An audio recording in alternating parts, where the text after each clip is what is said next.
Yeah, my shit crashed on me. Sorry. Though I don't think anyone was actually chilling because I took a pretty big break right before shit crashed.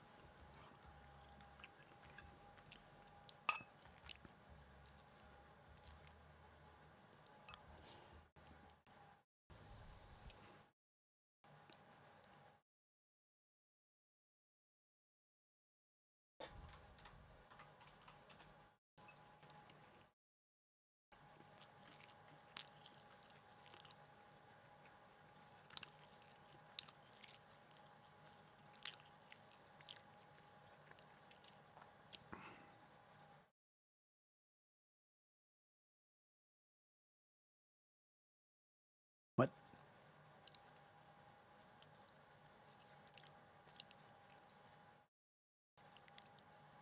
I think I'll just chill here while I'm eating and soak this song in.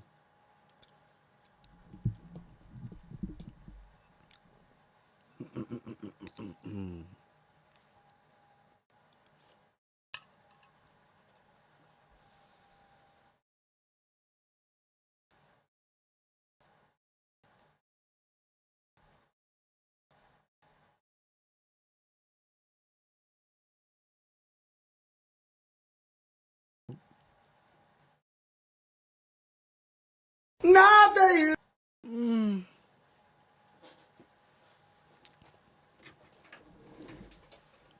So loud.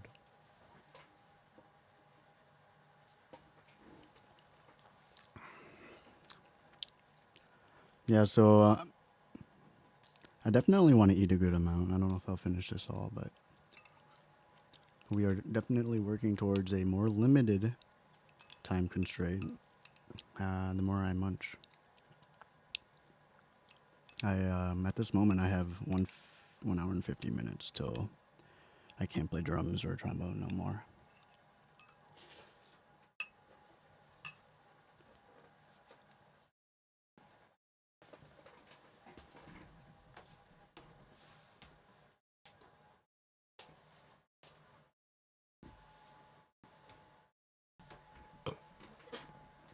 You stop trying to breathe like someone else.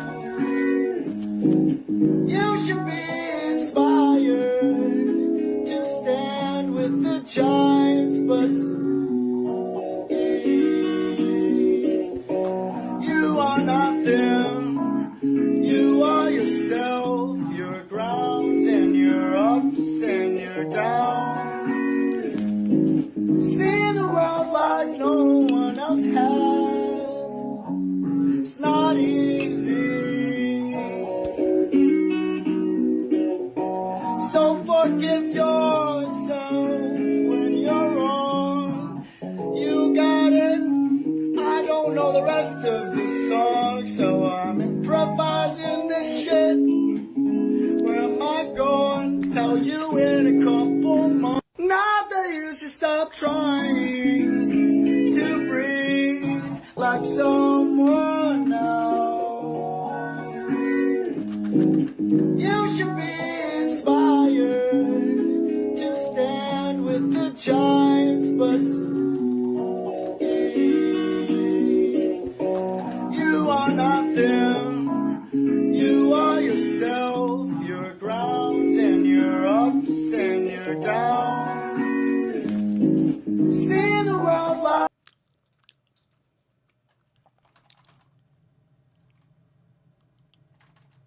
I think I wrote the lyrics here actually.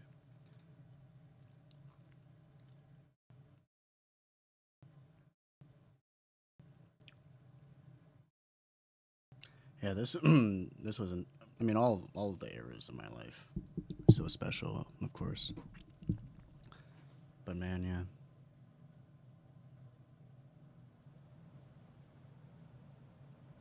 I was so positive.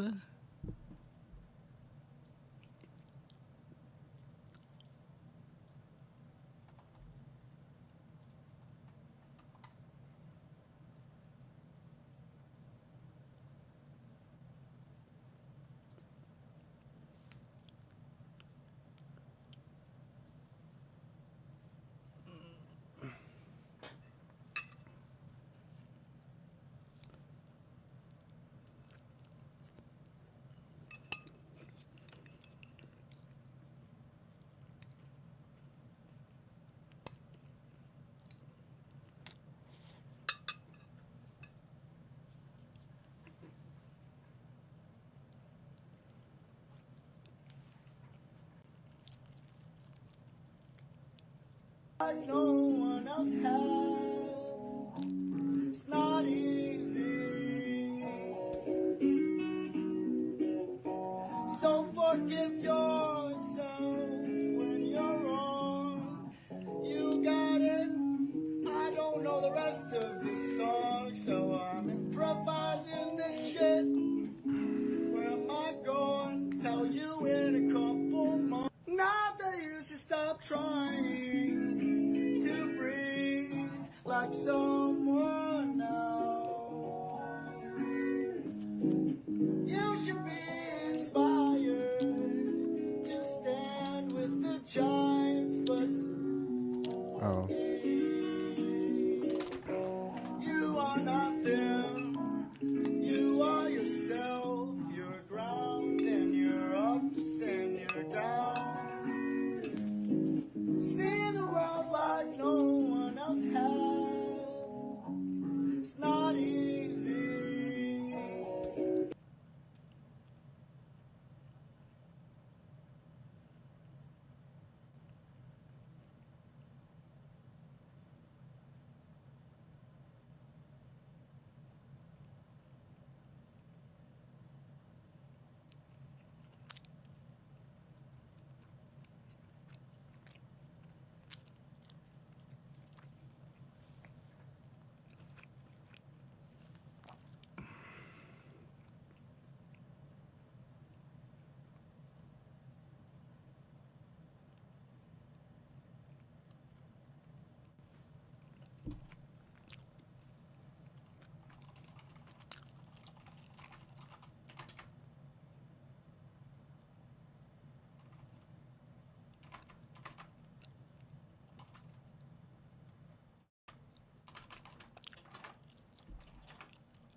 Now this is where the hard part starts.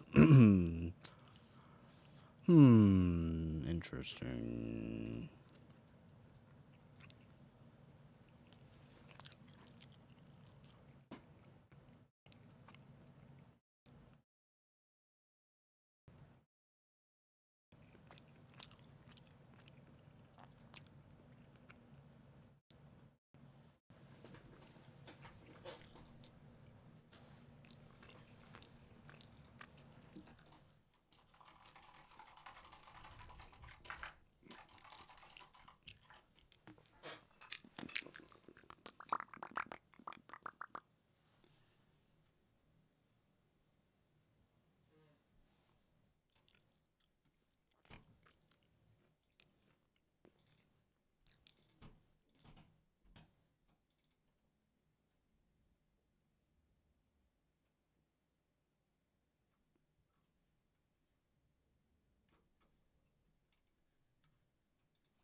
right, here goes nothing.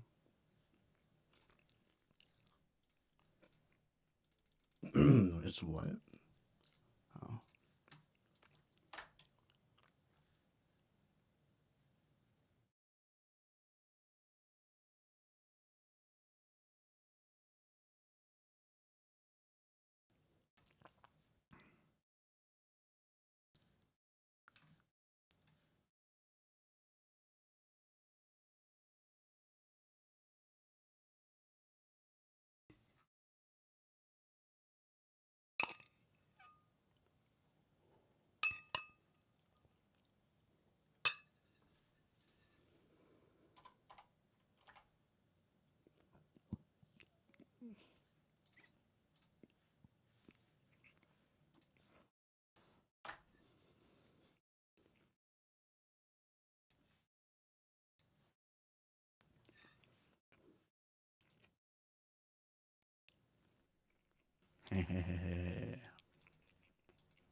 I streaming right now?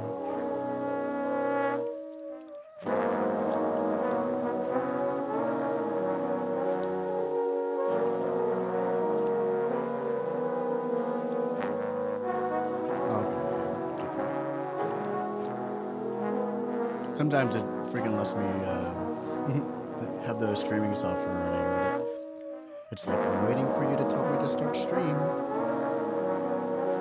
And I'm like, what? I've been here for 30 minutes. Even though right now I'm not really doing anything, but you know what I'm saying.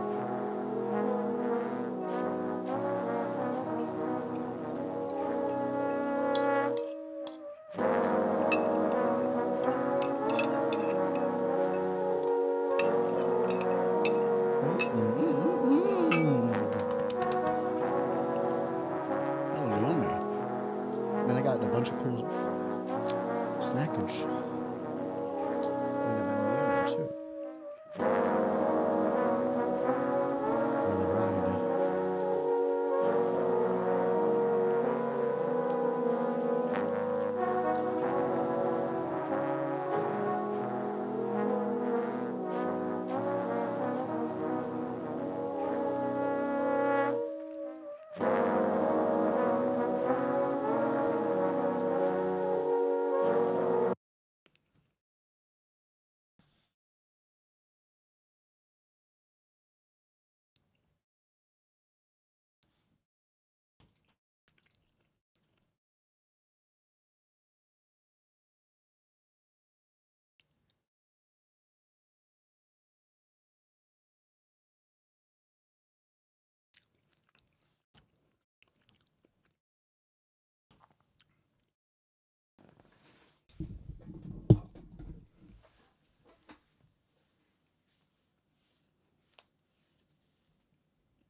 I don't know, man.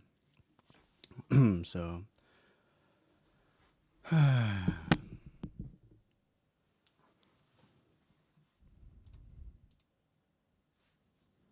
gonna put some dishes away. And then I would set up my camera.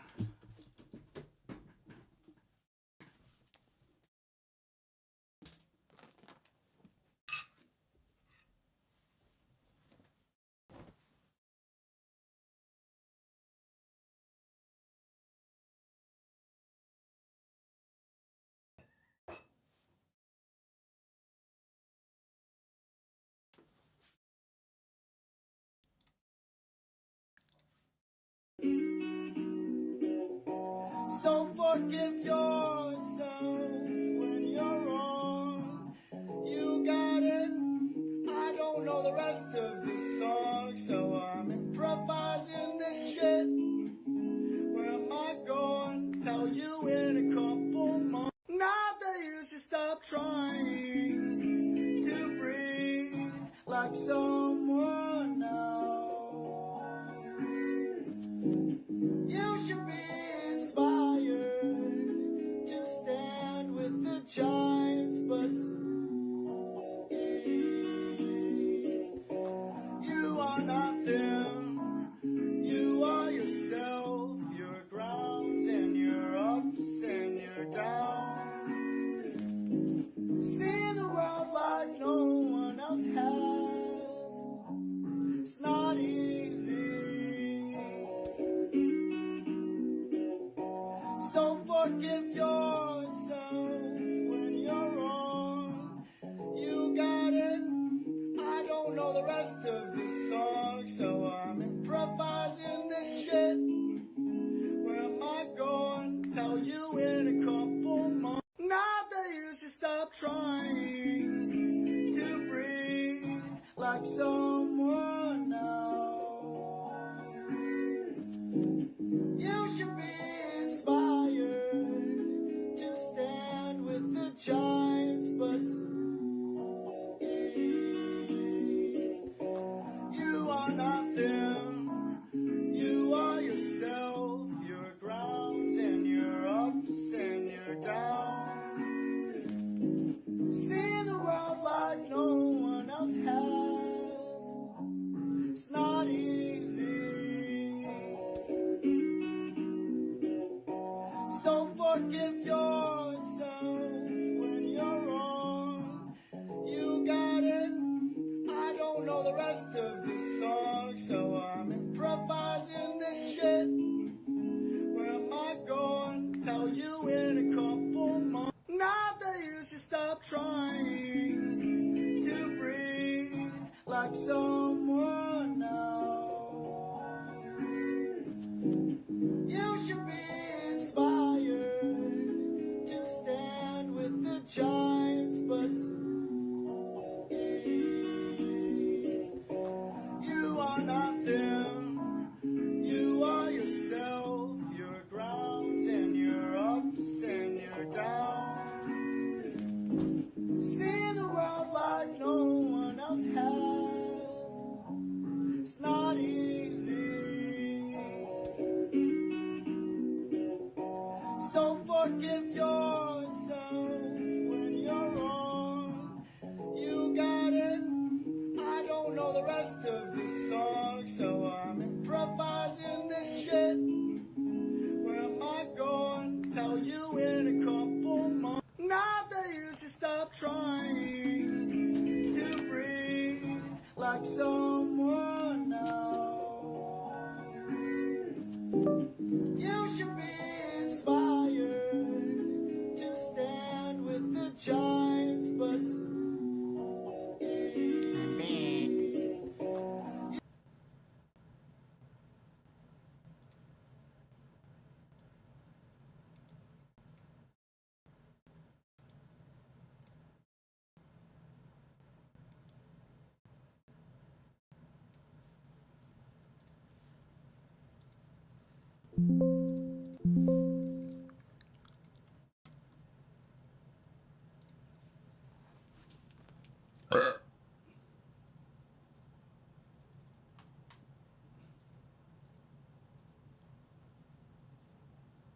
Oh.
So the plan is write the lyrics as I feel them, but focus more on trying to get my time on drums,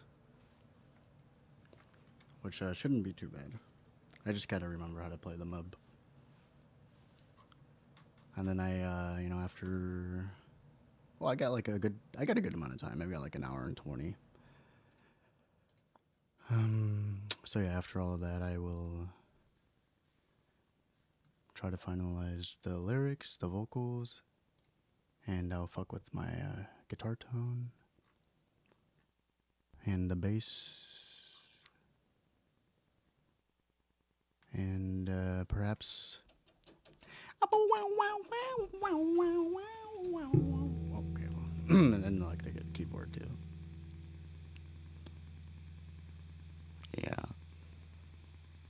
Yeah, it's still, yeah.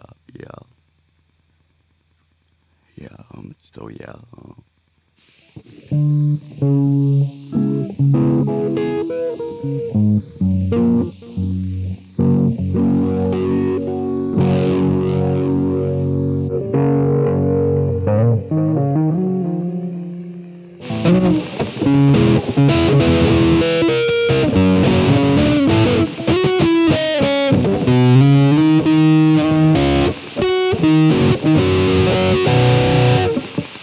That's how it sounds.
Okay. I hardly ever play chords anymore, man. This is like a workout for me right now.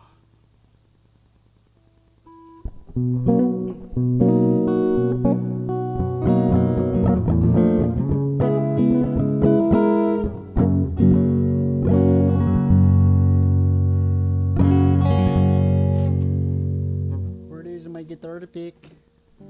Oh, find you. I find you.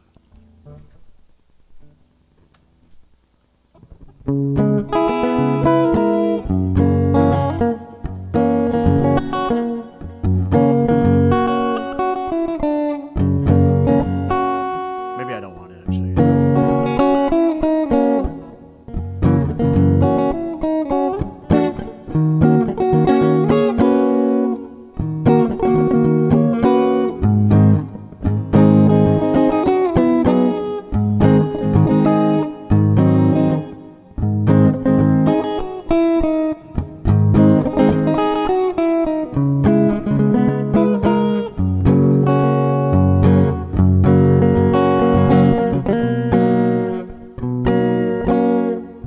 Chords are hard. How do people play guitar? What the fuck?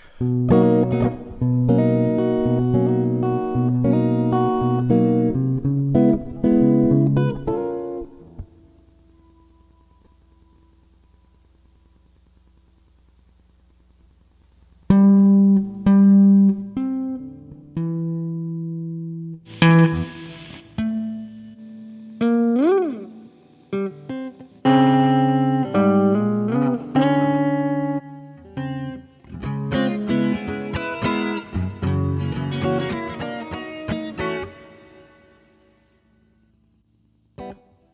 just want chorus.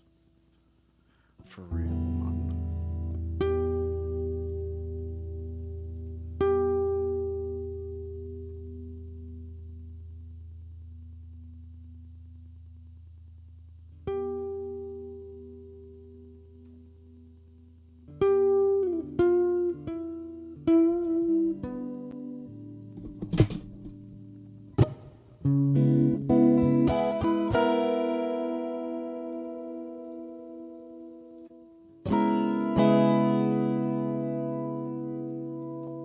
Hey, come back.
Bye bye.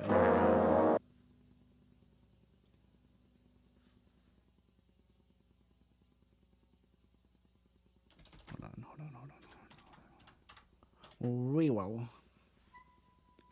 Now bye bye. Hee hee hee.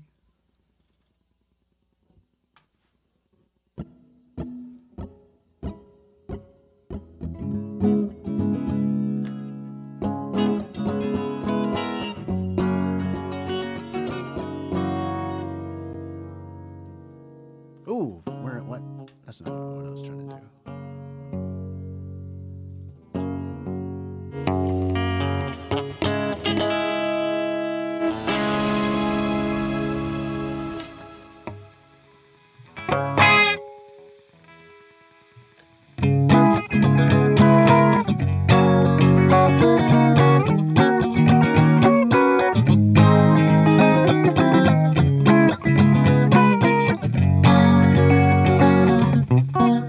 That's hard. Damn, that's hard on the hands.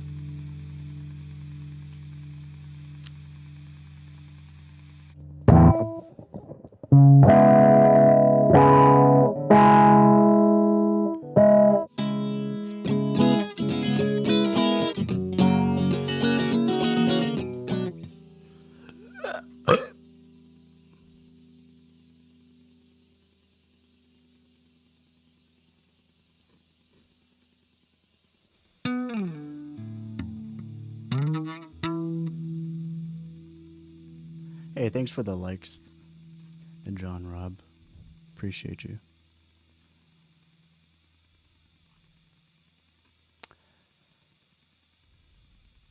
Yeah, I know. I'm focusing so much on tone, even though I just said that I wouldn't until like an hour and a half from now. But like, imagine I had the best tone right now.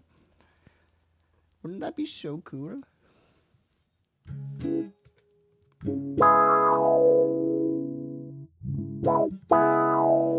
And I love me some moi. Fuck, I want some good tone.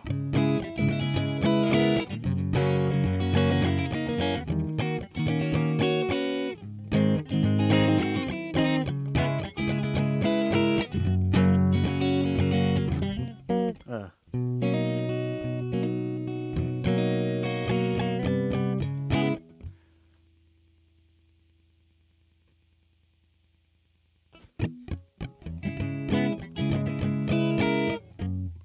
Maybe I want that a little louder, or faster, I mean.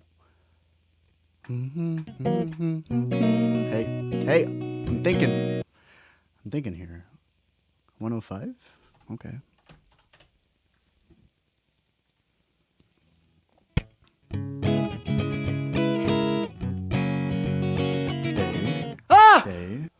Day. Oh, shit. Hey, thanks for the roses, John. The John Rub. Oh, my God. I didn't mean to yell at you.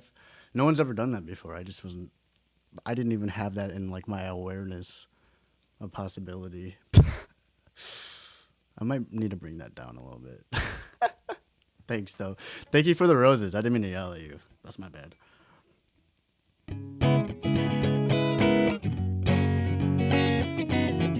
Oh, fudge.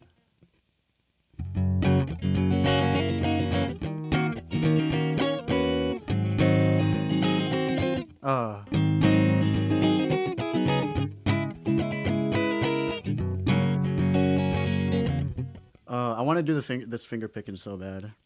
So I start with the strumming and then I finger pick.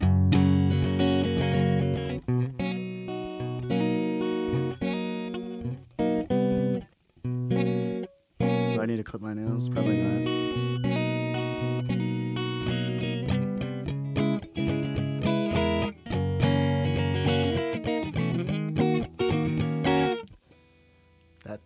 That hurts the hands, man. Luckily, I just really want one solid take that I can loop over. And if I change my mind, I would just re-record it after everything else. So, yeah. I'll just keep playing until I feel like I got it.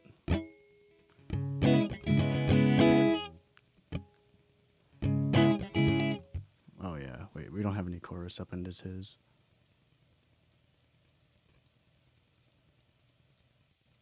What the?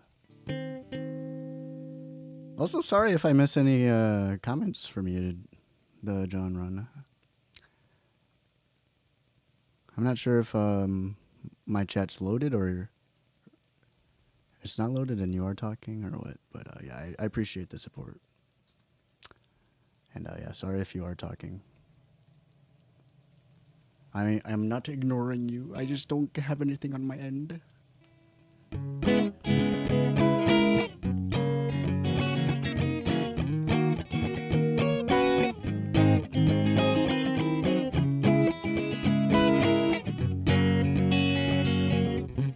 Oh man, that's...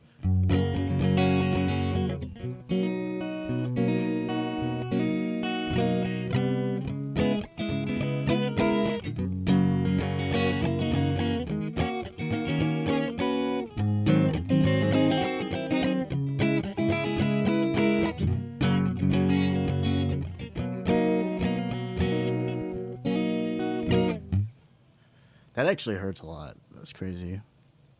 Probably why I never tried the song ever again after I wrote it. There's too many bar chords.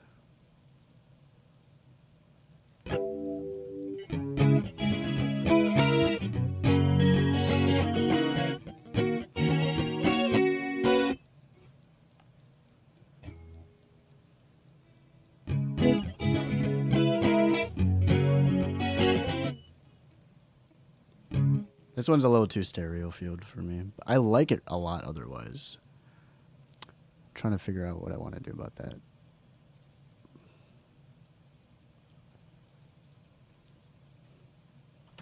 Negative 50, positive 50.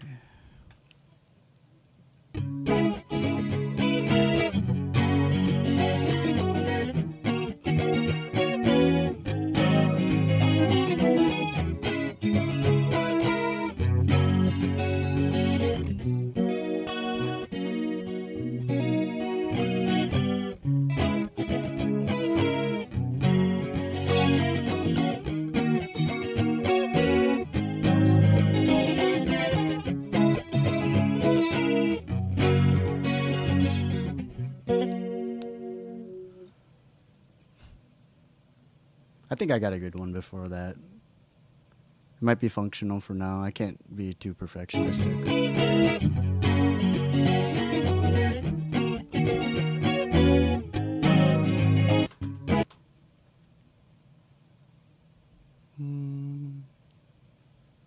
Okay, let's see.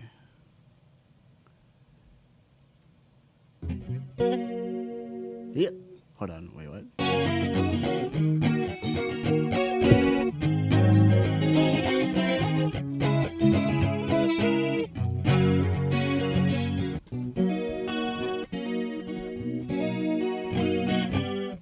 Yeah, that's good enough, right?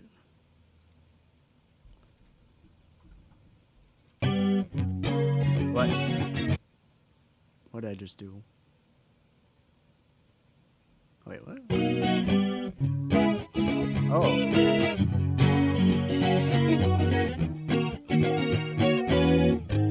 Yep.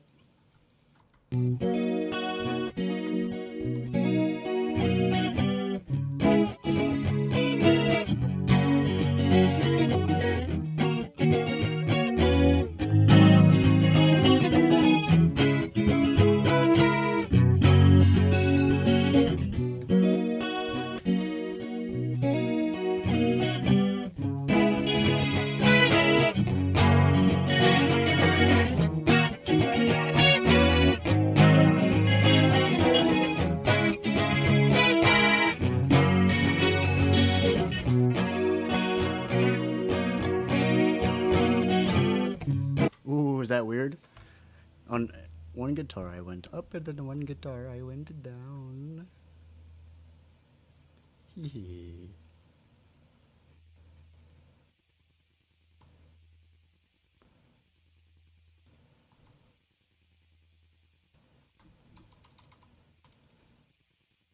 Oh, the ears.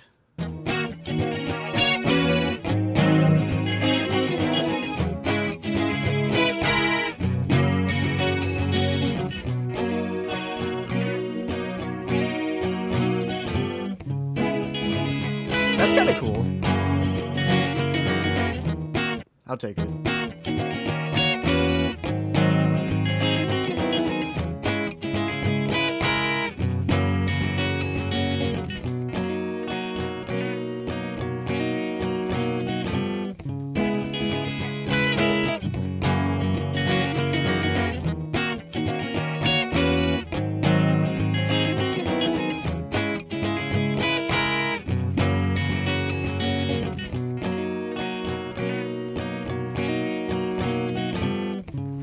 I just remembered that every time that I play drums, it's kind of disorienting. If the song that I'm playing to is super quiet, or in other words, it's like really hard to get into it if it's really quiet. And I feel like filling up the space earlier than later might benefit my performance, so I'm just gonna go for a quickie bass party. Hope this makes me feel like I'm in a band more. For my mental health.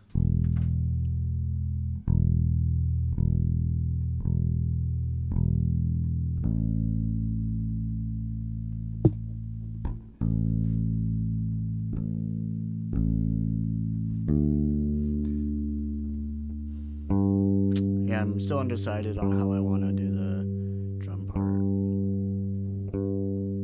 Because when I first imagined myself doing the song today, I had like a build up before the and all that stuff. Really just a build up. But, you know, there's going to be parts of the song that I want to be different. Probably. Or maybe not. But I obviously haven't written them yet or recorded them yet, so I don't think I want to do the drum loop, but I guess I can just jam along, see what comes out.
Oh, I don't have the metronome on.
No, that's too fast. Alright, I'll keep it simple. And I'm stupid.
Eh?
It's so tooty.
Which one was that? The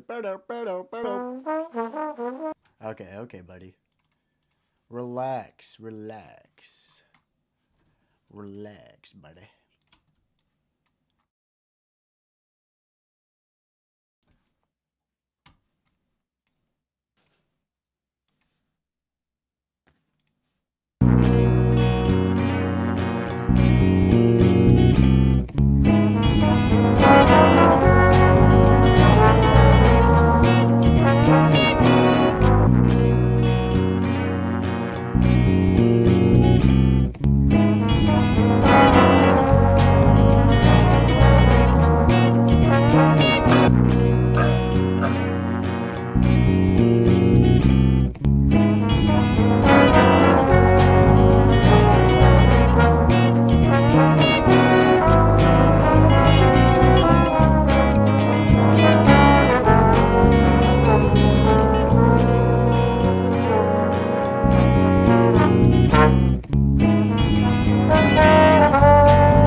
When is too many, huh? Never. Never, ever, forever, never, ever. Ever, forever, never. Never, forever, never, ever. Forever, never, ever. Forever, never, ever. Forever. Ever.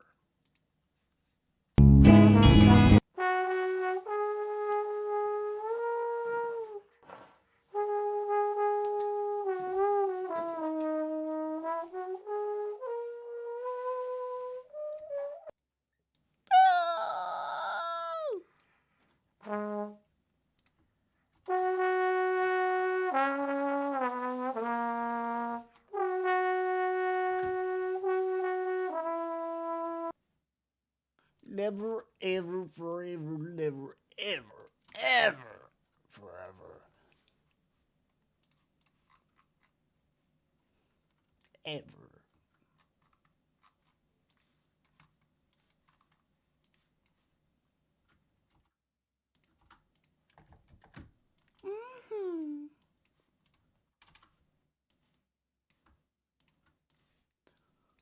I can say that again. I can say that again.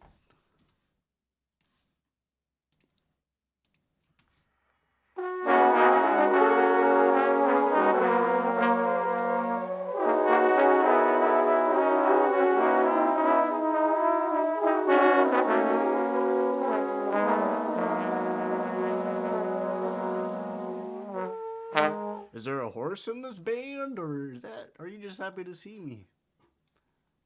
Wait, what?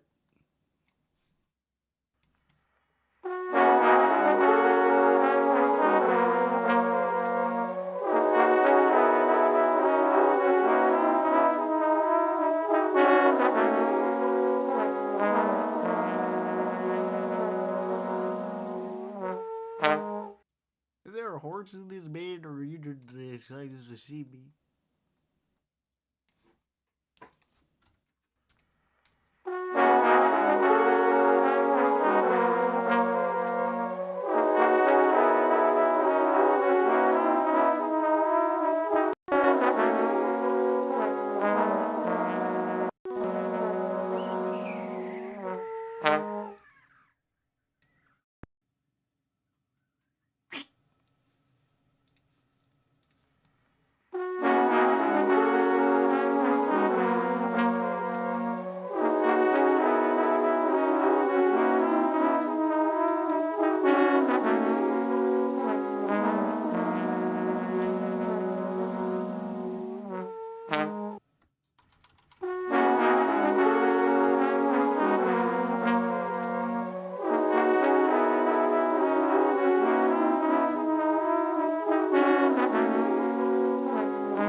Found you, sucker. I found him.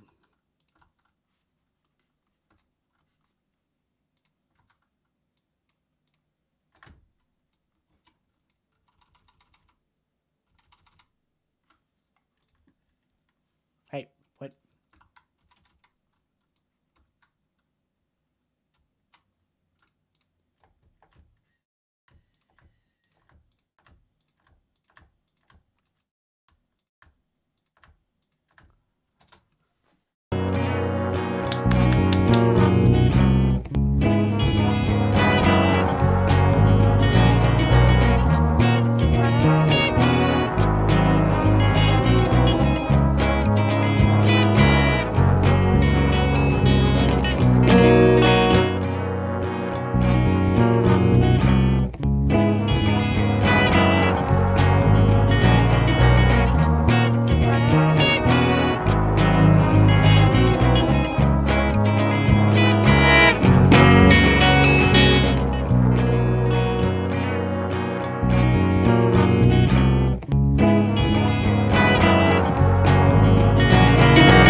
You're not even looking and you can't even hear me. I'm a good host, I know.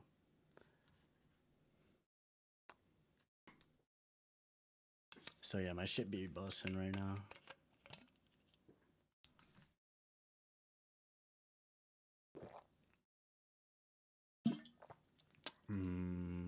Shit, man. My shit's busting right now.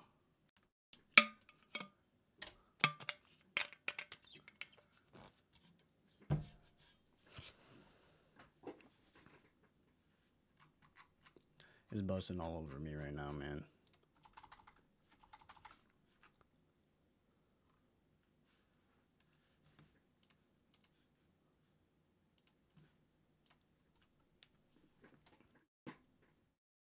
Not good.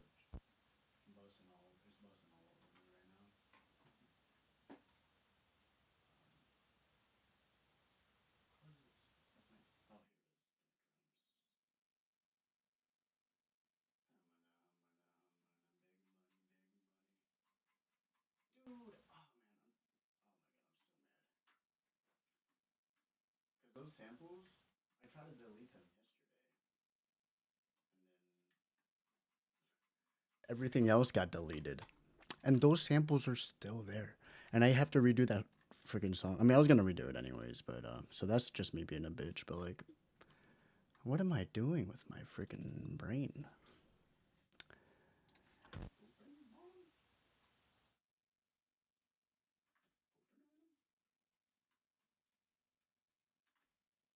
Seems like it.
I'm not even recording. That's not even why I came here.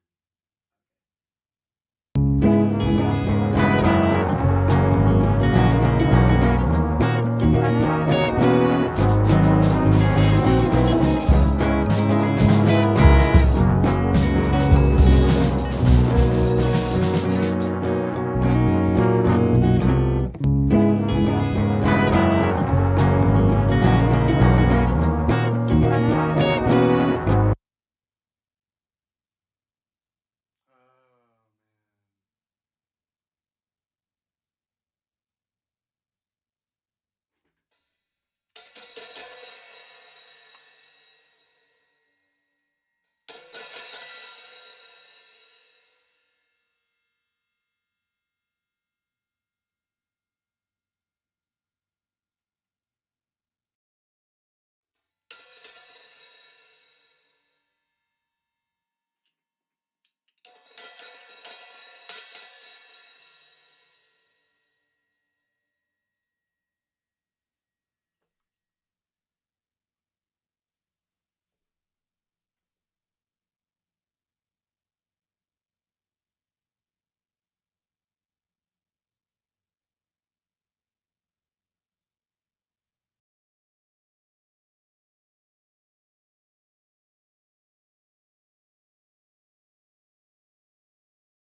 Oh wait a second.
Yo, what up, K9? I mean, Fang. Fong. How are ya? Happy April Fool's Day. You almost got me there. You almost got me there.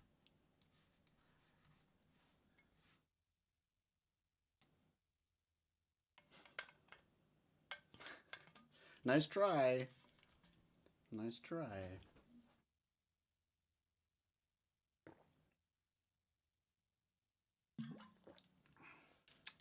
Good. Every day is a blessing, thankfully. My day has been a blessing. And can't say that this is a familiar feeling, you know. So I'm happy to have it. These past couple months. How about you? How's your day been? How long was I playing? Like 15 minutes? Let's see.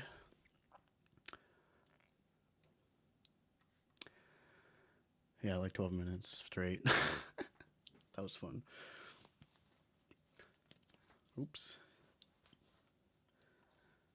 So it's about that time that I can't be super loud. I still gotta do the vocals.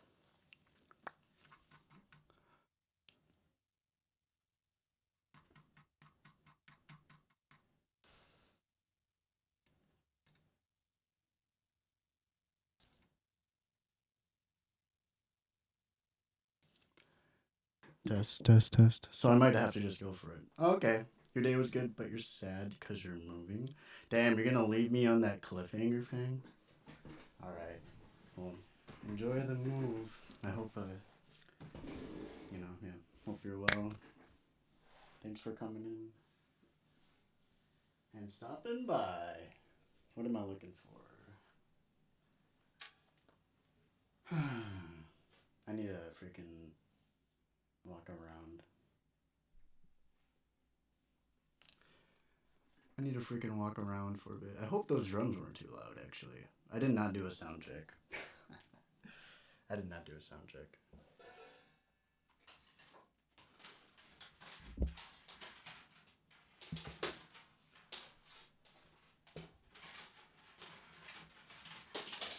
I hope they were loud enough. Let's see, let's see. Ooh.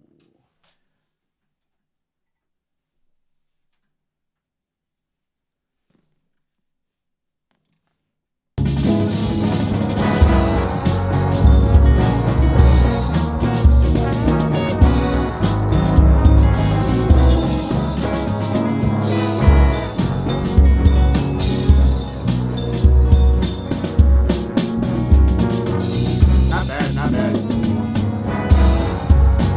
Not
Oh, hello. Hello, hello.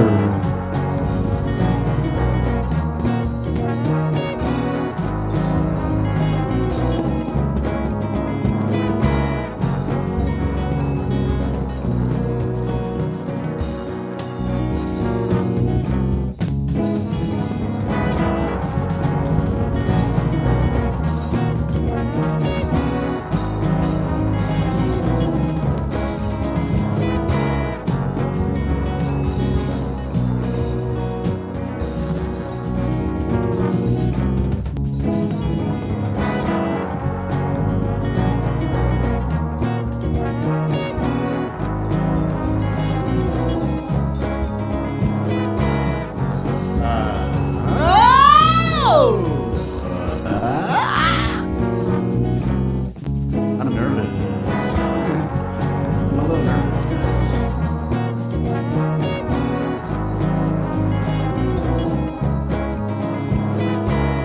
Test.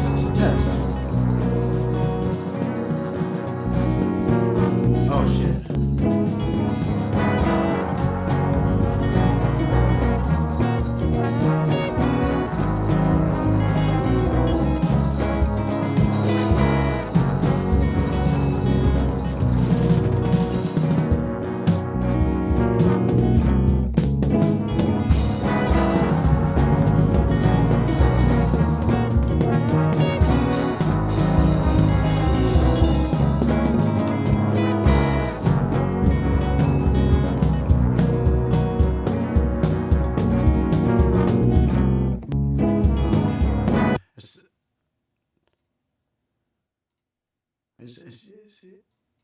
Is it?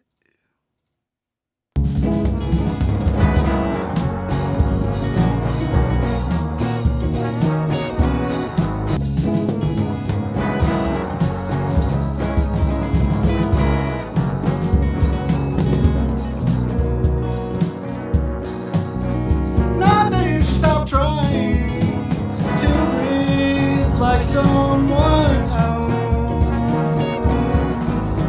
You should be inspired to stand with the giants, but you are not them. Yeah, I'm feeling it, Mr. Krebs. Yeah.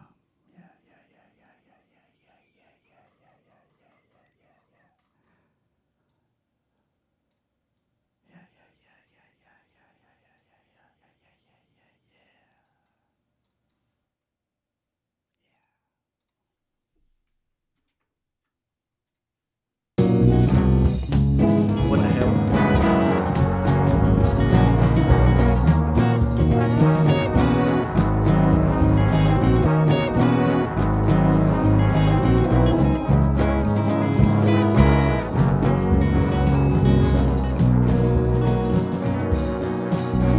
Not that you should stop trying to breathe like someone else.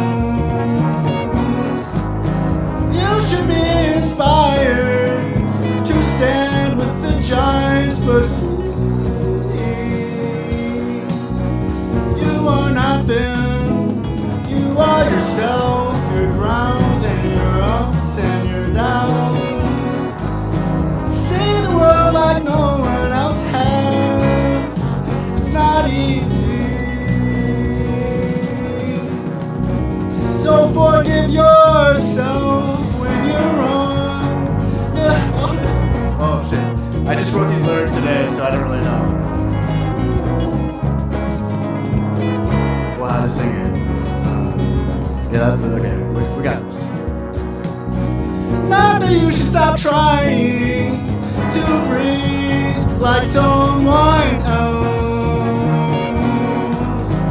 You should be inspired to stand with the giants, but you are not them. You are yourself, your grounds and your ups and your downs. See the world like no one else has. It's not easy. So forgive yourself when you're wrong. That fall is hell.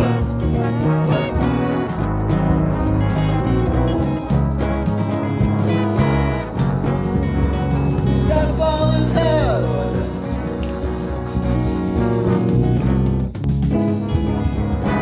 Maybe I looped that shit. I don't know how to sing it, dude. So forgive yourself when you're wrong. That fall is hell. Fuck it. How did I do it?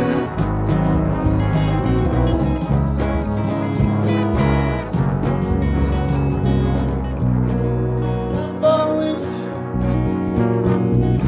self when you're wrong. That fall is half the song, and you can improvise that shit. Don't worry when it seems you're alone. When you're eating dirt.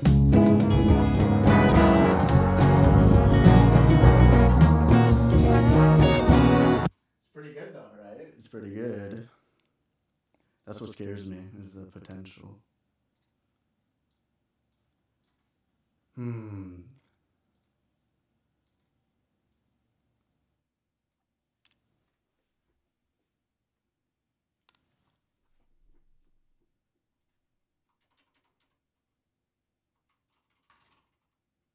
That fall upon your fault. That you're.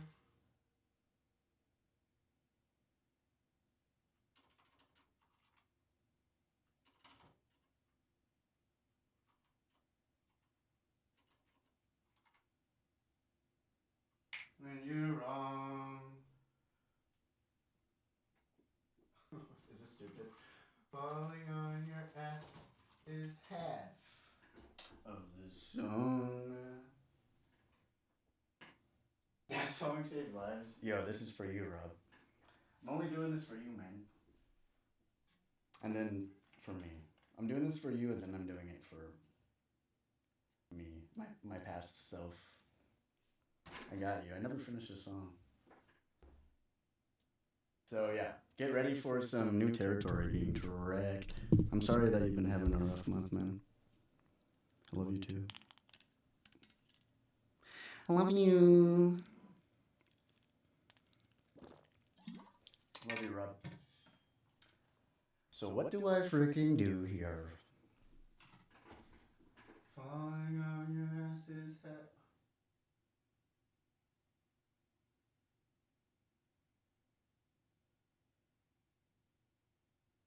I get it, cause ass and shit. I get it. I'm trying to avoid repeating this. Not that you should stop trying. Maybe I'll do that later, but I don't want to do it right after I stop doing it. How did I sing this? I sang this in a certain way. I don't know, man. Thanks, bro. You too, man. You got it. Keep going, bro. Keep going. Keep going. And I'm happy that you've been going. I'm happy that you have been going this whole time, too. I was thinking about adding, like, yeah, keep going in here somewhere, too. Right now, I'm trying to build the, you know, like the common theme, like, I mean, like, yeah. Well, I'm trying to build like that a lot of the best people fucking share in common that they've hit rock bottom or something like that. I'm trying to do that right now.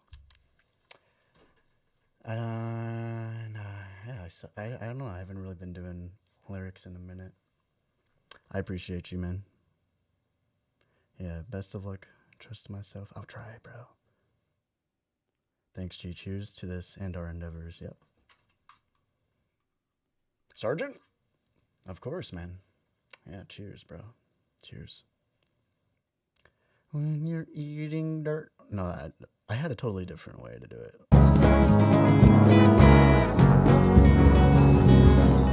I'll just keep singing. Not that you should stop trying to breathe like someone else. You should be inspired to stand with the giants, but you are not them. You are yourself, your grounds and your ups and your downs. See the world like no one else has. It's not easy. So forgive yourself when you're wrong, falling on your ass. Oh fuck. Falling on, Oh fuck. See, maybe not that. falling on the ass. That's.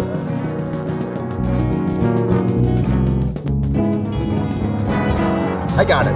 I'm not worried about it. I'm not in any rush really either. I think what I should do though is just secure this part. Secure this part. And then I won't have to fucking be yelling in the basement when my parents are trying to sleep all night. But yeah, the plan is to, you know, like finish with something, and I guess I got a good way to go. So I appreciate you, man. Song, melody, lyrics. Thanks again. Oh yeah, man. Oh yeah, what I wanted to do too after Noise Curfew was go back into my world building. So I'll probably record this and then yeah. I'm gonna read some of the last of my essays from around the time that I wrote this song, and then I'm trying to summon that headspace more and honor that. So I was doing pretty good, and then I just started to eat, and then yeah. But yeah, I appreciate you, Rob. I'm a cook. I'm a marinate. I'm a ferment and stew, bro. I'm gonna stew for you, for all of us. So I'm gonna secure this, Mub.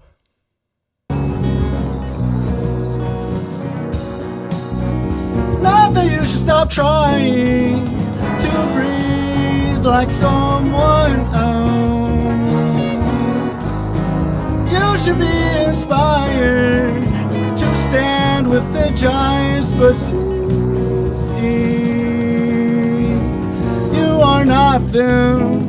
You are yourself, your grounds and your ups and your downs. See the world like no one else has.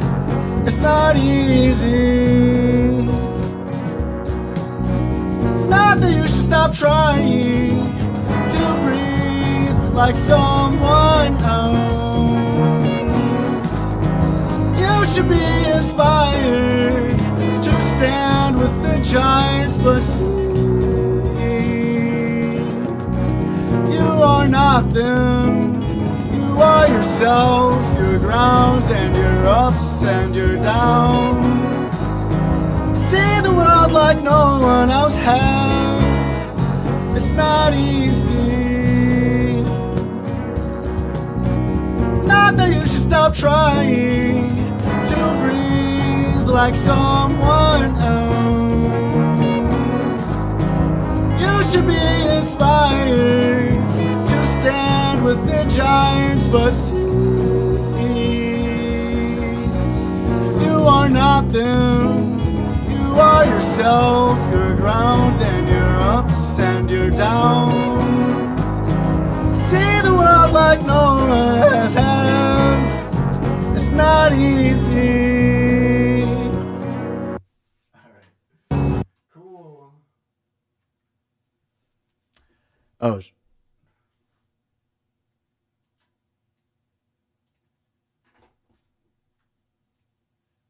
No one else has. It's not easy. So forgive yourself. No one else has. It's not easy. So forgive yourself when you're wrong. Alright.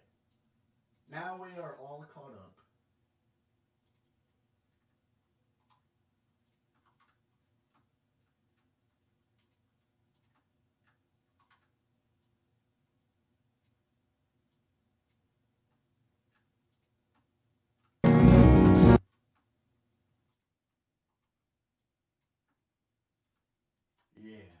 Yeah.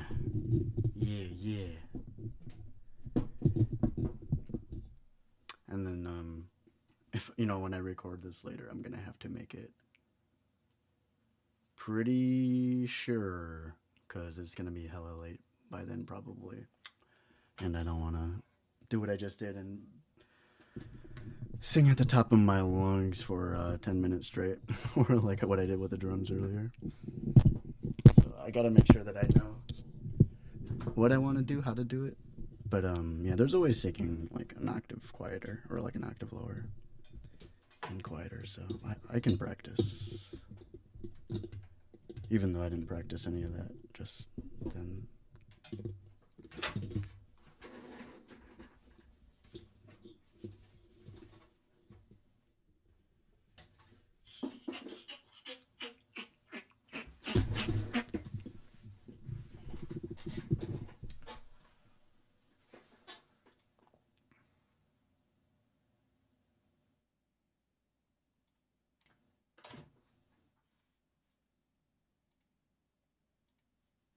Yeah.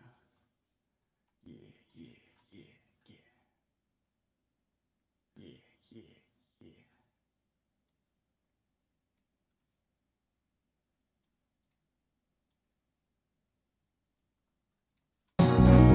Not that you should stop trying to breathe like someone else. You should be inspired. Yeah, this is good. To stand with the giants, but so forgive yourself when you're wrong. Oh, hey, you are not. Did I not do that part? Am I freaking trolling? Oh wait, no, I think I did. I just fucking Okay, I see what I did. I just cut it at early. You are yourself, your grounds and your ups and your downs. See the world like no one else has. It's not easy. So forgive your. Not that you should stop trying to breathe like someone else. You should be inspired to stand with the giants, but sing. You are not them. You are yourself, your grounds and your ups and your downs. See the world like no one else has. It's not easy. So forgive yourself when you're wrong.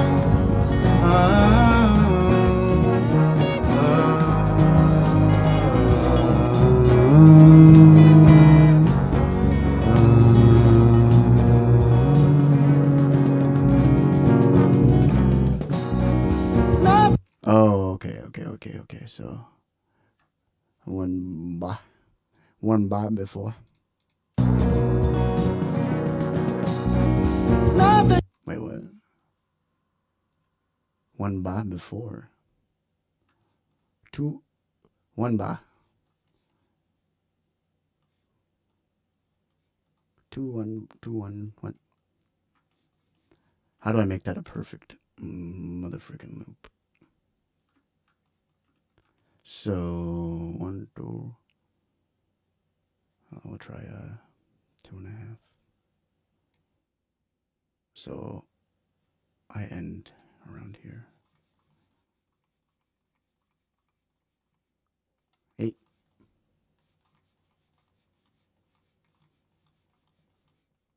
Not that you should stop trying to breathe like someone else. Elsa. Not Elsa again. What the fridge? My daft? Yeah, I'm daft.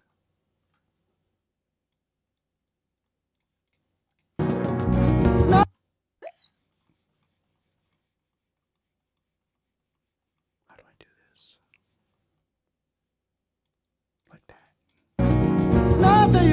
stop trying to breathe like someone else. You should be inspired to stand with the giants, but see, you are not them. You are yourself, your grounds and your ups and your downs. See the world like no one else has. It's not easy. So forgive yourself when you're wrong. Yep. Wrong.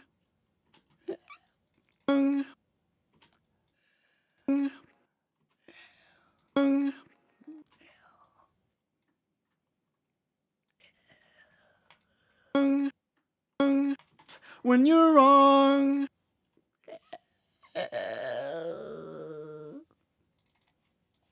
When you're wrong. Not that you should stop trying to breathe like someone else. You should be inspired to stand with the giants, but see. That's why I did it twice, by the way. Is I wanted to have that on pitch, but I think it was really hard for me to do back to back like that. Let's see how I did. Not that you should stop trying to breathe like someone else. You should be inspired to stand with the giants, but see. That was pretty good. All right. I think I had a good take earlier, right?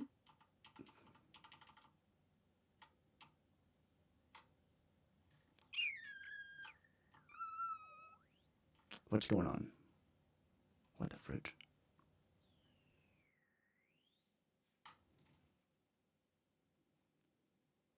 Undo history. Wow. Look at all these banned two. I don't remember doing that so much. Did this actually happen, or is this fake news?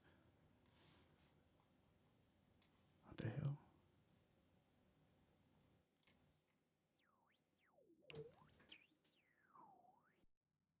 Oh shit, did I break my thing?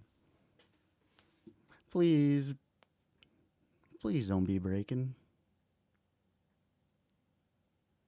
Oh, okay. Oh.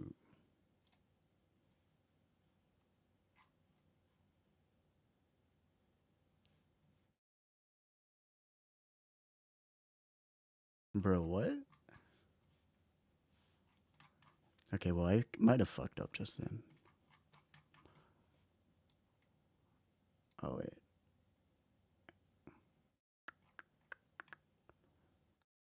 Dude, do I really fuck with the bands that much? Are you guys seeing this? I thought that was fake news.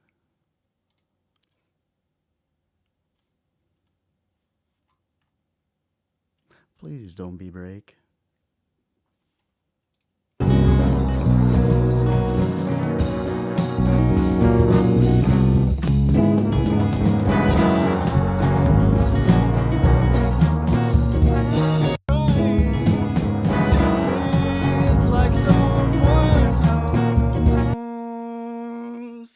You should be inspired to stand with the giants, but see.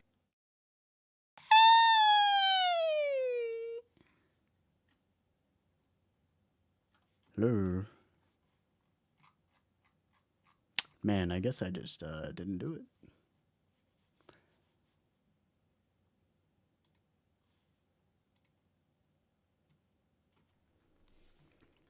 Not that you should stop trying to breathe like someone else. Damn. So I copied the old or the newest one into my clipboard. My clippity board, but now we forget.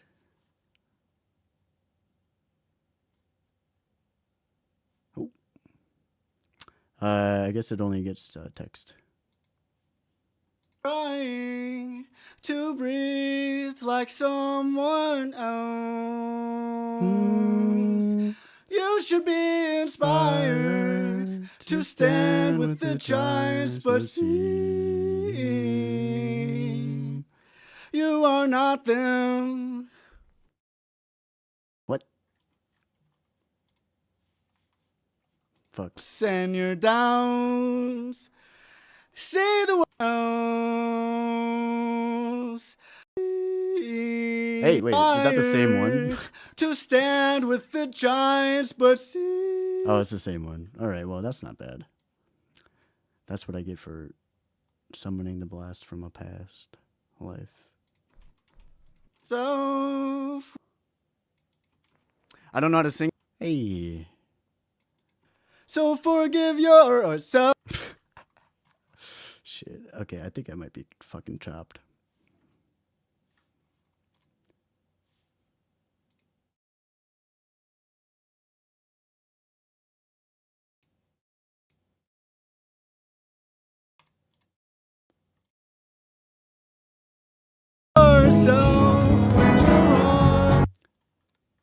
Oh wait, no, this is a totally different take, cause it's all in the one.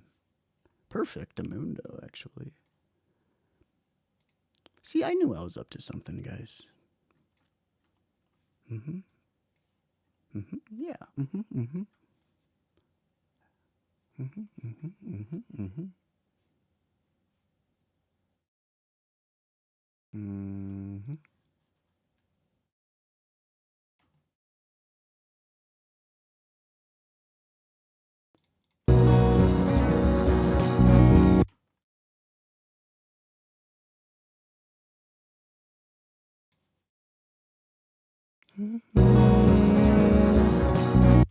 So this is on the beginning of the beat.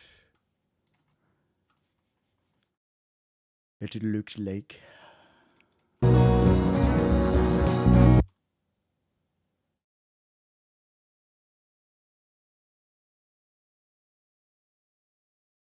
Two beats before the center of that second note. Two beats.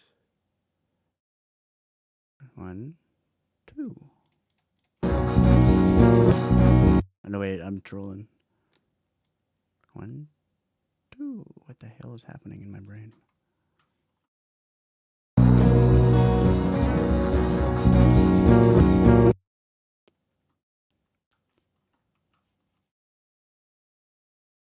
I'll just do it at the beginning of this mub.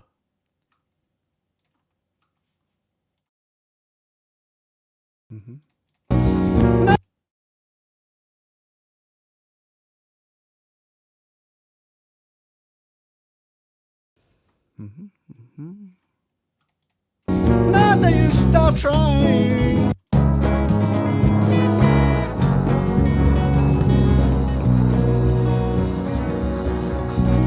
Not that you should. Yeah, it's good enough. I'm happy with that.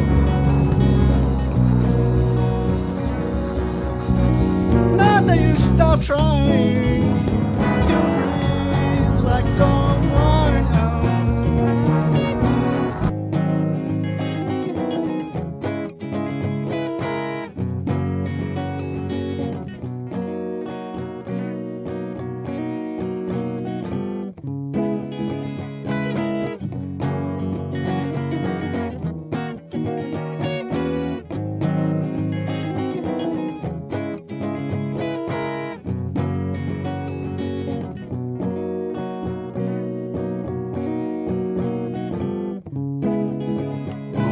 This light is bright. I just noticed.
I got a lot of work to do with these bones.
Man, I love this shit.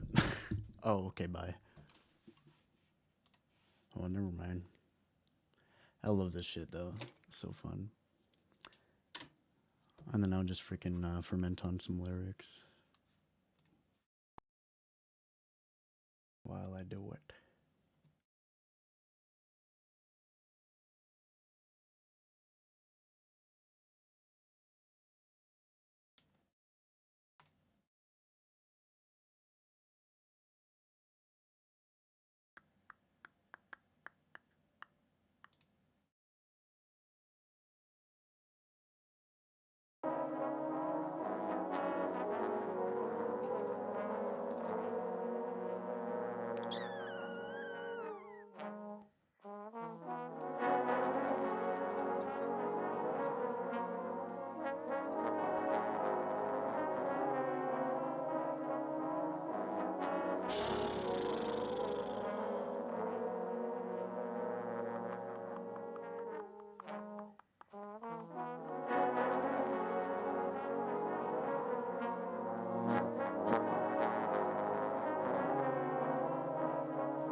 What is the freaking sidechain high pass to?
I'm trolling.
What is this? Low filter sensitivity.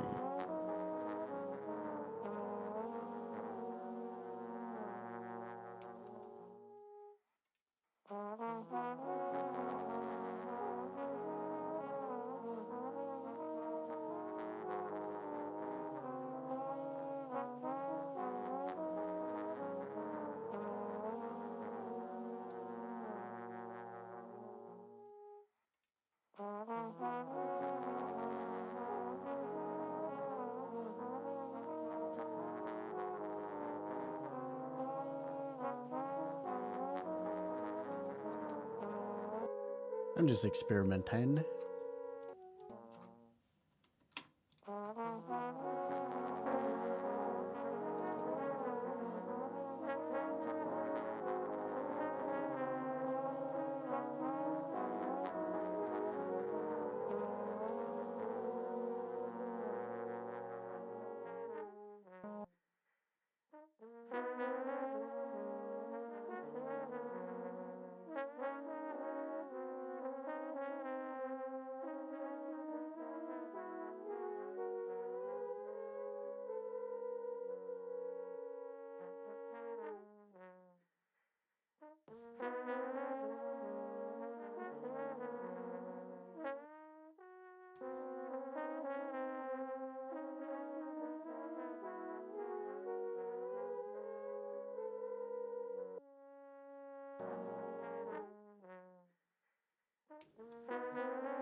I wonder if I'm doing anything.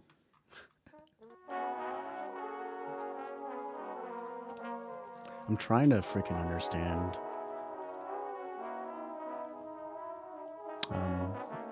what I'm listening to. Oops, not that one.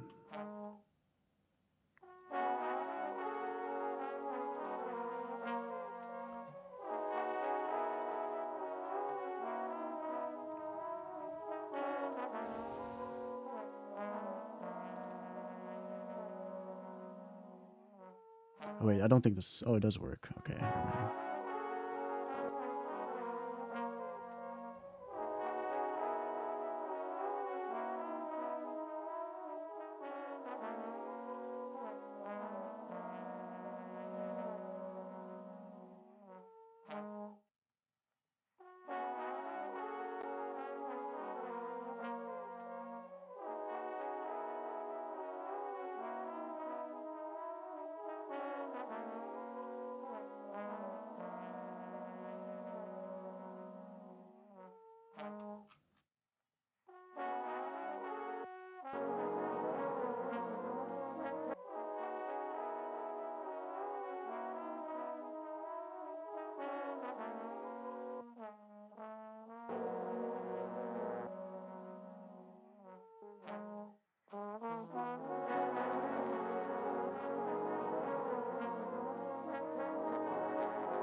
beautiful.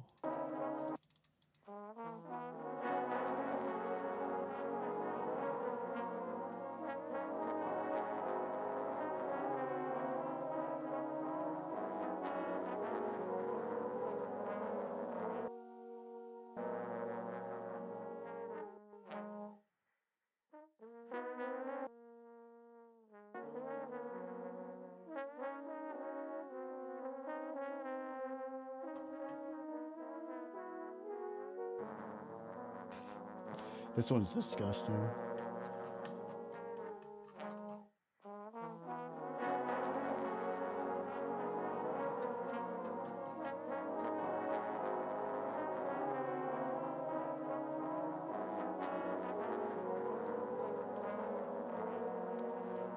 Oh.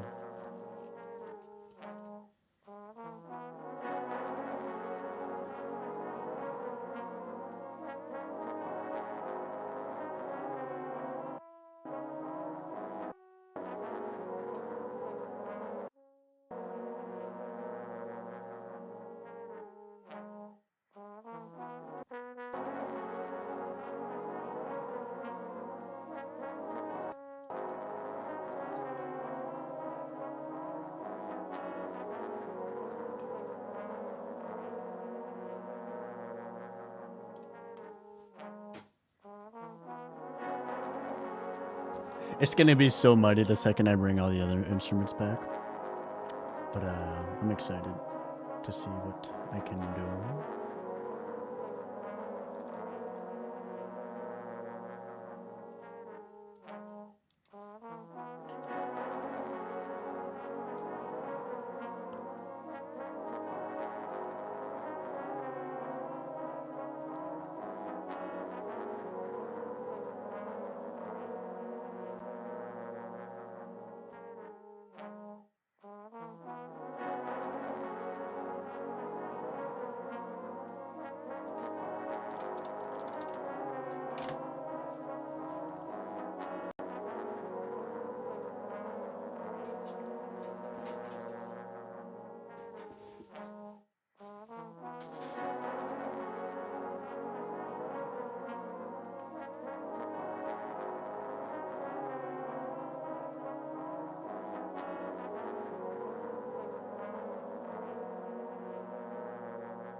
What's it called?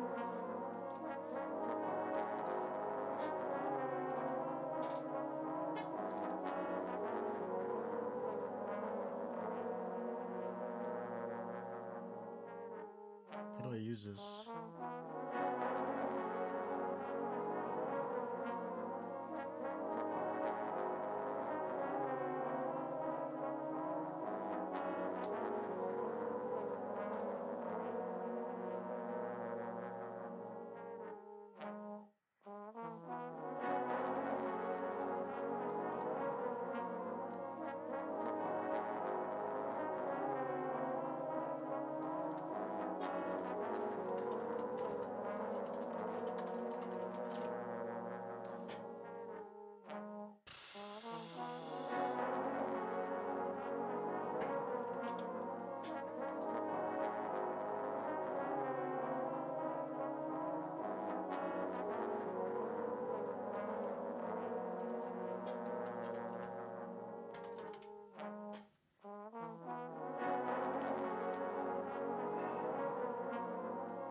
Oh.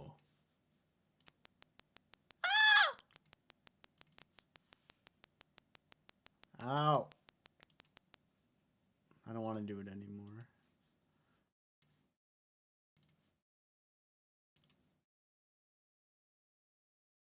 Oh my god.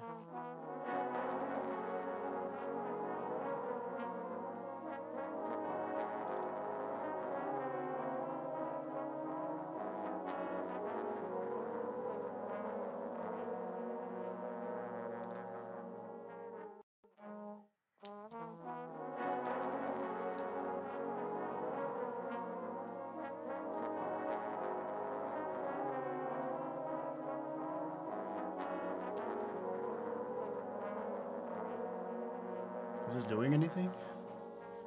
I can't hear it. Oh, okay, no, I think it is.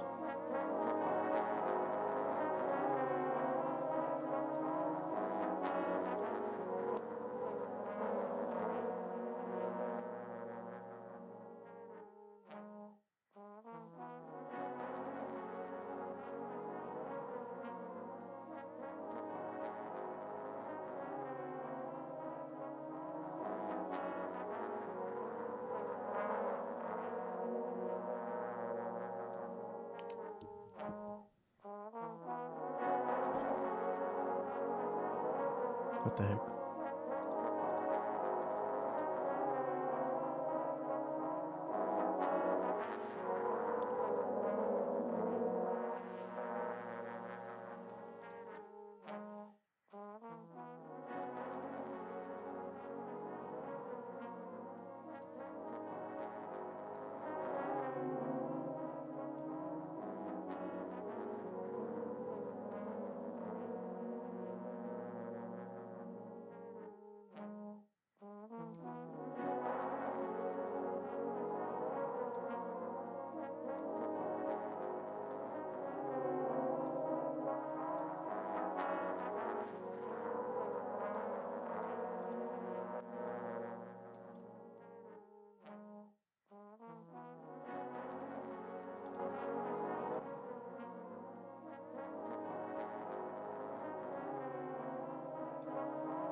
Eh?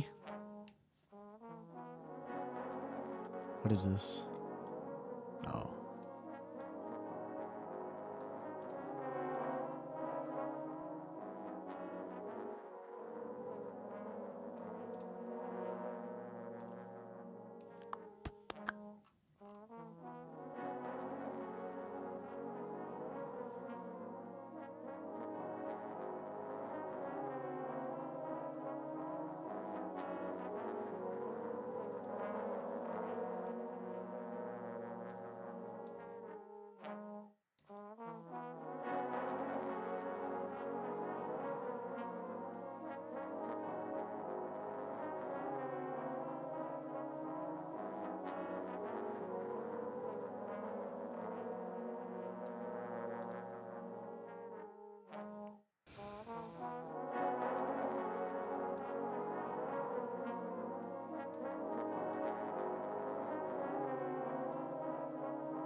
Shit. I might be overdoing it at this point.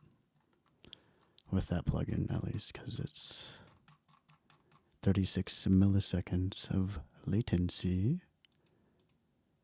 And I still got to record some stuff. So I don't want to add too many bulky plugins.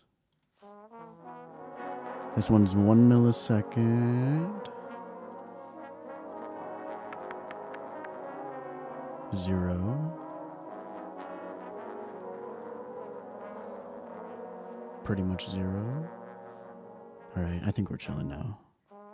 Yeah.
It's punchy at longer attack times, but smooth and tight at shorter times.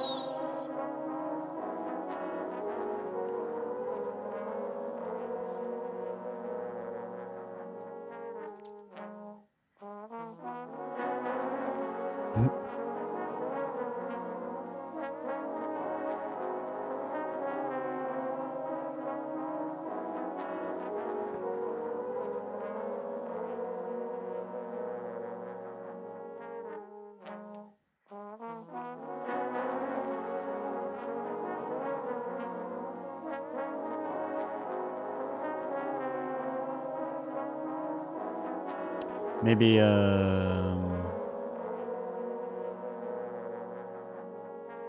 don't know, smooth punch or bus.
My brain hurts. Alright, I think I'm good.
Interesting.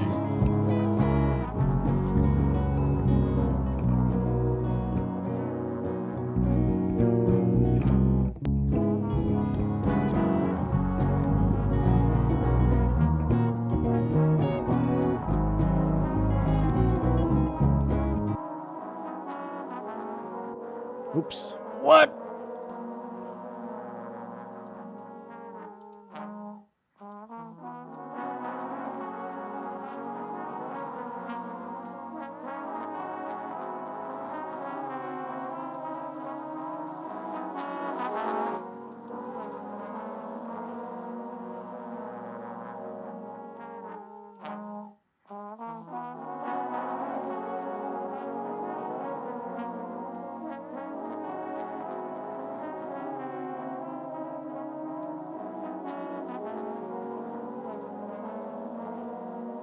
I think I'm doing something, guys.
Probably like 6 hours.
This sounds good.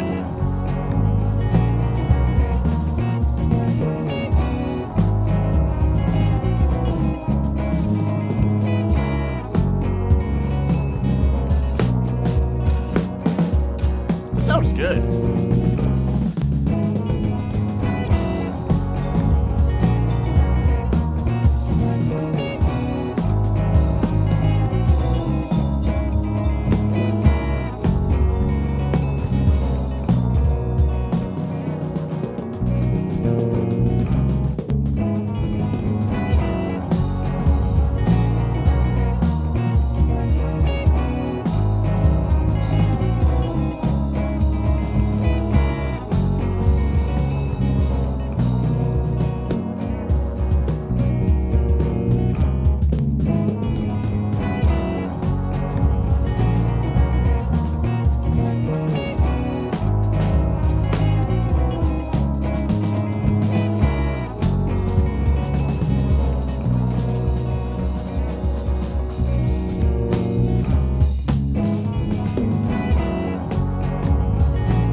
Matthias!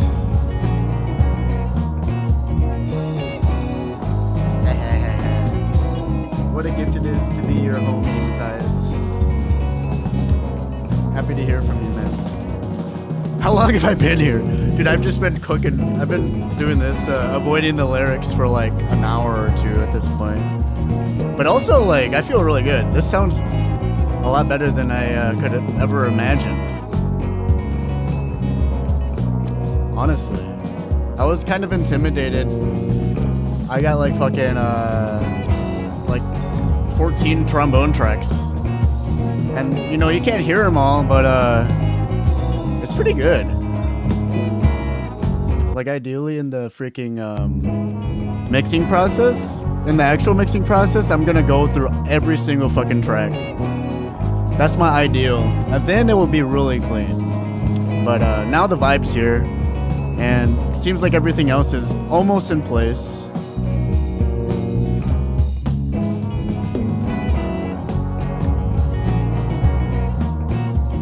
Almost in place.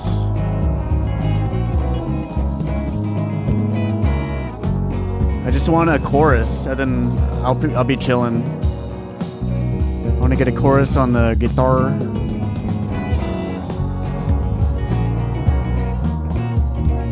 Pretty groovy. Thanks, bro. Let's try this, or before I get into anything else, save, because my shit crashes a lot. Whoa!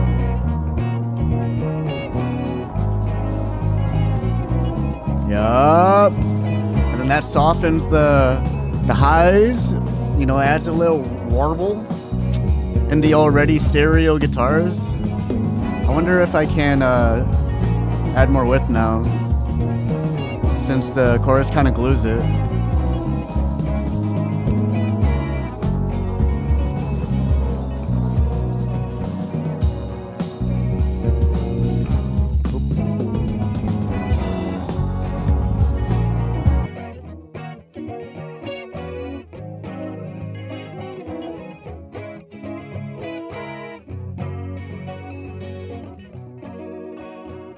Whoa.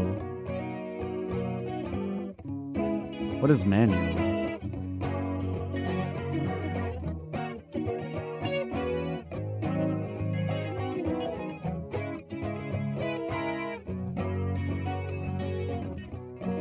Ugh.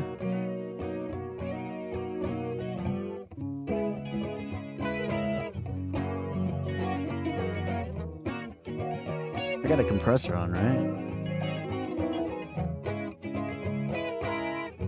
Juno chorus. You had a Juno 60? What's that?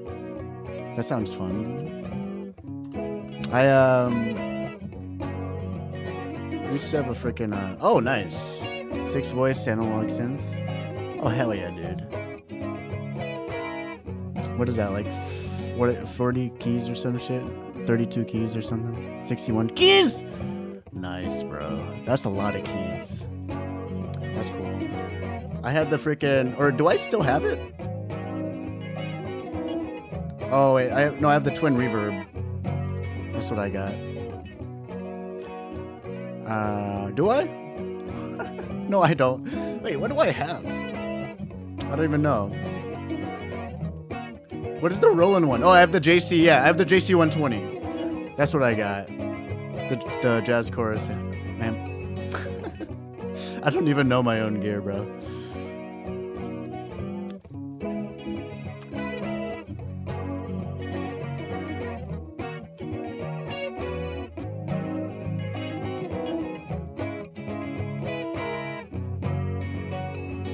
It sounds a little uneven. I don't know what about it.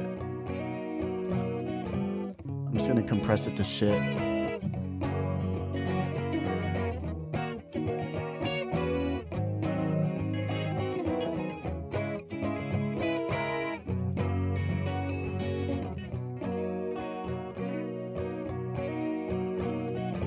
A Roland synth from the mid 80s. Very popular synth. Word, bro. Sounds amazing and also very simple to learn. Impossible to sound bad. Love it, man. I love it. I'm happy that you had that experience, especially in its heyday too. Back when it was like a super ultra mega privilege to be playing on that shit. I'm happy you got to have that experience, man. What is it, June 60? Juno 60? Nice, bro. Oh, yeah. Maybe I spread this out more. What if I do 100% each?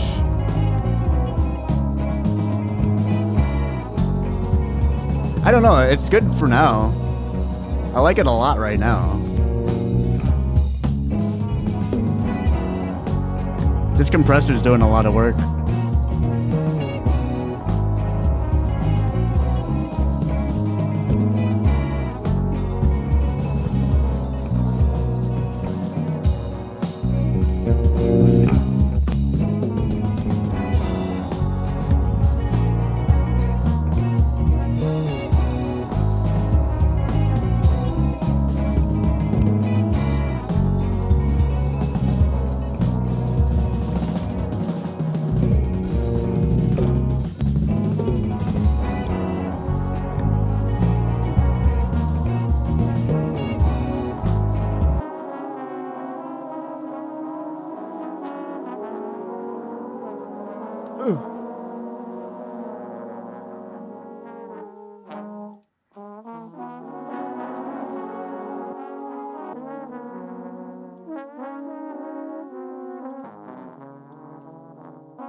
You think you need to toggle manual on to have those faders do anything? Oh, for real? I guess that makes sense. So those two are freaking, I don't know, I could have sworn I heard a difference. No, I'm thinking I'm tripping. Oh, you're a genius, dude. No, I feel it now.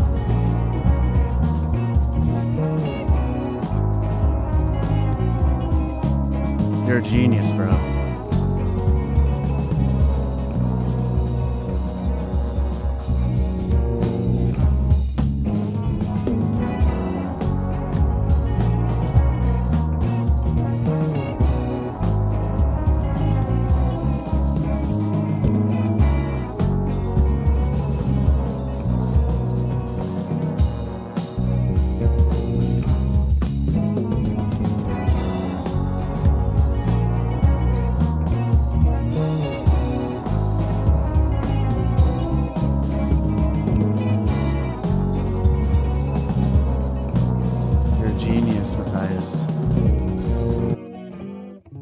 Oh, this is disorienting now.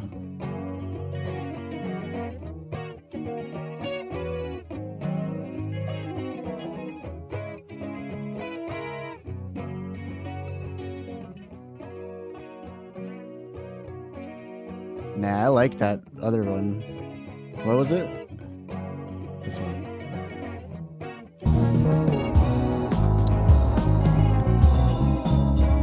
Fuck yeah, thank you, bro. Thank you.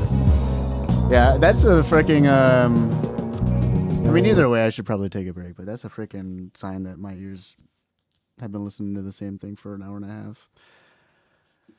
And they're like, probably a little tired. So I can take like a breather for a second. After 2 more seconds, so.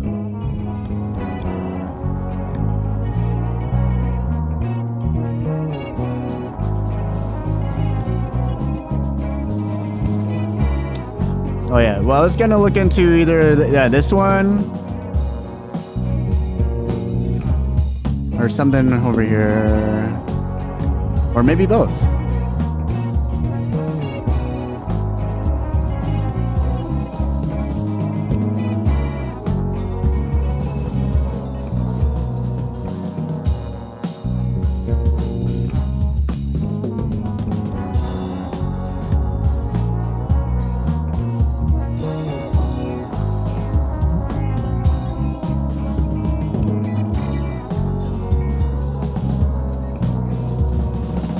Quiet now.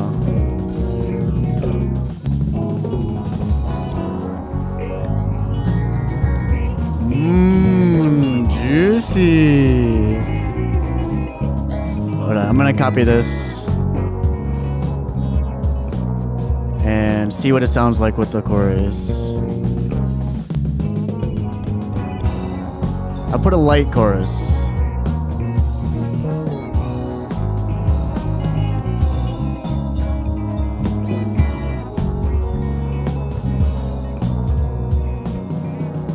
It's interesting. I don't know what any of this stuff really does.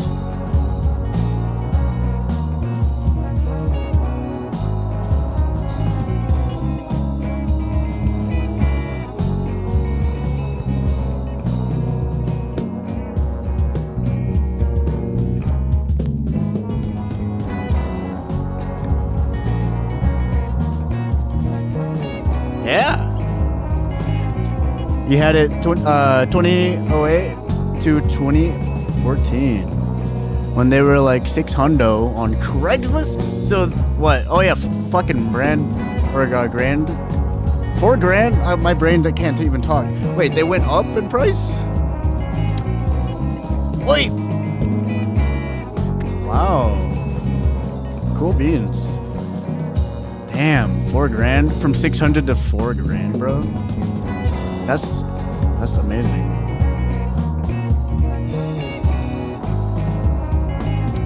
That's good hardware for you, huh? Good classic vintage hardware. I'm guessing you sold it then?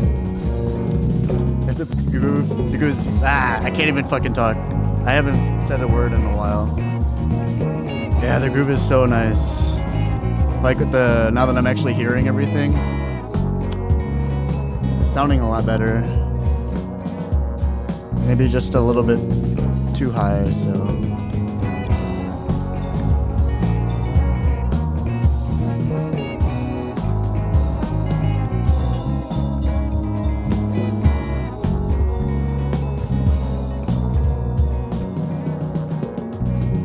Yeah, the vintage analog exploded in popularity in 2010s. Nice, man. Yeah, I'm just really learning about like Moog or whatever, or frickin' those pianos with all the organs or like with all the frickin' knobs and shit. Like a real synthesizer or something, or like, and then they got like the ones with the wires and the patches or whatever. Man, beats me, bro. But those doohickeys seem really fun to play with. Oh, damn. Damn, you had multiple synths? That's pretty bussin' though. I'm happy you had that experience. And you moved from New York to Los Angeles. What a life, bro. What have you been doing your whole life? What the heck? You had synths? And you went all across the country? Is that where you're at now, LA? That's cool, man. Yeah, I just realized I don't really know anything about you. What do you do? What are you doing, bro? Is music is that like just like a really huge passion of yours too? Or are you? Because you're like going from the big entertainment places as well, right? I mean, there's probably a lot going on in New York and LA than just artsy stuff. But you play clarinet, man. So that's pretty like specific. I don't know what that change was for. I feel good. I feel really good with this mix.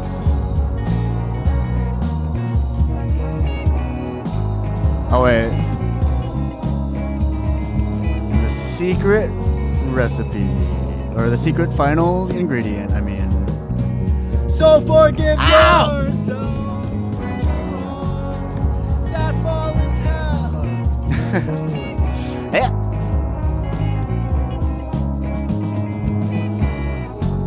Yes, now we do some envisioning. Not that you should stop trying to breathe like someone else. You should be inspired to stand with the giants pursued.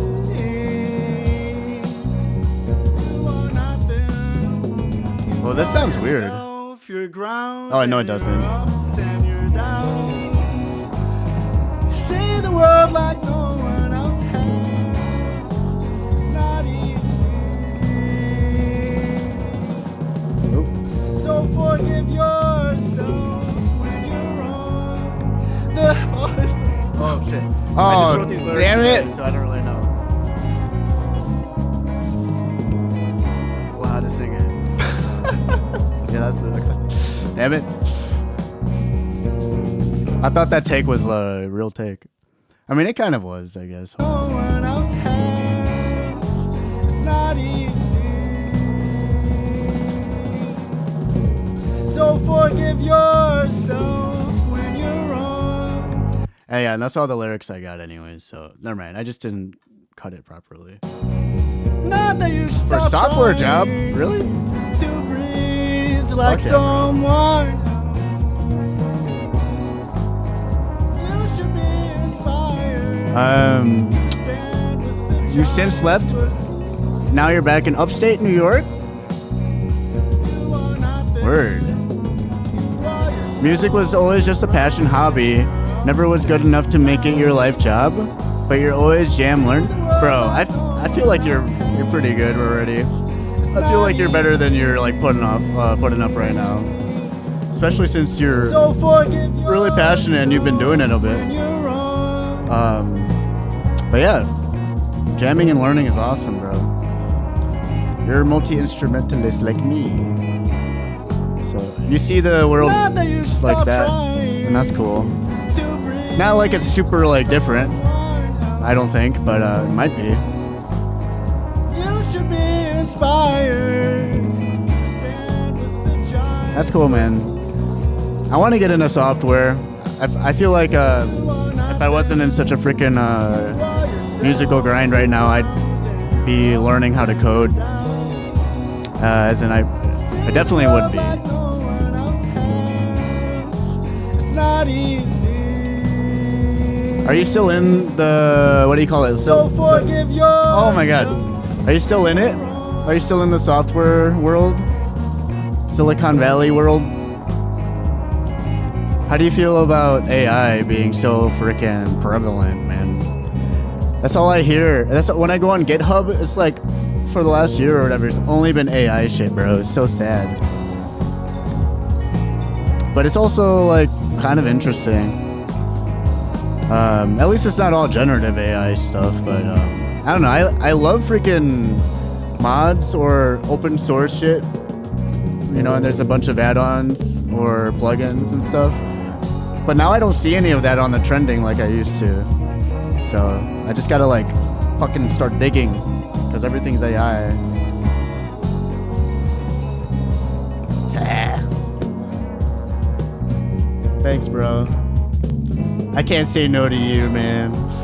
I'll take it. I'll take the work ethic, dedication wink. Can't say no to you, bro. Part of why you dig my stuff so much, not just my aesthetic, but you love my singular drive. Yeah, thanks, bro. Not that you should stop trying. Thank you. Yeah, me too, man. Breathe like someone else. You should be inspired to stand. All right, there's this one frequency I want to get rid of. I don't know if this is it. You are not them. You are yourself, your grounds and your ups and downs.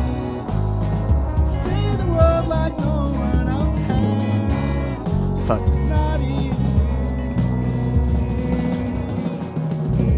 So forgive yourself when you're wrong. That's probably not the best.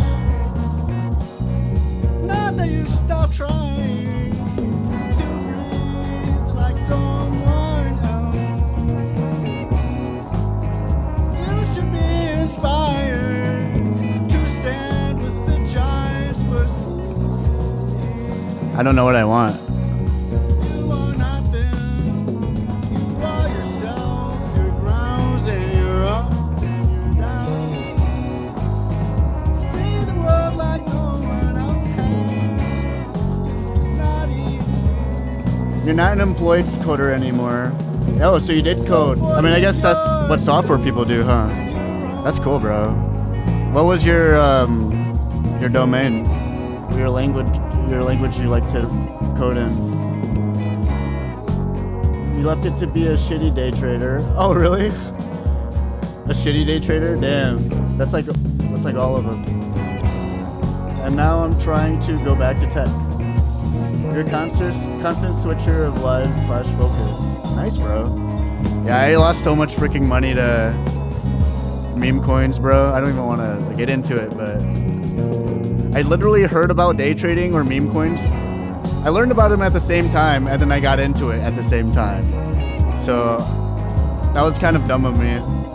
Like, if I even had like taken a month or two to practice it with like theoretical money, I'd be like on a different timeline right now.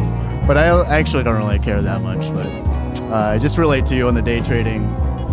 And man, apparently, like, if you freaking invested in Disney around the 90s, you would be all the way back broke even or some shit. I don't even know how you predict any of that stuff. You just gotta learn how to get in and out at the right times, I guess. You should be inspired. I don't know. Like, once I got beat up by that world, I fucking put my blinders on a little bit. I'm like, every once in a while I'll go look at it, I guess. On TikTok, if it just fucking pops up on my page. Not meme coins. That's fucking gambling, bro. That's fucking gambling. Like, except it's worse than gambling, especially in its current state. Yeah, that shit's going to hell. Crypto's going to hell recently, it seems.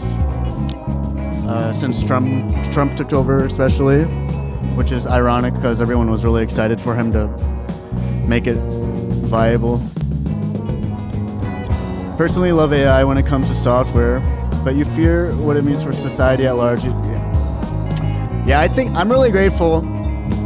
I mean, ideally, I do want to let go of the, like, stop holding AI's hand so much, especially when it comes to coding.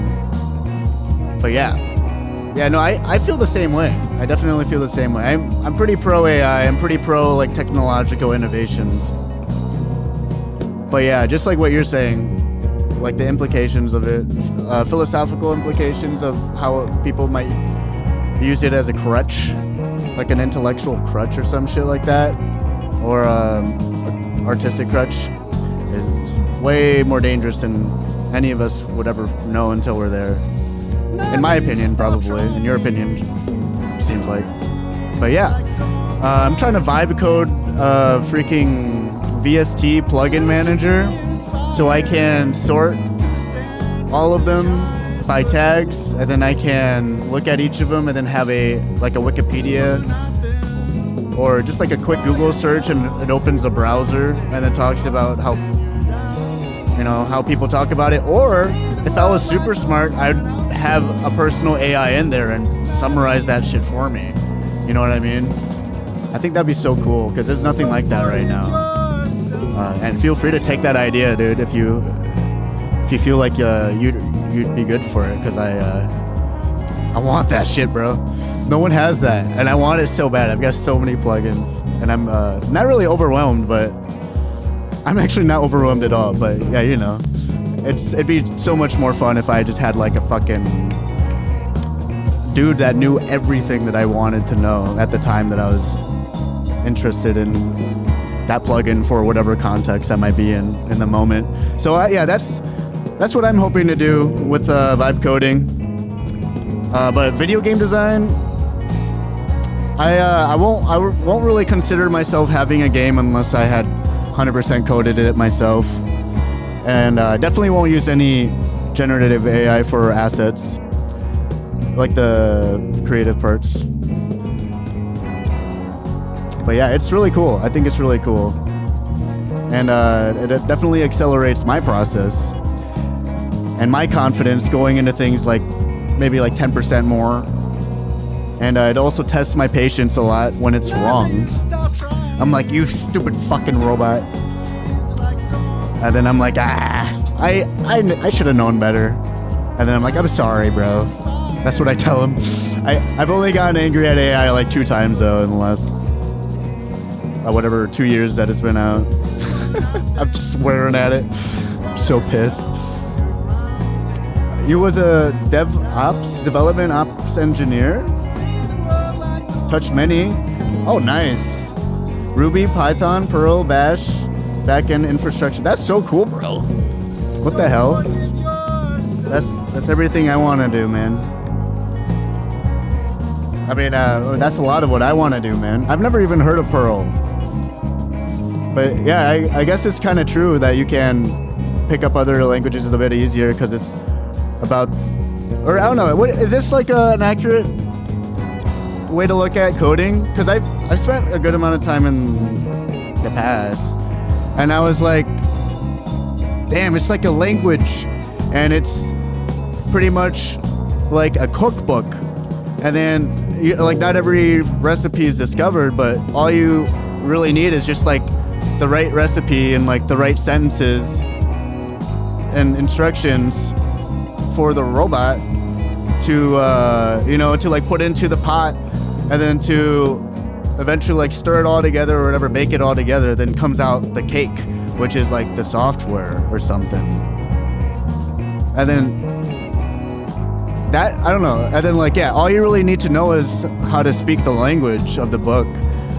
But yeah, I used to be really intimidated by the process because I didn't even understand the goal, I guess, you know? It was like super overwhelming. But then I'm like, oh wow, you're really just talking to the freaking robot in the language that it knows. And then you're trying to teach it how to cook something. Is that a decent metaphor? It's probably way oversimplified. But at this point, I've done a good amount of coding to feel like I have a grasp of it conceptually. And then like, debugging's like a whole different thing though. Trying to figure out why something doesn't work. There's probably a lot of different ways to troubleshoot that, and I wouldn't even know. It's probably like, it's probably a lot, but the first thing I think of is maybe it's like you gotta be hella specific and hella particular with all the mechanics you want to, exist, because otherwise it won't be there or something. I don't know. You actually did decent as a trader. It's just soulless and you hate it? Oh, nice. Well, I'm happy you did decent. It is soulless. Lonely is selfish. Doesn't add anything to the world. Fair enough, bro. Fair enough. It's a shitty way to make a living. Yeah, yeah. Most definitely, dude. From my experience, it was like the epitome of dog eat dog.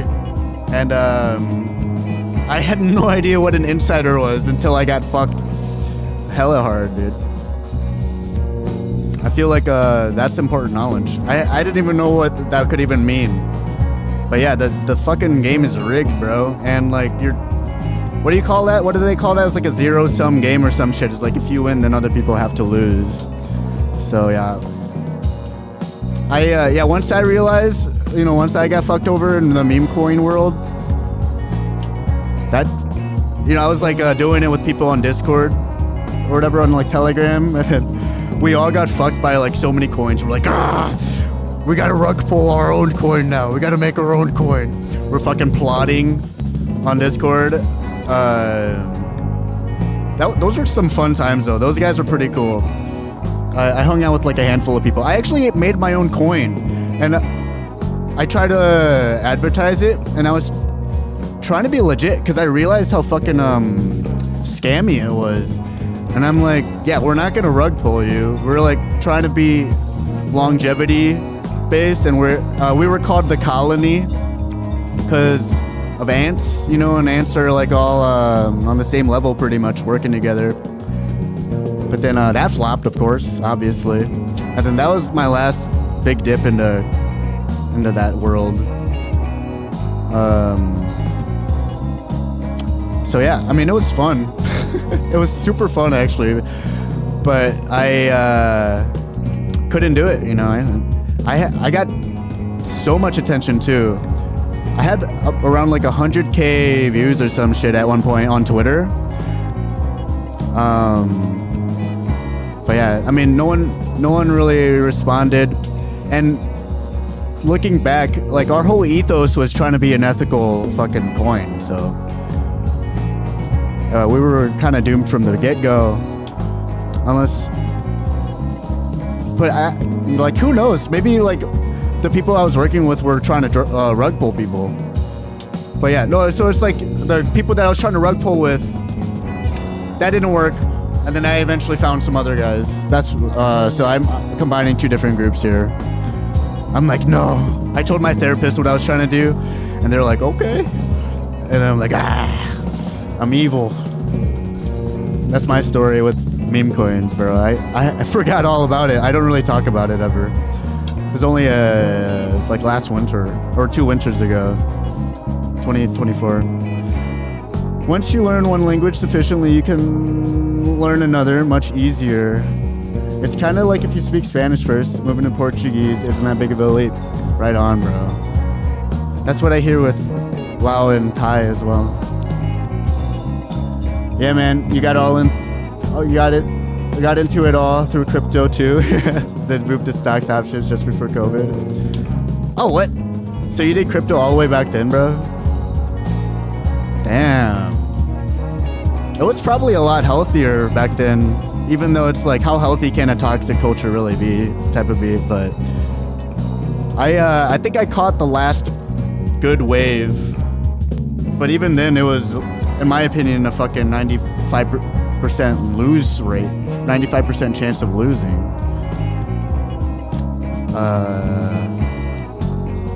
Probably lost like, yeah, 95% of my fucking portfolio, bro. So you live and you learn, man. You live and you learn. I don't have any regrets. I think that shit's silly. But yeah, that's another way to learn about the world for sure.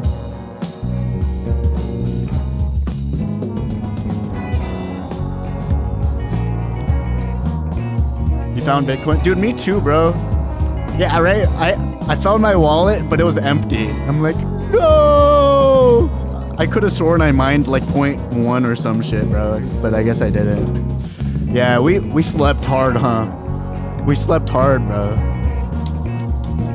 Tough. And yes, crypto was a lot less scummy before COVID. Elon with Doge. Oh, the Department of Government Efficiency. Wow, yeah, you were in it. That's cool. That's cool. I don't think I really, like, I knew Bitcoin was a thing, but I don't think I was too aware at all otherwise. Like, it was always a crypto bro thing, and I just avoided it. So I never explored it. Oh, he pumped Doge? Oh, I see. Yeah. Damn, okay, I see. I totally forgot about Dogecoin. Yeah, he did the same thing with freaking Pepe or some shit on Ethereum. And that was like I think that was like the only other one I know of that he hella pumped. Yeah. Yeah, Elon's the fucking rat. I asked fucking ChatGPT if we were to make contact with aliens, who do they think would be a good representative for Earth? And then they were like, Elon. And I'm like, no. And they're like, because he just thinks so, I don't know, like just so non-emotionally and like a freaking alien or some shit. I forgot what they said, but fuck Elon Musk. Fuck Elon Musk. Man, this song is so good.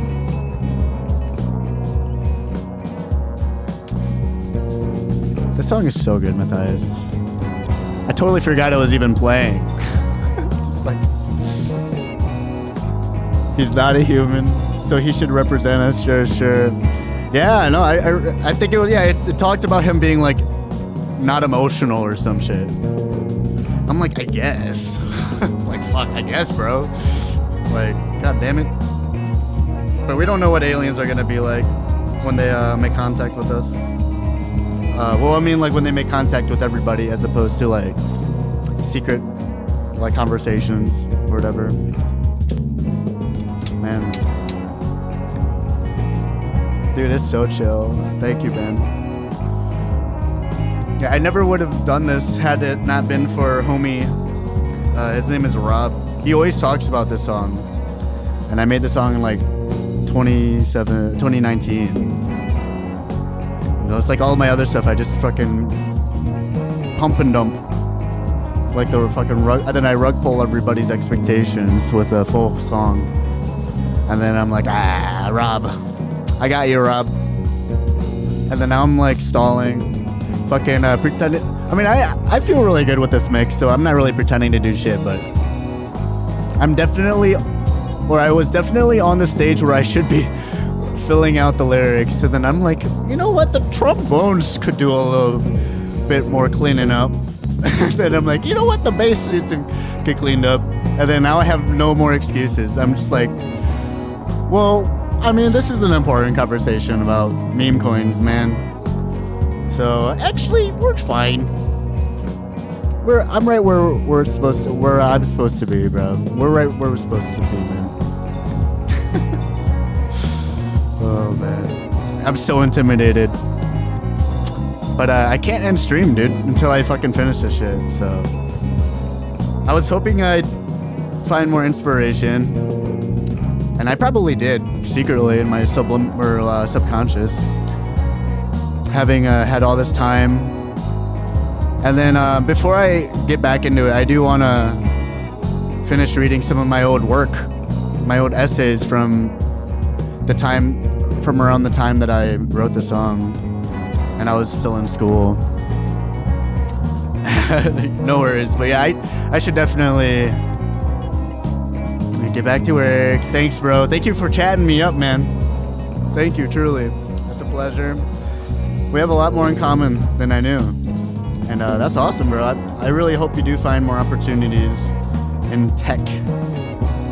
Especially because apparently AI is going to be taking all the jobs pretty much, and this is like the time to really either be a part of that or be fucked. That's what I heard, is like you want to be a part of the freaking movement or just like be fucked. So yeah, I wish you the best of luck, bro. Yeah, you seem like you'd be a good person to be a part of that movement. So yeah, that sounds fun. Sounds fun, man. But yeah, I'm gonna pause this and it's gonna get real quiet and it's gonna be weird.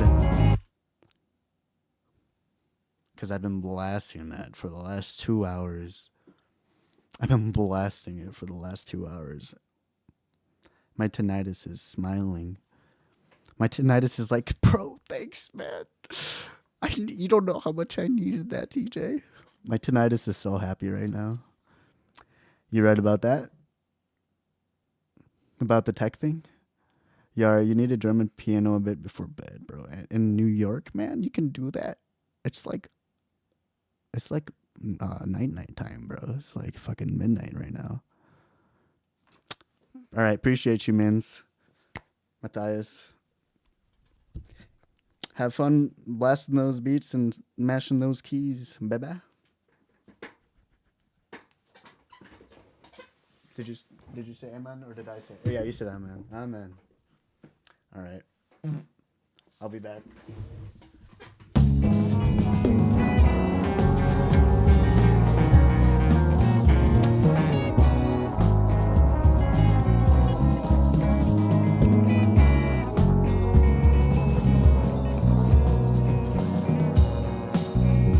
Okay. Peace out, bro. Peace out.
I'm back.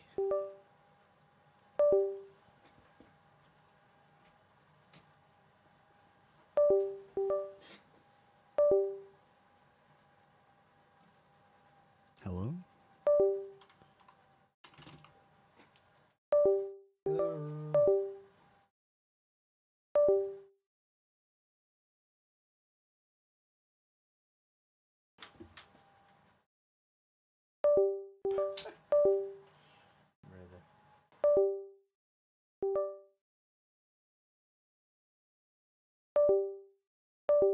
Hello?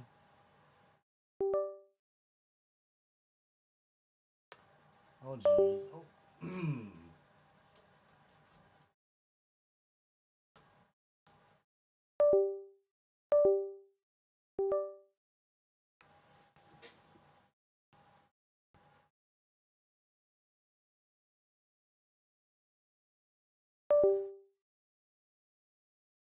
Eh.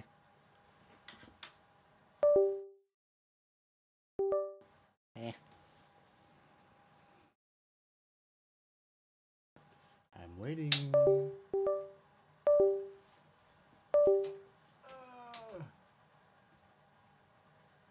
Oh, hey. Hey, I didn't see you there.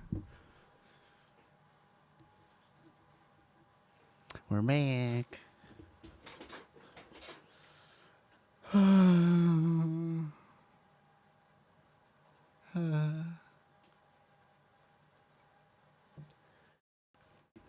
They call it an avocado, not an avocado.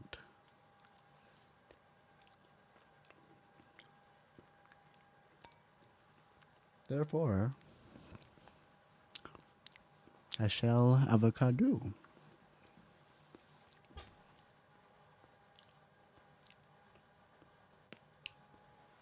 It's so close, bro.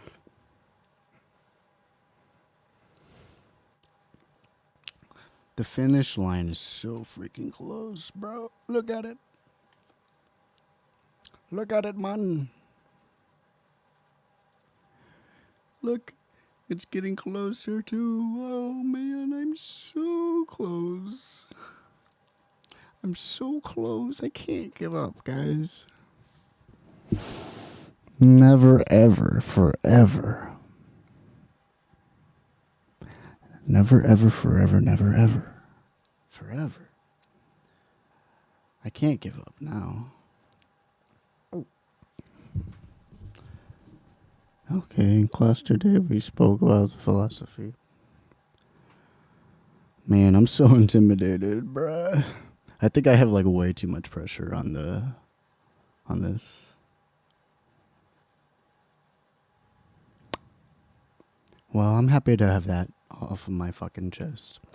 I'm happy to have said that. So, it'll be alright.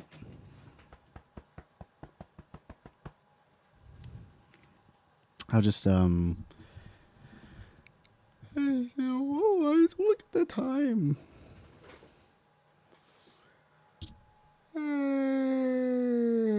That seriousness, I'll get it.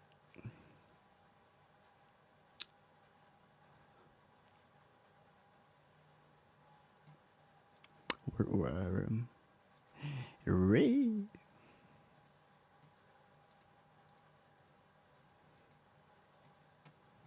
In all seriousness, Ray can do this.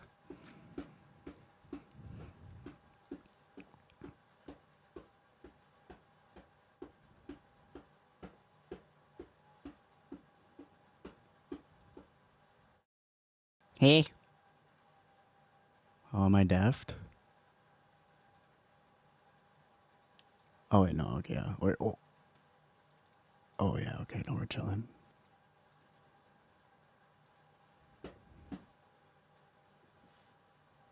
You guys good? Great. I'm gonna take that silence as a most definitely, Sergeant. Most definitely, Sergeant. And that's what I love to be communicated to through silence with. So, yeah.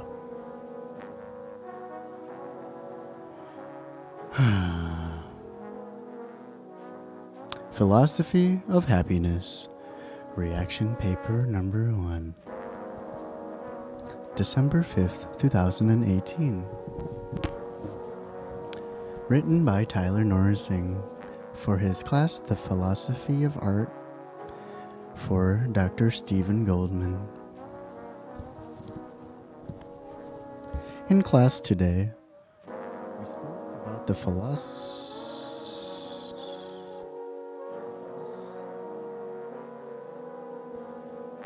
we spoke about the philosophy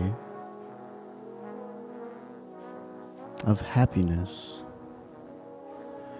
One classmate mentioned the multiple levels of happiness in which you,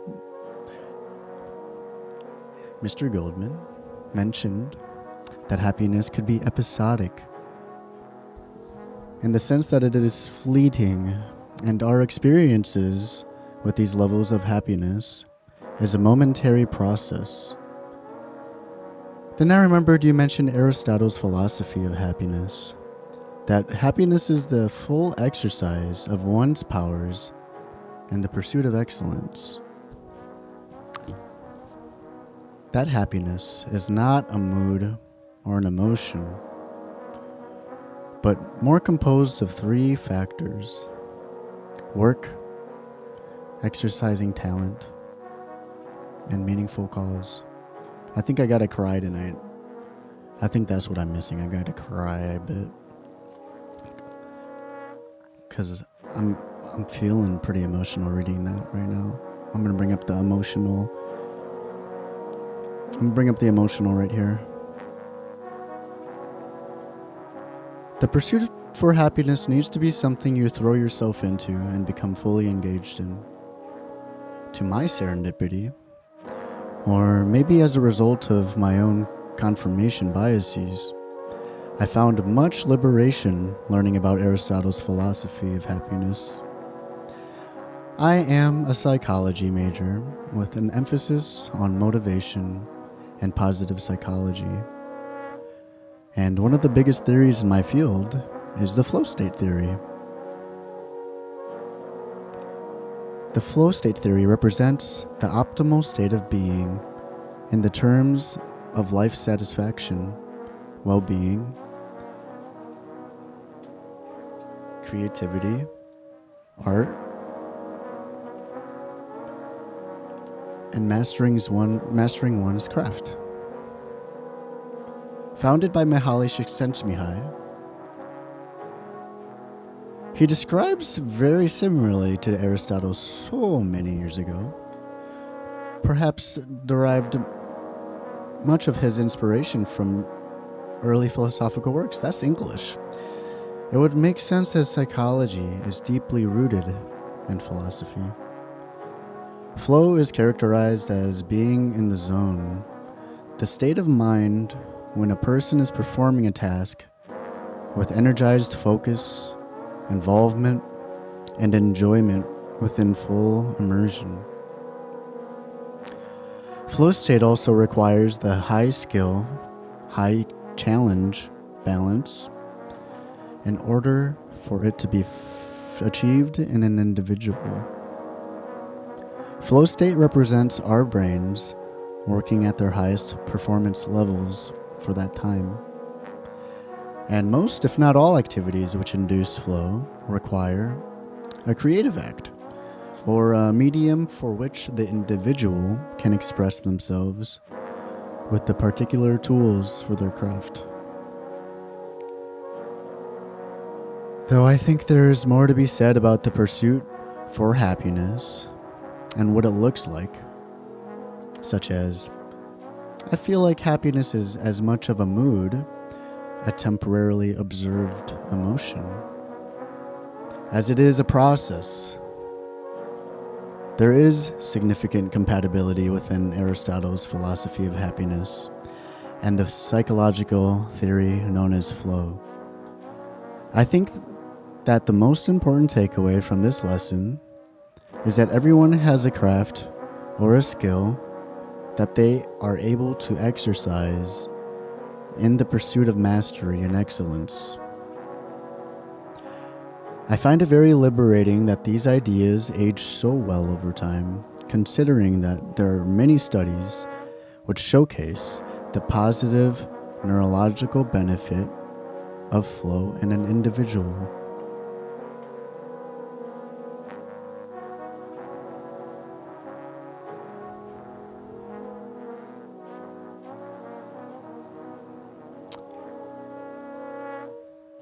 Reaction paper number 3, Philosophy of Art by Tyler Norsing for Dr. Stephen Goldman.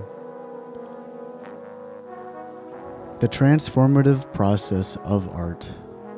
Reaction paper 3.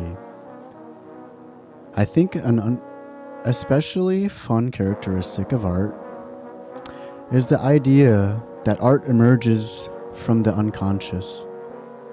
Whether it is through deliberate alchemy, a term coined by psychologist Carl Jung, that we are looking to create a new self and to instill profound moral ideas into our work.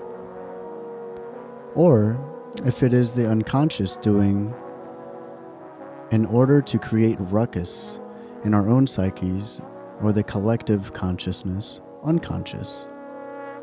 I feel like the art has to come from the deepest implicit motivations of its creator.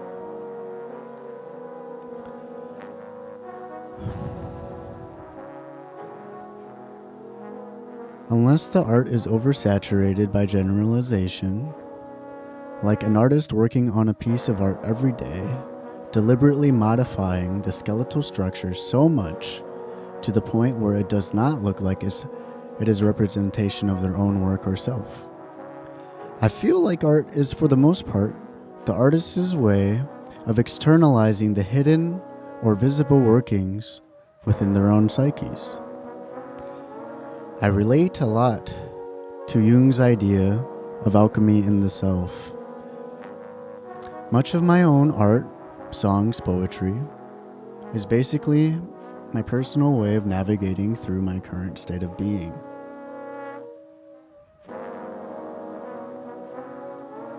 It could relate to my emotional well-being, my feelings in retrospection, my attitudes towards the future, or they might even find themselves in the form of a silly and lighthearted song.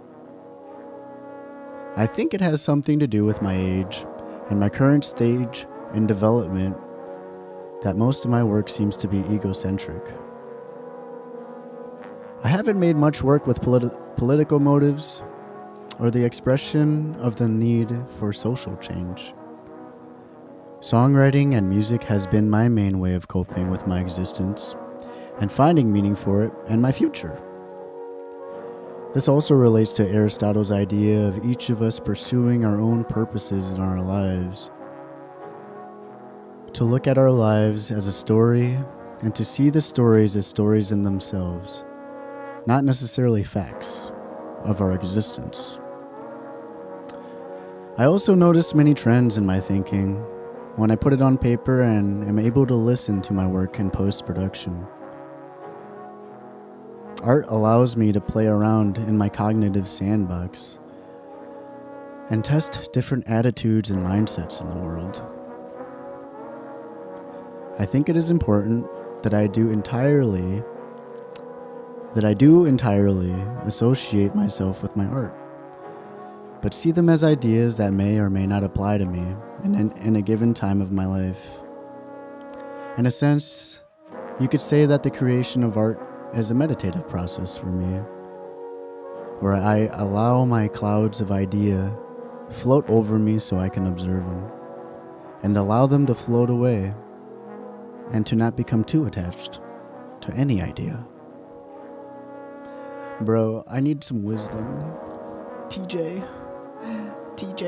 I need your word, bro. What else you got, man?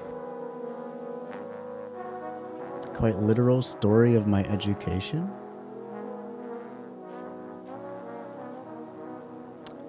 This was in my last year of university, for my university studies class.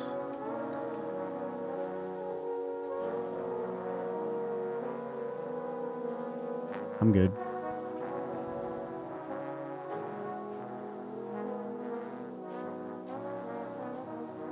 Oh, the final reaction paper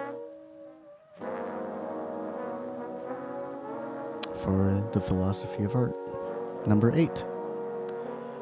I found this class to be a piece of art in itself, and after being in this class, I see all of my interactions with people as art.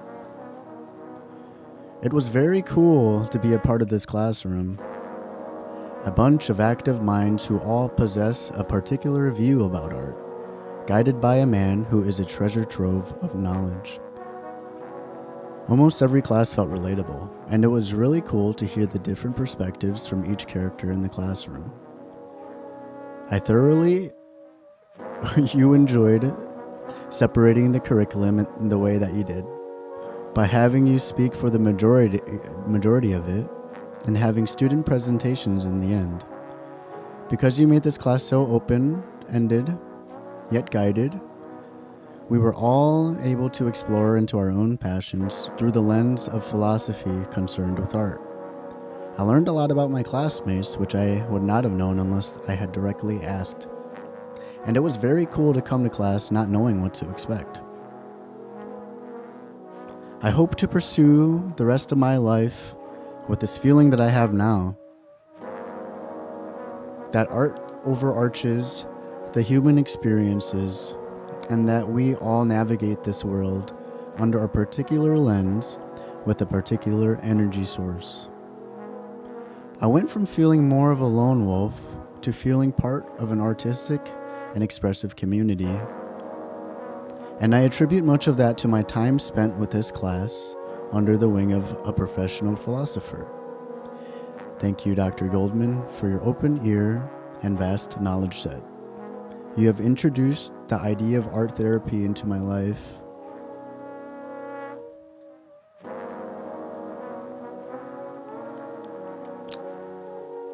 As well as continuing this pursuit to ever-growing knowledge and appreciation of art.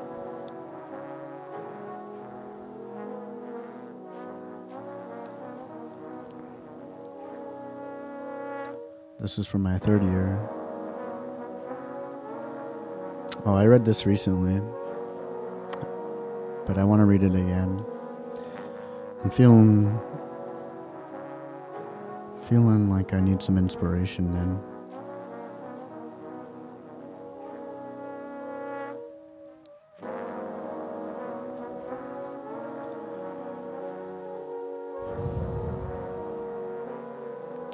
As a prospective clinical psychologist and aspiring psychology buff, I want to be open and honest.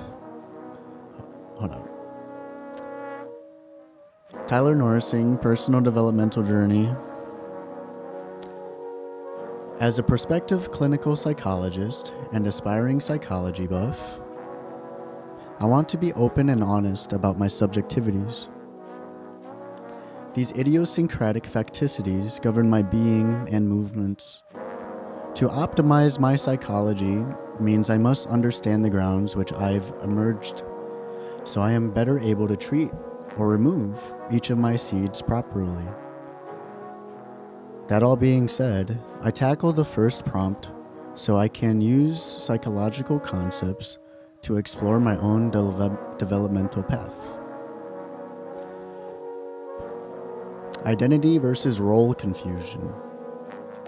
The first concept I will use is identity versus role confusion, otherwise known as the stage in life where spirituality or life purpose begins to trudge around my thinking. Identity Development Slides 2019. This stage originates from psychologist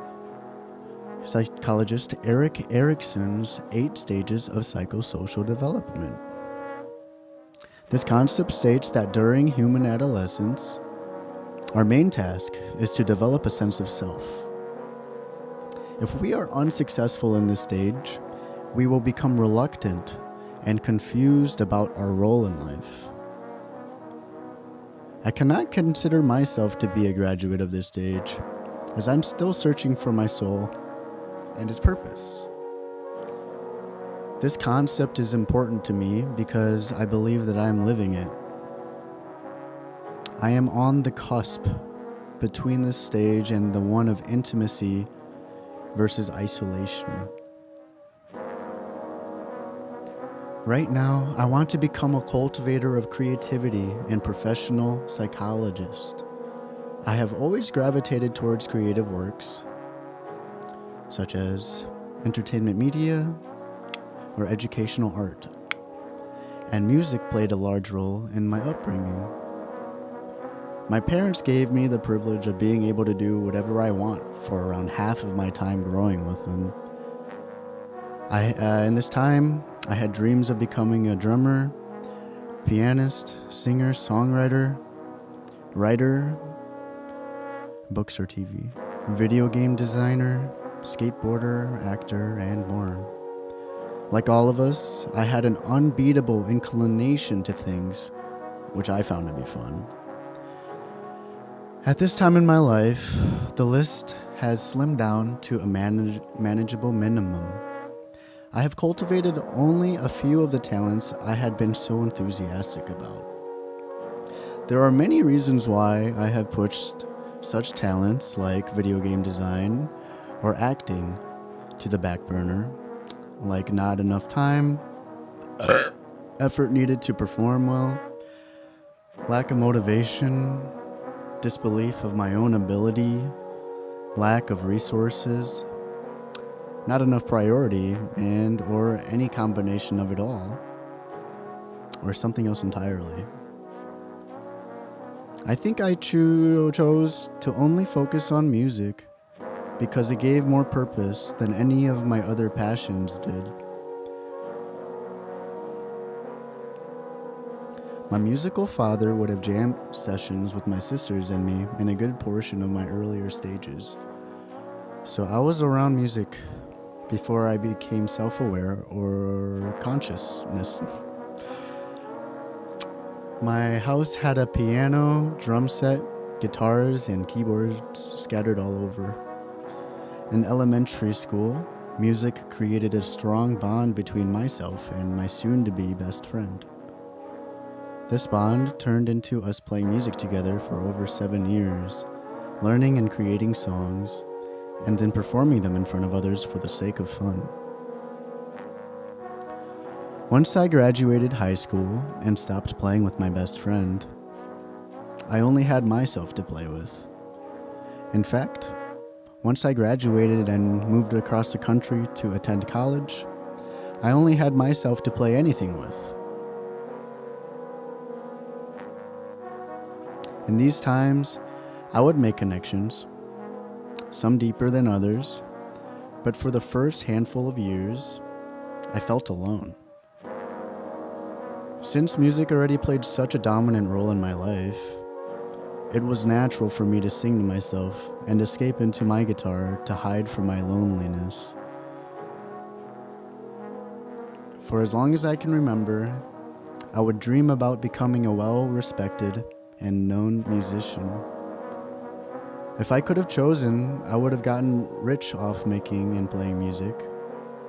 But I couldn't choose, and the pursuit towards doing that is riddled with uncertainty and financial insecurity.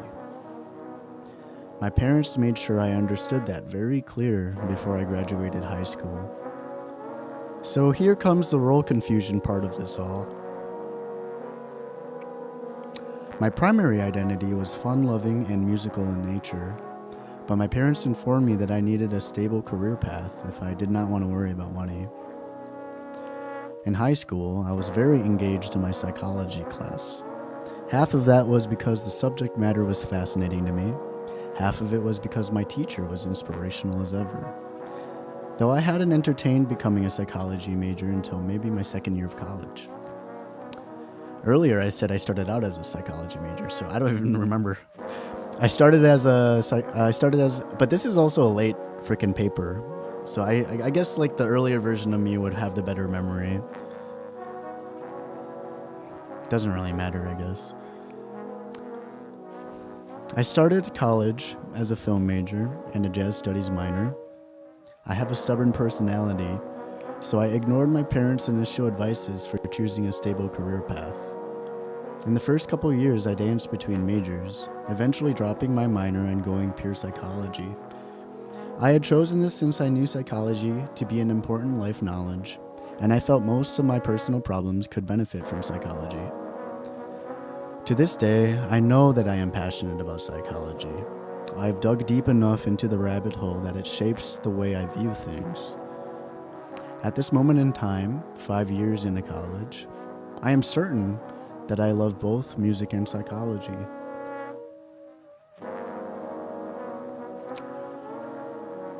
But I am still confused on if clinical psychology is the truest path for me. I chose the Erikson's concept of identity versus role confusion because I still consider myself dealing. Knowing about this concept helps describe my development because it gives names to the different avenues in which play a part of my identity formation. Now I am able to see that a spiritual development is happening.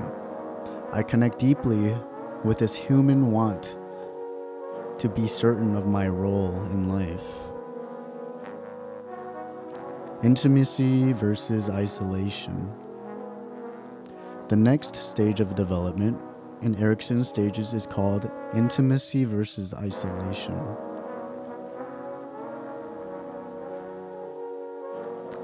This is a stage of life where we develop a positive self-concept and begin to share our lives with others.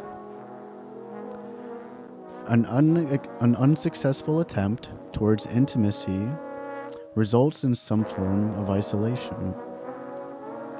This concept connects to my development because it is another stage that I'm dealing with. Erikson's recognition of this stage is profound to me as I feel like I am failing. Because I can be slow to feel like I can freely express myself around particular individuals. I'm not necessarily distrustful, but I can be closed in my expression and fear that I will be looked down upon if I do. My anxieties can distract my drive towards intimacy, while my defense mechanisms take the wheel. This stage focuses on my social development and tests my ability to feel free around other people. It is helpful to know this concept because it shows some sort of universality in the human psychological experience. I am comforted to know that this part of life, to be reluctant towards intimacy, is a natural stage in which we all go through. I could point to all sorts of things as to why I think I can be so distrustful. For the sake of brevity, I would rather let you know that I am hopeful, and I look forward to the infinite amount of opportunities I will have to open up in life. Knowing about this stage in life helps describe my immature development because to me, it suggests hope for myself in becoming a meaningful community member. Formal operational. The last concept I will use is Piaget's formal operational stage. This is Piaget's last stage of development. It is the period of development where our abstract thinking increases. Formal operations slide 2019. This concept connects to my philosophical development as I begin to reflect and question things that are not necessarily obvious in nature, such as life purpose or the theory of mind. This stage of development begins just before our teenage years and grows until we perish into smithereens. I attribute my acquisition of some capacity to reflect on previous life experiences to this stage in life. I feel like my most creative self, and acknowledging that this period of life is universal helps me appreciate the human experience a little more. I am grateful for my psychological growth, and am happy to have capacities for abstraction. Knowing about this concept helps describe my philosophical/holistic development, because it gives names to the different ways that ideas and perspectives can develop. Meta-theoretical assumptions, contextual, and change. There are certain meta-theories that are compatible with my perspective on my personal development. I believe that I fall more into a contextual meta-theory, which assumes that development is shaped by time and place and is defined by the individual and their environment. This assumption relates to both my musical and academic identity. Though I may have a good level of musicality, I do not believe that my genes are 100% of the equation. In certain contexts, I find myself immersed in the realm of psychology and research. But in other contexts, I question if it is the road that I want to pursue academically. I believe it is because of my father's passion for music, alongside multiple relationships and interactions with the other, that I have nurtured this art form so far into my adulthood. It is the context of which I was brought into that helps shape my interests, and I do not believe I would have such a potent musical identity without it. Another meta-theoretical assumption is that individual development is both malleable and stable. This assumption also corresponds to the contextual meta-theory. This assumption states that people change in response to the experience, but there may be early characteristics that persist in life, such as my appreciation for watermelon. This assumption also relates to my musical identity, in the sense that I've always wanted to be around music, but the role of music in my life seems to be unstable. I have a stable appreciation for musical arts, but because of the context which suggests that musicians are more susceptible to financial instability, the way I perceive music in my life fluctuates. Conclusion. This paper served as a helpful tool for me to explore certain themes in my own personal development. I was surprised to see how impactful music has been in my life and my personal decision making. It has something that I have always been aware of, but hadn't actually explored deeply until now. I am a little anxious about my role with psychology in the sense of my role/career path, but I do know it is a world that I wish to continue exploring for as long as I'm alive. I'm just gonna keep reading, guys. This is gonna be a very soul-searching episode today.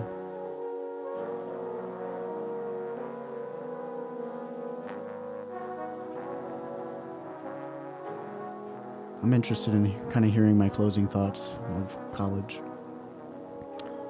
but I'm gonna go through all of it. Not all of it, but you know.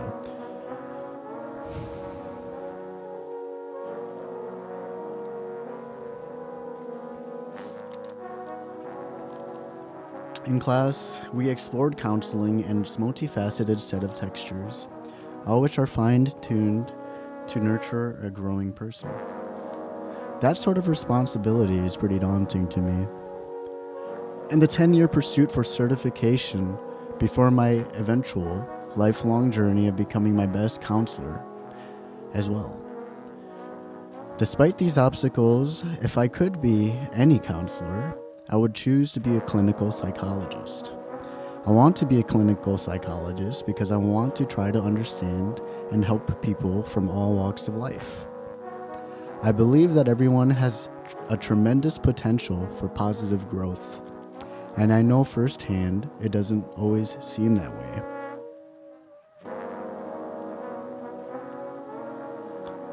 Life is like a leisurely stroll on a park where a different animal randomly attacks you every time you misstep or step perfectly. Sometimes life can get so bad that there's a flock of money-hungry birds and racist squirrels berating you. The thought of having a licensed and knowledgeable, loving, and full of care psychologist walking alongside that person and helping them fight off each challenging obstacle excites and inspires me. It takes a lot of time, love, and effort to be in that psychologist's shoes. These psychologists are people who took the 8+ years to earn their degree and decided to work more because it was worth it. In chapter 15 of our class literature, they say in order to be in private practice in all 50 states, professional mental health counselors must have a master's as well as a license regulated by such state. Many states are now saying that these counselors must graduate from a CACREP, or a CACREP-affiliated program as well. A process which cycles for 8 years and is needed for as long as one wants to be a counselor. As opposed to other realms of professional mental health, counselors focus more on prevention and wellness and less on pathology and diagnosis. The literature says the scope of practice for clinical mental health counselors ranges from prevention, intervention, consultation, and treatment around problems of living to more pathological mental and emotional concerns. It also says that these counselors can specialize in specific problems such as depression or eating disorders. It is also common that counselors specialize in specific populations, such as children with ADHD or LGBT individuals. Generally, these counselors are likely to work with all sorts of individuals across their lifespan in clinics, private practice, nonprofit and for-profit agencies, homes, schools, colleges and universities, and the workplace. These counselors must remain competent across all relationships so they can fully appreciate the unique identity of their patient. A counselor who does not understand their client cannot help them. So the great counselor expresses cultural humility because they see their blind spots and want to learn more.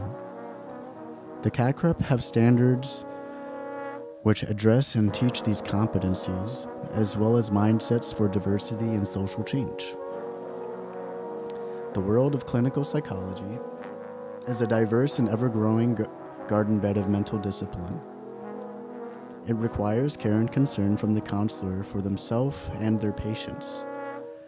It is a craft designed to calm the threat of crashing waves in lives so that the patient can be in control of the ride. And it asks for the aspiring counselor to remain humble and aware of their own facticities as they try to be aware of other individuals' unique backgrounds. If I chose, clinical counseling would be my path. To work with people from all walks of life is fascinating.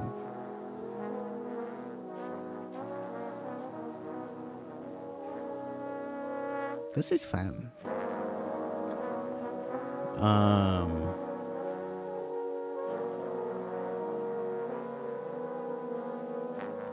Psychology 462. Aging. Evaluation paper. In response to Leslie Contreras' reaction paper, I now realize that I may have missed some important hints in body language which may have provided more depth to my observation. My initial aim was to observe the old man in his natural state, without any interfering from my own end. I believe that I achieved this aim to a considerable extent, though I recall being rather indirect in my observation in the sense that I would attain most of my evidence through eavesdropping through my peripheral senses, as opposed to maintaining a direct eye line towards the man. Oh, I remember this. This was, I think I was at, Pizza Schmitza. Yeah, I was at work. We had to observe like an old person, pretty much, I'm pretty sure. So I was at work. I also had orders which I had to fulfill, such as making pizzas, pastas, and salads, so I do not doubt that I had missed some crucial details. Leslie's strongest suggestion...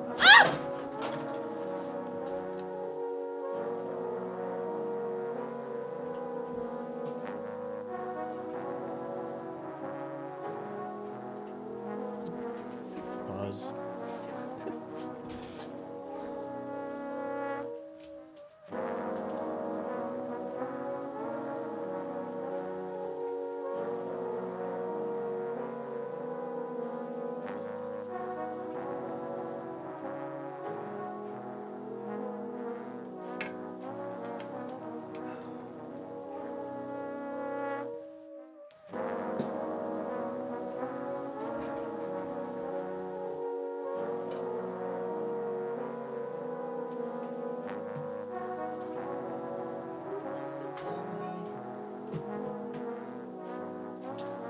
I'm such a klutz.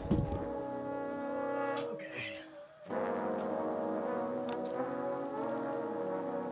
I'm such a klutzy what's up. Leslie's strongest suggestion for my future observations is to be more explicit about the old man and his body language, alongside any interactions he may have had outside of the transaction with my server, Emery. Though the old man had come and left the restaurant alone, I cannot fully claim that he had no interactions with anyone else in the restaurant, which details may have led to a different conclusion of the old man's character if I had been more attentive. In my observation paper, I tried to withhold my own judgments and tendencies to stereotype this man. I try to operate primarily in a contextual worldview, in the sense that life and its manifestations are subject to itself and the things around it. I could have rationalized the man's slower and calmer demeanor to be typical of the old age stereotype, where those who live become weaker and slower across time. Though I dodged that assumption with a different assumption, attributing his rather calm attitude to having a long day beforehand. With the contextual worldview, it is hard to claim definitive reason for any action or behavior, such or as the target of such claim exists outside of the observation of the researcher. And it is impossible to truly understand the mechanisms behind an interaction without being in the shoes of both participants first. Perhaps, as a way to entertain this assumption that the man had concluded his productive work session, we could connect this into Erikson's theory of psychosocial development. Erikson claims that towards middle adulthood, though this can really occur in any stage of development, individuals are faced with a dichotomy of generativity versus stagnation. Perhaps this old man is coming back from a public seminar where he is teaching students of life about the important nuances of life which have guided him on his life adventure. Alternatively, maybe the old man had finished his shift for a construction company where he contributed to the development of a future school or strip club, hybrid. He could be in that fight to achieve a long-lasting impact on the next generation through his work, and I may have missed some important cues which reviewed his vocation. Aristotle characterized elderly men as individuals who are sure about nothing and underdo everything, which exemplifies the other end of Erikson's dichotomy. In Aristotle's depiction of the general elderly public, he represents them to be stagnant in their being, in the sense that they are uncertain and hesitant to contribute forward. Aristotle portrays them to be cold-blooded, cowardly, and lacking generosity. I do not believe the man I observed fits tightly in these boxes, as his interaction with my server Emery was very polite, despite its brevity. His politeness asserts a sense of generativity to me, but I also associate positive emotions with a positive mindset, which I assume to result from a positive lifestyle, such as one of generativity. An unfortunate cognitive bias, which I very likely have incorporated into my observation, would be confirmation bias. Pure observation requires an objective lens in which only the behaviors are measured. It is extremely probable that I had included my own wanting of this man to be a Stoic figure. This is because Stoicism has played a large role in my own developing worldview, and my studies in it may have leaked into my final interpretations of the man's actions. The man easily could have been very anxious or frustrated, but I reasoned his calm demeanor to be one of control and power over his individual autonomy. There are many alternatives to this cognitive bias which would play into the muddled vision which I expressed. I could have transcended the development of my observation by being more keen and thorough throughout my methodology. Through projecting my own lens alongside my tendency to favor strong moral and Stoic behavior over degenerative ones, I limited myself in my observations, and the following results provided me with a vague report, and the interpretations of meaning are open to speculation across multiple pathways. Hey, Colin. This observational exercise has taught me to be clear in my aims, as well as to be aware of the multiple conditions and contexts that may be important in formulating my final analysis. I can never be sure on why the old man was so calm and stoic, but his lack of social interaction and my present awareness leads me to believe he had been about done with his day and was ready to sit down with a hot slice of pizza and to rest and relax. Through examination of psychological theories, such as the contextual worldview perspective, Erikson's stage of generativity versus stagnation, contrasted against Aristotle's depiction of the elderly, I realize that I will have more to consider in my next exercise. Behavioral observations in general are limited in its findings, though I should be more willing to remove my own biases when I explore the potential meanings of each interaction. Hope you're well, Colin. Right now I'm just trying to find some inspiration for the song that I wrote in like 2019, so I'm just kind of exploring where my mind was at, you know, or what my mind had been building to around that time by reading old papers for school. The importance of storytelling in humanity. Reaction paper number 7. A common trend among human beings is our tendency to tell stories and to pass them along in generations. This can manifest itself from novels, fairy tales, traditional folk songs, dances, or paintings, and other forms of visual arts. Human beings have an extraordinary orientation and creativity towards worldly and self-understanding. I appreciate the different modes of art as they all represent humankind, yet they are expressed through a variety of sensory and bodily means. Cooks use smell and taste to dictate their arts. They blend spices with produce and meats to create a completely fresh sensory experience which would not arise in humanity naturally without human intervention. Dancers use their physical being to convey moods through postural changes, movement, and form of attire.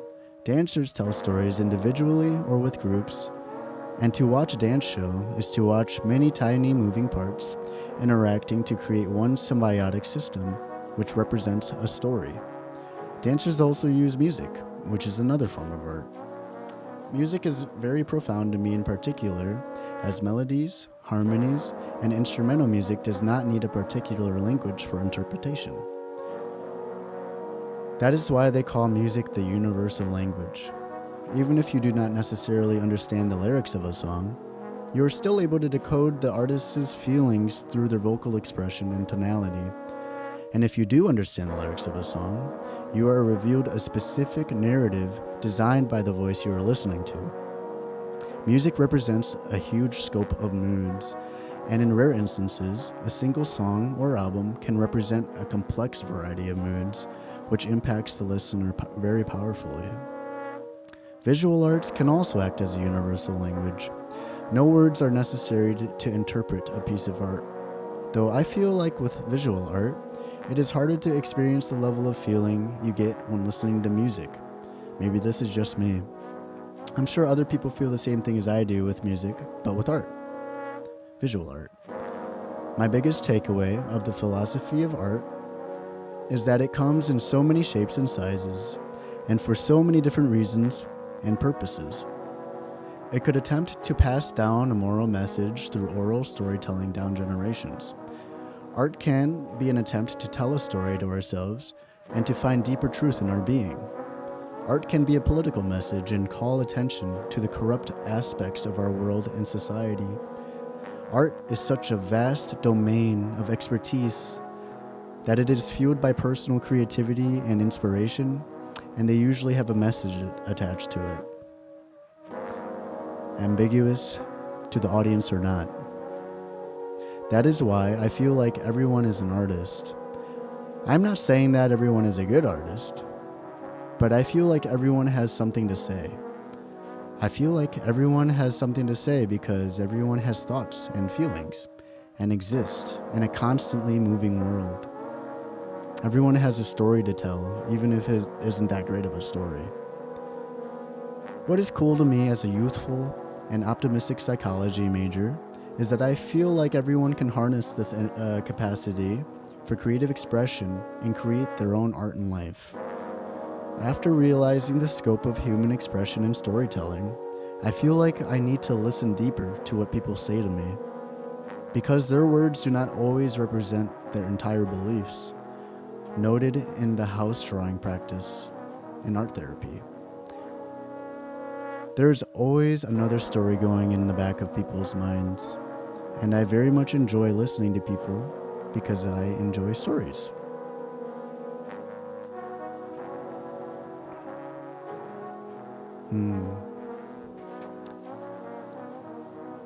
This is probably of the same class. Nope. Journal Entry Unit 5, Psychology 410.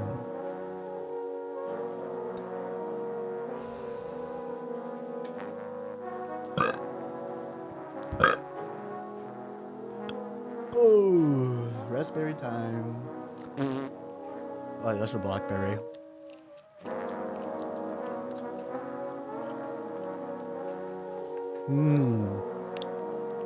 Delicious. It goes to show that growing up or living as an immigrant has its pros and cons. Since immigrant living is such a multifaceted lifestyle, there are many possible trade-offs which can come with it. The first generation made the price of freedom by moving away from their loved ones into a new social world, one where they must work long and arduous hours in order to make ends meet.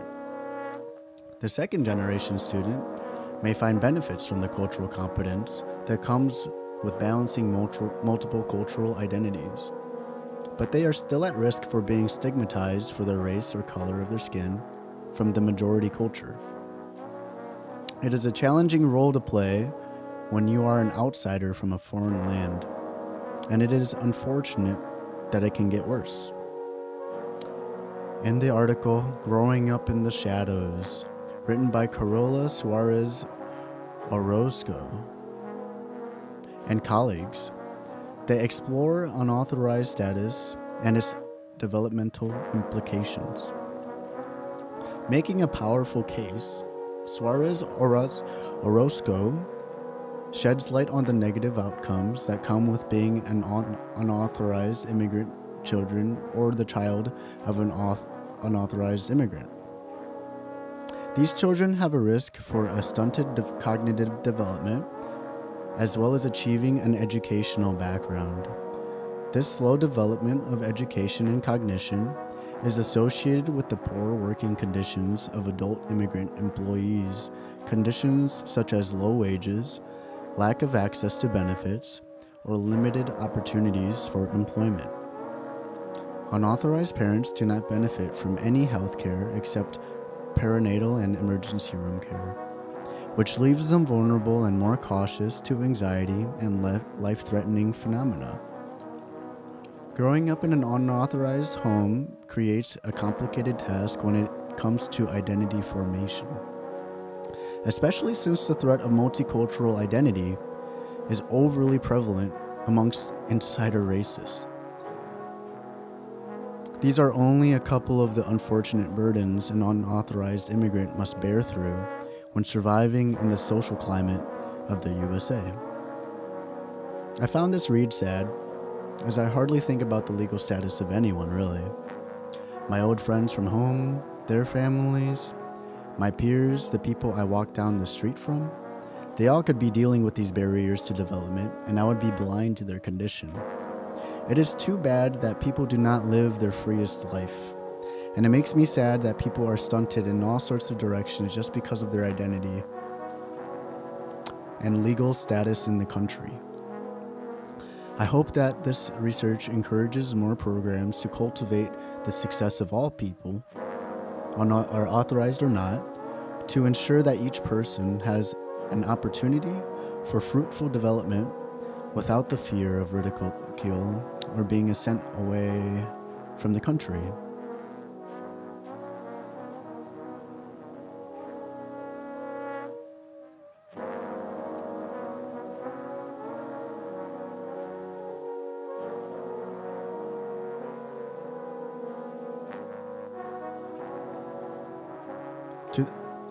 This might be the latest one that I've read so far. June 11th, 2019. Final reflection, mentored storytelling. Here we are.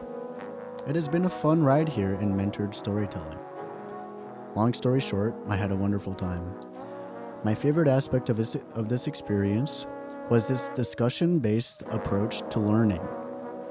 Whether it was a reflection of our education system today, or if it was as simple as a conversation interview with our mentees, this class provided many opportunities to introspect on all levels.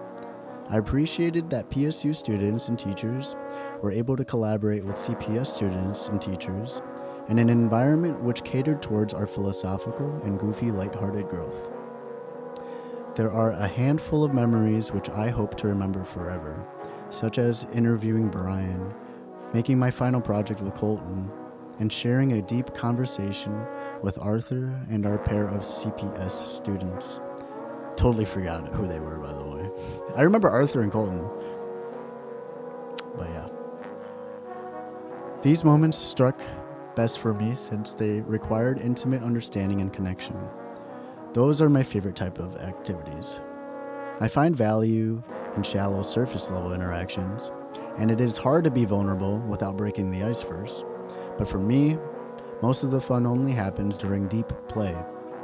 Thankfully, I felt that deep play territory was not too difficult to enter in our class. Something I discovered about myself during this class was my level of tolerance and how I handle my opinions. In a handful of our classes, I would find myself in a disagreeable position with a peer. Initially, I would distance myself from their negativity and pessimism and react in a smart-assy and borderline demeaning manner, though it was all playful. It was not until halfway through that interaction that I realized that homie was already dealing with a lot in their lives, in their life, and that I shouldn't take their uncooperative and destructive mannerisms as a personal attack. It was then that I discovered that I did not have to get involved and could take a step back.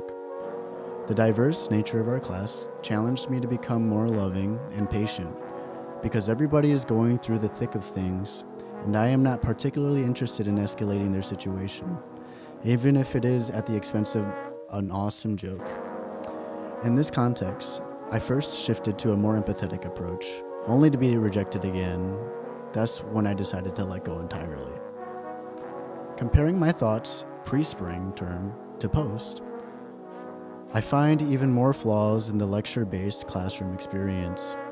When it comes to my own growth and learning, I find I function best in engaging, interactive, discussion-based environments.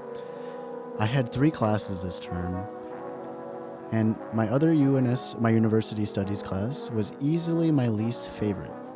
Compared to discussion-based classes, it felt that there were so many people in the room that less people utilized their voice. So it was only a couple other dudes and myself that asked questions or challenged class material. Our teachers seemed to be on a strict time limit, and because of that, our classes were very forced. It didn't help that our teacher did not know the answer for at least half of the questions asked. I would argue 75% of our questions were left unanswered, with zero effort on our teacher's end to address these questions at any point in the following classes. Needless to say, I did not enjoy this class. In comparison, Michelle, you did a great job at addressing small details, and you did so while creating an open and comfortable environment for any future conversations. Not to mention your efforts to connect and engage with us outside the classroom. Those small but considerate actions accumulate to a classroom experience of meaning. It really felt like I was being listened to, and my motivation to succeed and reciprocate effort only increased. This class was a decent reminder that you can grow, learn, and have fun at the same time. I am not sure if there is much room for improvement in this class. It seemed most of our constraints were due to time or spatial limitations. I know that I could have done better in communicating and showing up to class on time, but even then, I do not feel there is much more I could have done in such a small amount of time. All in all, I appreciated taking this class, though I am not a fan of the University Studies program at PSU in any shape or form, so as long as it is mandatory and costs thousands of dollars. I know that isn't your doing, Michelle, and you should know that I thought you helped this class in being a fantastic experience. Oh, I'm such a nice student. I'm such a nice student.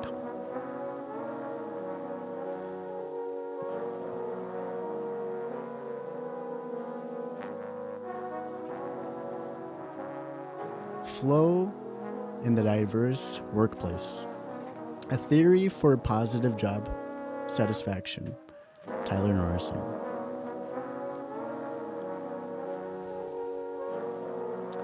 Flow in the diverse workplace. The restaurant industry is a unique industry compared to others. The nature of services in the restaurant industry are distinct in terms of production, delivery, and consumption, and that employees have direct contact with the customers. Restaurant managers depend on this face-to-face and rather intimate environment to create a good experience, satiating the digestive and social appetites for their customer.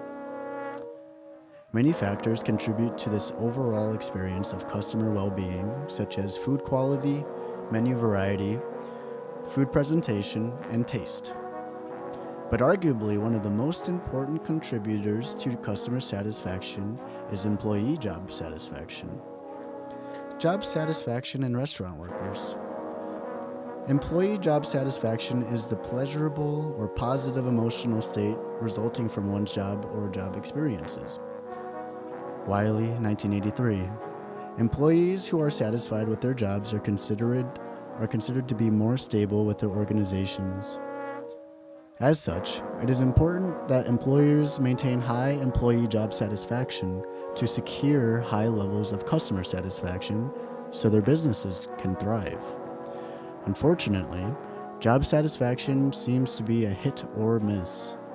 As of 2014, the restaurant industry represents almost half of the workforce in America, and many restaurant workers do not have incomes high enough to make ends meet.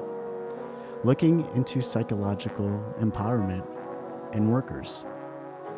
Past Turkish researchers surveyed 798 non-supervisory restaurant employees using the Minnesota Satisfaction Questionnaire, and found half the employees expressed low satisfaction with their jobs.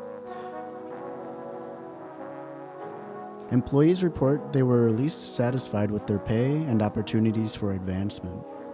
Recognizing that managers cannot do much to drastically or dramatically improve pay across restaurant locations, co-author of the study, Thomas George, suggests one way to improve job satisfaction is by increasing the level of psychological empowerment of employees. The Minnesota Satisfaction Questionnaire look at job satisfaction across 20 measures that range from ability utilization to working conditions.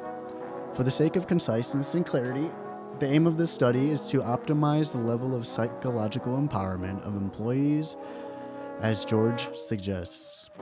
The measures I will be looking at will be ability utilization, activity, achievement, and creativity.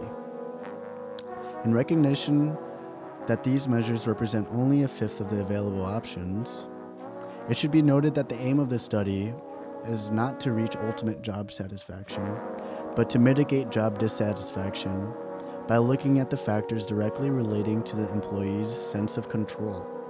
In other words, the aim of this study is to increase worker well-being and job satisfaction through flow state as a mediator. In the world of psychology, one's highest mental state is called flow. Flow was first coined and published by researcher Mihaly Csikszentmihalyi. Flow is characterized as being in the zone, the state of mind when a person is performing a task with energized focus, involvement, and enjoyment within full immersion. In short, flow is the result of finding oneself in the balance between high skill and high challenge scenarios. The current research of flow in the workplace is promising and gives hope to the integration of flow in the restaurant industry.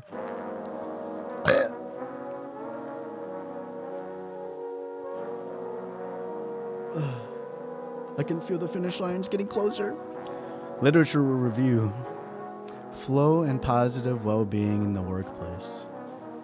Not much research has been conducted to discover the relationship between flow state and job satisfaction in a restaurant work environment. Though there are a handful of sources which shed light to the role of flow in an active workplace. Remus Illies et al.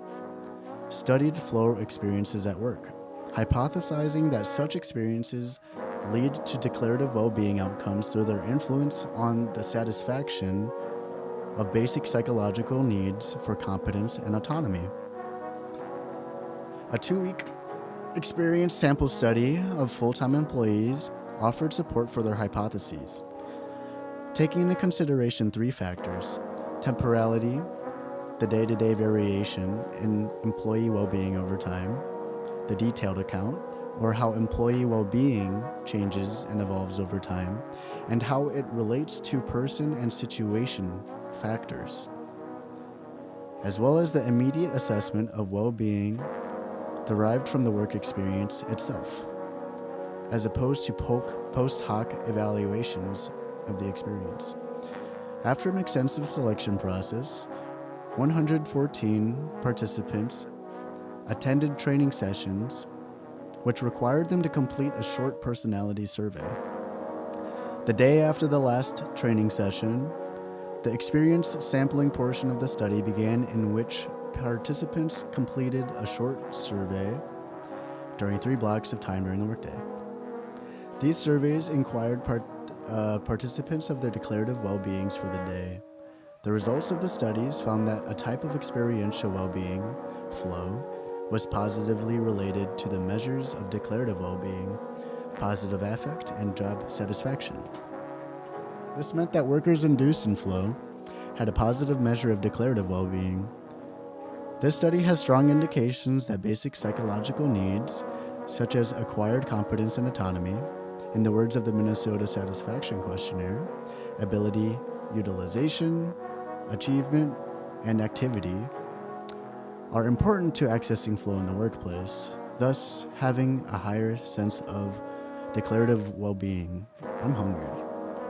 Flow and creativity studies in students. Flow has been shown to encourage positive productivity and well-being. Researchers Katerina Mihelik and Dariha Alexic sought to analyze. I didn't read this already. I've talked about these studies already. No, it's a totally different interpretation using the same shit. All right. In their first study, researchers found that job crafting was associated with both flow and satisfaction of work-life balance. They also found that flow promoted creativity in individuals, as well as higher levels of satisfaction of work-life balance, leading to a greater experience of flow. Lastly, they found that satisfaction of work-life balance was not significantly related with creativity, as they had anticipated. Bro, did I read this already? Am I freaking daft? I probably just copied and pasted that shit, low-key, from my other paper, to gain a high-resolution idea of the relationship between satisfaction of work-life balance and creativity. Mihelik and Alexic conducted a second survey, which concerned 13 behaviors characteristic to the individual and their perceived senses of satisfaction of work-life balance, flow, and creativity. They found that their findings supported a mediation model in which satisfaction of work-life balance increased students' creativity through the experience of flow. Highly satisfied students were more likely to experience a high level of flow and thus were more creative. To strengthen their findings from Study 2, they used a different study method to test the results gathered from Study 2. The researchers utilized an experimental design in their next study. This was in order to strengthen the causal inference in the proposed mediation and rule out alternative explanations. Yeah, I definitely just copied and pasted this shit, but let's see where we're going. And it's not like I fucking remember this study anyway, so I'm learning right now too. I'm reinforcing that learning. The researchers gathered 90 students from an undergraduate course at Slovenian University. This study was set with concise and rigorous conditions. Students were given a 5-item survey similar to the first 2 studies. Students were then divided into groups depending on their answers: satisfactory or unsatisfactory work-life balance condition. The students were assigned to groups of 4 to design a presentation on interesting or difficult topics, and researchers provided students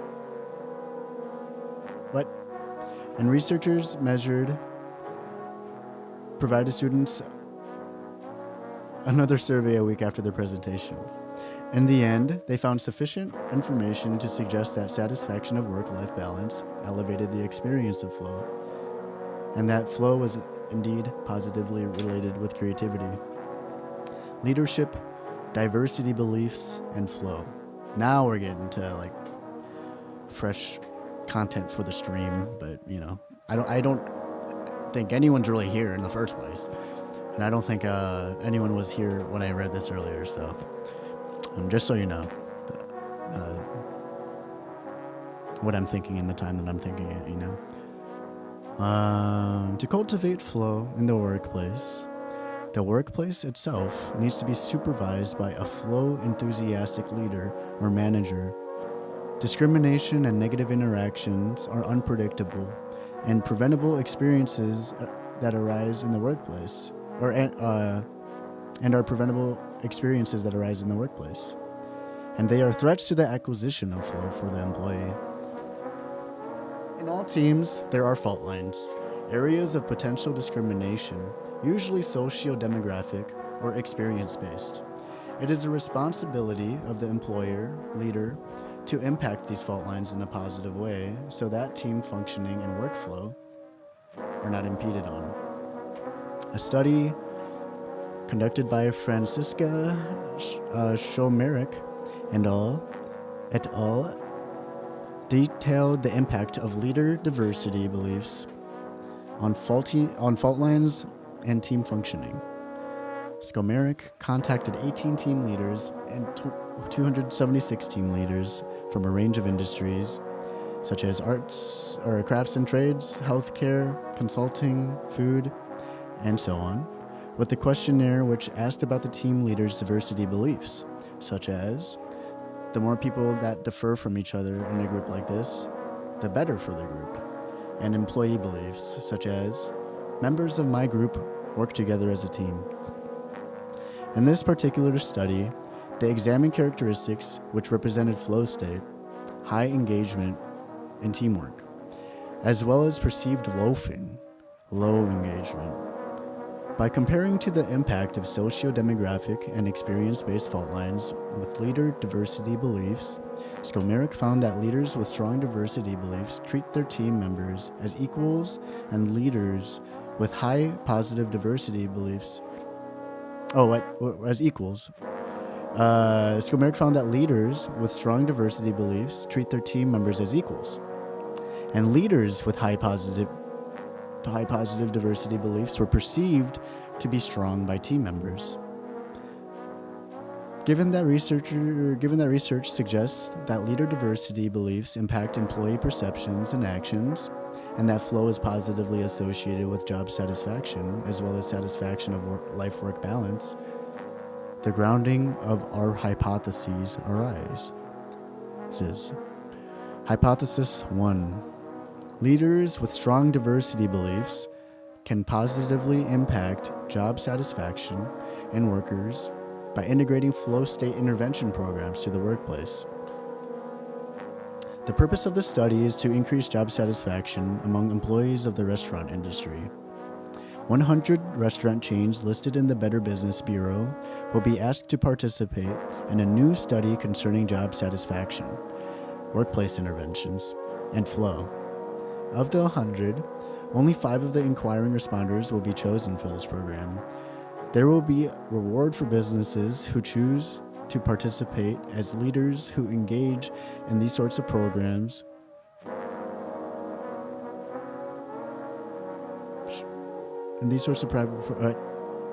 As leaders who engage in these sorts of programs should be doing it for the flow in itself, not the monetary reward or of experimenting with a new work philosophy.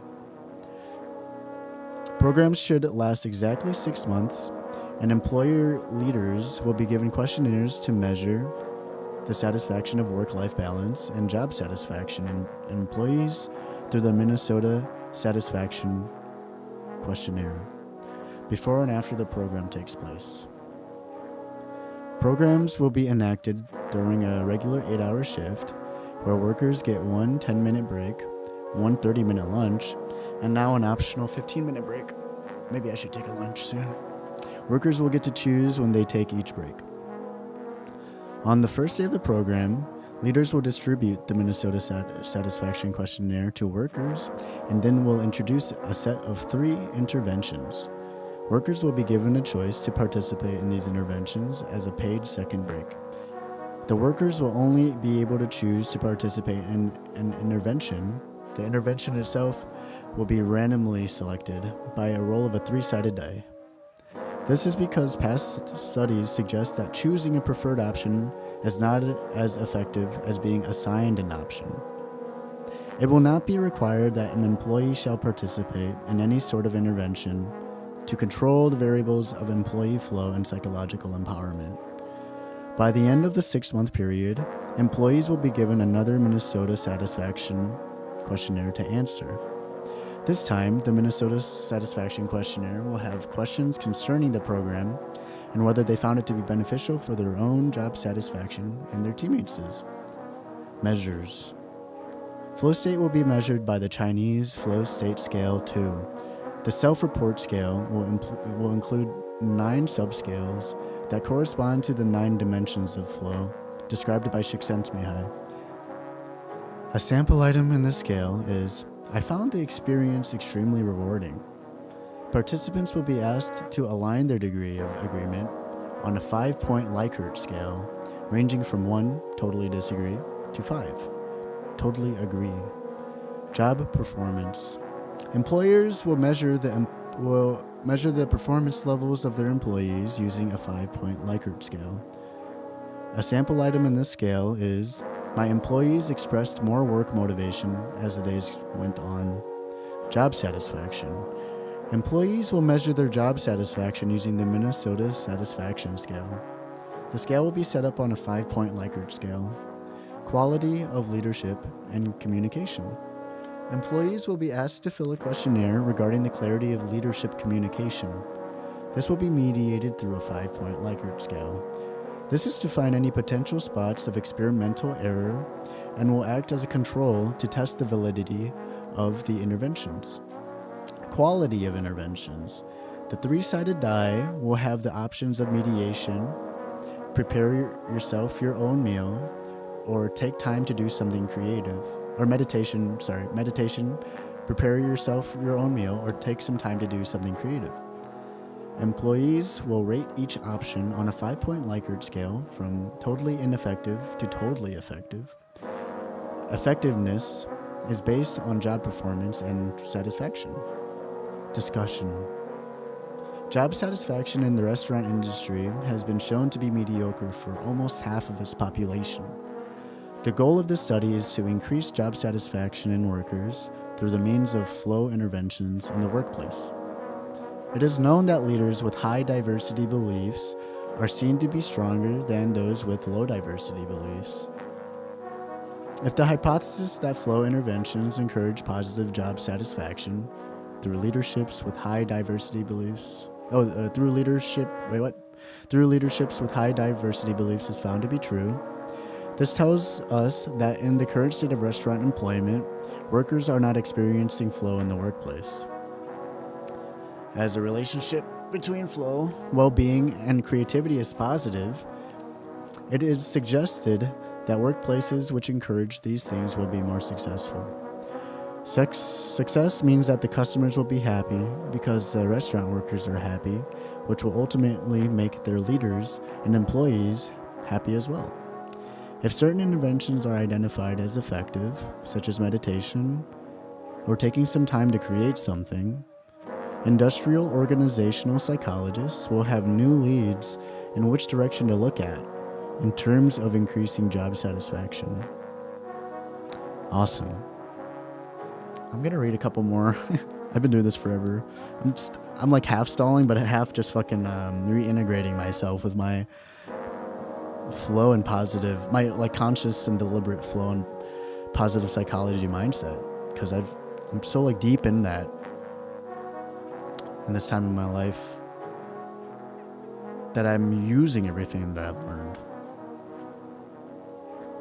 I'm not really like consciously applying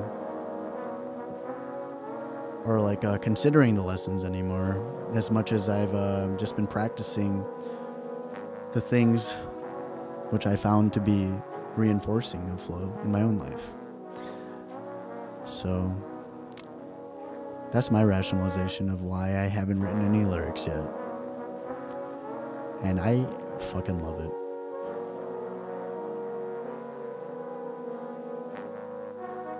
I've got such a hard-on for flow. Oh yeah, I read this one already. I've got such a hard-on for flow. I've always had such a hard-on for flow.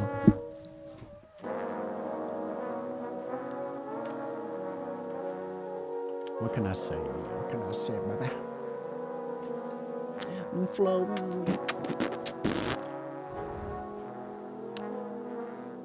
And now we can go to the blog. What's my first ever thing? I think I read this actually already. Yeah, I read that one already in the last episode. I remember this rap.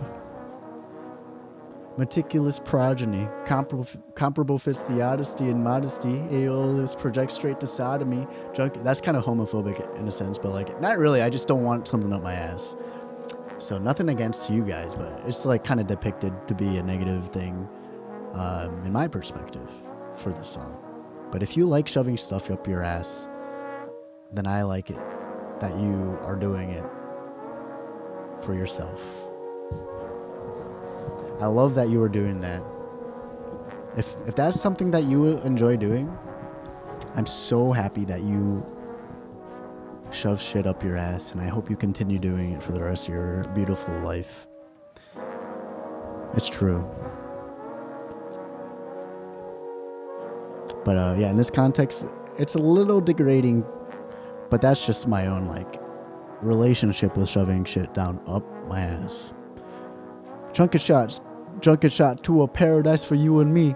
Linked to feather better than pleasure that's stirring me and she. Roused by the concept of capricious idiosyncrasies. Count on accountants confessing. Counting colliding concupiscent. Riding and riding till she riding home in silence. Pining, sighing, contemplating true and over same as I am.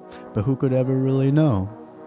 Vertiginous whims, should I sink or should I swim? Or maybe find a riverboat? The dory disposition say to persevere within, exists with time but remain in the present, forsaking cognizance in the sense of spent events, the palate surgeons fishing up some real life sense. Events expression of terrestrial digression so we can see our providence. Belief I see that we suspend when display present so obvious, man. How can we pretend that this whole time in my whole life this shit was not in front of the line of sight? Liable our just cause was. Ty? So thankfully and ardently, I hope you bless the art in me so I can sail the seven seas immeasurably, testing every feat I meet, no matter species, embarking on the sharks that Dory, she provided me. I will find Nemo, no matter what, I found him inside of me, watching since I was only child T, polishing the psyche spontaneously, and who would think that one could sink without watching Pixar and Disney? This shit, I get it, I try to think religious. It delayed a creature with a speech that preached Nietzsche. Impeached the prospect which cheats will to power to greet the prophet who speaks freely. God damn, how did I do that? I think I stopped writing like that too, because I felt pretentious. So that's true. It's actually true. And I've been trying to like simplify my language a lot more so it could be very accessible. But this shit's so cool. I looking back at it, I totally forgot this existed. This shit's so specific. And I love it. You gotta fucking have a dictionary if you wanna do more than fucking nod your head to the beat. You gotta fucking keep a dictionary nearby if you wanna understand what I'm saying. Yeah, I used to want to and actively, I try to be a rapper, and I wrote so much. And now I can't write shit, dude. I'm like, I've gotten so self-conscious. I totally forgot. I've gotten so self-conscious with my language and really confused with my relationship and my, with myself and my vocabulary and my repertoire, and being afraid of being seen as pretentious, even though I just fucking like words. At the end of the day, I also wanted to be a good leader, and I wanted to be a solid communicator, which, good leaders are. So I think that was another reason why I kind of left that a more literature approach to processing my thoughts and like my intentions. And there's a lot of reasons why I don't write lyrics anymore, and probably a lot of it recently is because I'm super like processing right now. I'm still processing a lot, and I don't want to be like hasteful in my determinations, and at the same time I'm kind of depriving myself of the ability to process my thoughts. Even if I don't necessarily identify with them 100%, like they're still my thoughts and things that I actively like fight or play with. And overbearingly, like if it isn't obvious at this point, because I talk about it all the time, my freaking distaste for the way the world is moving and the way that people keep their fucking pussies in the forefront of their behavior, dude. We got so many fucking pussies in this world. And I feel like I just might be too angry if I start writing. So it's interesting, you know. I've always avoided it because or I've avoided it a lot in the last but at the same time I've probably written more than like half of the people who write songs in the last 4 years. Like, I'm still writing a lot, but nowhere near the volume of what I used to write. Now I'm like practicing. And that could be a stall as well, you know? That could be some sort of stall as well. Random anxious ramblings. Let's be real. Let's be friends. February 8th, 2017. I have the banana. Thanks, God.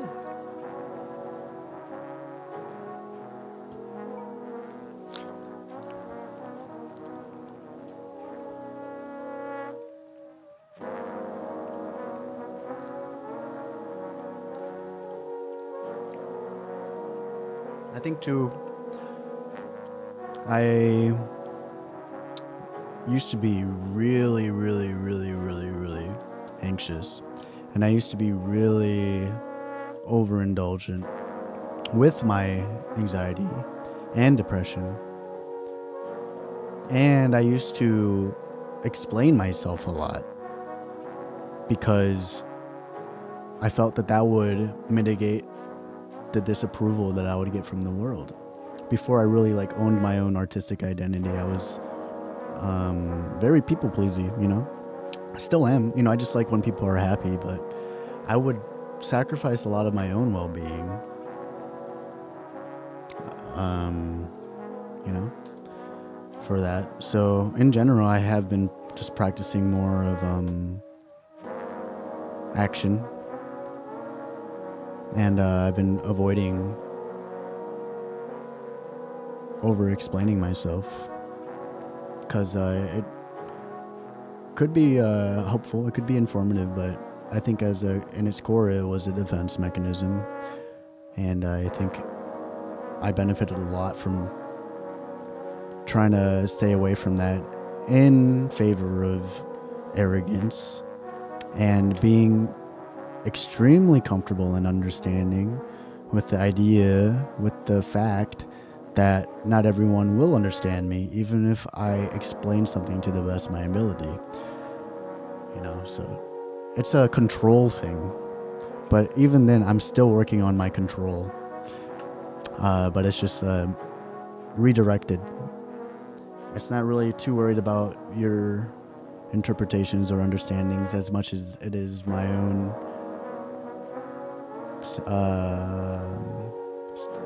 ego stability and security. Most days I wake up in my faintly lit studio apartment in my lonesome, only to question my purpose and place in this dauntingly intimidating planet I found myself on. What? Where am I?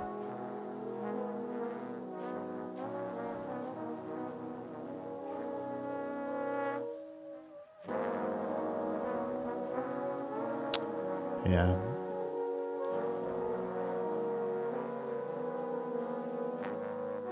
Thoughts like these bear a heavy weight, especially in the morning time. So this was just over 9 years ago. So I thought I was 26 for a second. So I was 21. I'm I'm 26 minus 9. Bro, I'm fucking 30. That's crazy. That's what happens when I'm fucking reading the papers I wrote when I was 26. I'm yeah, I'm 26.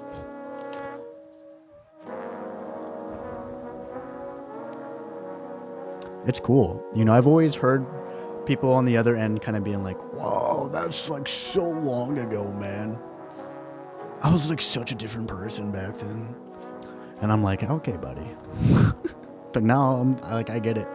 I get it now. It's kind of, I'm grateful that I can look back fondly I'm very grateful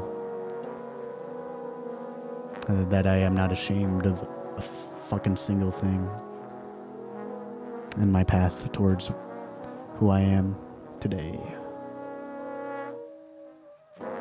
I'm so grateful. I'm blessed. I am blessed. And yeah, I hope we can all feel this feeling that I feel, you know, at some point in our lives. Just keep going. Even me, I'm like blessed, but I still gotta keep fucking going because I'm poor as shit. And then when I'm not poor as shit, I'm gonna fucking find an island. No, not an island. Because that's sus at this point in the cultural zeitgeist. But I'm gonna find like a fucking shed in the middle of the woods. Take some fucking DMT. Meet some gnomes. Meet some machine elves for the first time ever. You know, I'll be back in like 2 years type of beat. The second I fucking get 4 times the amount of money that I need, I'm gonna fucking go visit the machine elves for 2 years straight. No, I don't know what I'll do, but that'd be kind of cool too.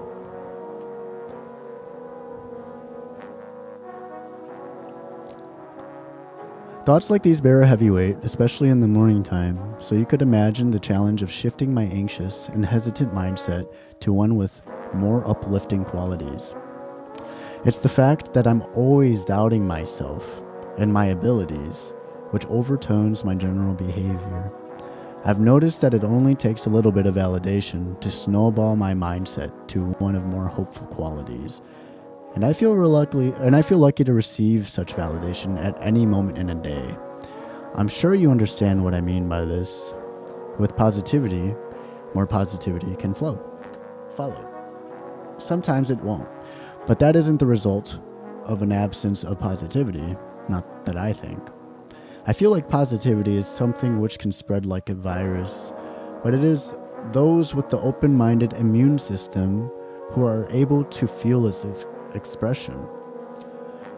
There are those who are calloused and have built up for themselves a wall of resistance. This could be for a lot of reasons. Receiving feelings of ingenuous intent, disbelief of the compliment claim as a whole, self-doubt, insecurity, or a combination of it all. I've suffered from the combination of these all throughout my lifetime, and I'm working very hard to overcome these obstacles that impede the flow of my heart and soul. But my suffering is the exact reason why I try what I try, to be positive and to open up to those around me, establishing an environment where neither you or I should feel afraid to express ourselves. Sometimes I have a lot of trouble with social interactions, especially those of fresh familiarity. Sometimes I feel as though I am able to gear the conversation so the vibes are lighthearted and compassionate, and other times I personally feel rejected and uninteresting. But I'm sure you all have felt a similar way when speaking to me at some point. Conversations are hard, and sometimes they don't go exactly the way we would like them to be. Honestly, I'm not too sure what my premise is or where I'm going, but I would like to make this point now. If I know you or don't know you, I don't ever want you to be afraid of speaking your heart to me. I want you to feel comfortable with expressing your thoughts to me.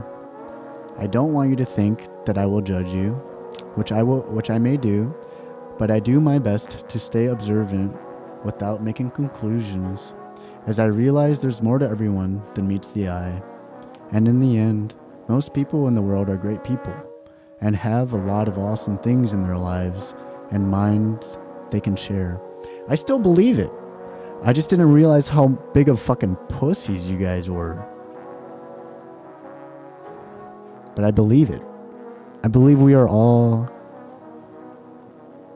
so vast in our greatness as individuals, if not impeded by both like the obstacles of society and your pussy reactions to living in a fucking evil land such as ours. Moving to Portland has been a very new experience to me, and honestly, speaking to a lot of you trips me out. I think it's a combination of both our insecurities that allows the bumpy flow of conversation we can have. I think it has to do with the fact that I don't know you very well and you don't know me very well. How can we expect ourselves to feel comfortable to someone who could potentially harm us? Here's an example of some thoughts that I've stumbled upon the past couple years. It's only awkward if you make it awkward. You make it awkward if you feel awkward, but why do you feel awkward? Why does the sudden pinch in your psyche reveal itself the second you say something in a sloppy manner? Why does it matter that you aren't a great storyteller? Why does it matter that you need 5 seconds to feel comfortable speaking? Why does it matter that you rushed into that verbalization without proper consideration, and now you're not sure if you've made your point across at all? I could go on and forever, but my overall lesson is that you shouldn't feel awkward about anything. Everyone makes mistakes, and no one expects anyone to be perfect. As long as you are being genuine and speaking from the heart, I'm sure the majority of people will see you as an equal human being just as they see everyone else. I mean, sure, there are assholes and narcissists in the world, but why would you need their validation in your life anyways? In my ideal world, people talk to each other with respect, care, and concern.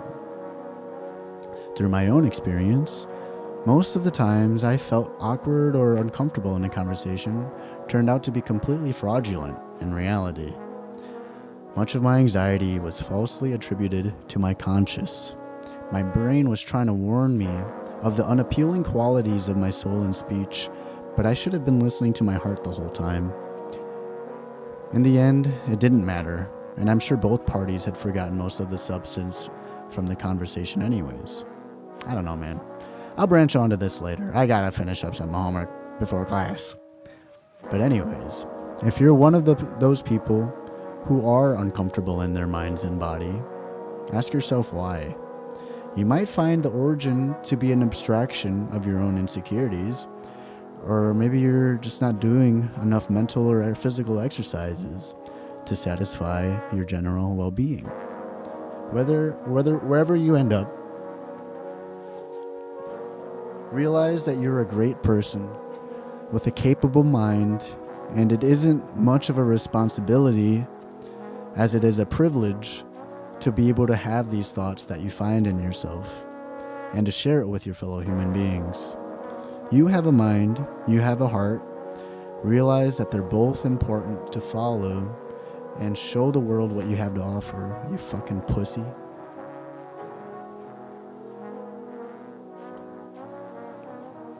No offense to any pussies out there. The authentic self. In my 21st year of existence, I still have no idea who I am. The concept of my identity is muddled between my uprising, my childish ego, and my current facticity. It is a struggle to figure out what myself is and what myself even means. And it seems as if I've been riding a perpetual cycle of trial and error as I stroll the aisles of my facticity, meticulously incorporating the attractive and healthy qualities of the other people in my life for my own survival. It has been an interesting ride. Upon my journey in this existentialism course, I've been provided detailed and insightful philosophical accounts of the meaning of self and authenticity, all of which express living a life which is honest to your individual intuitions and desires. The self is a complicated subject.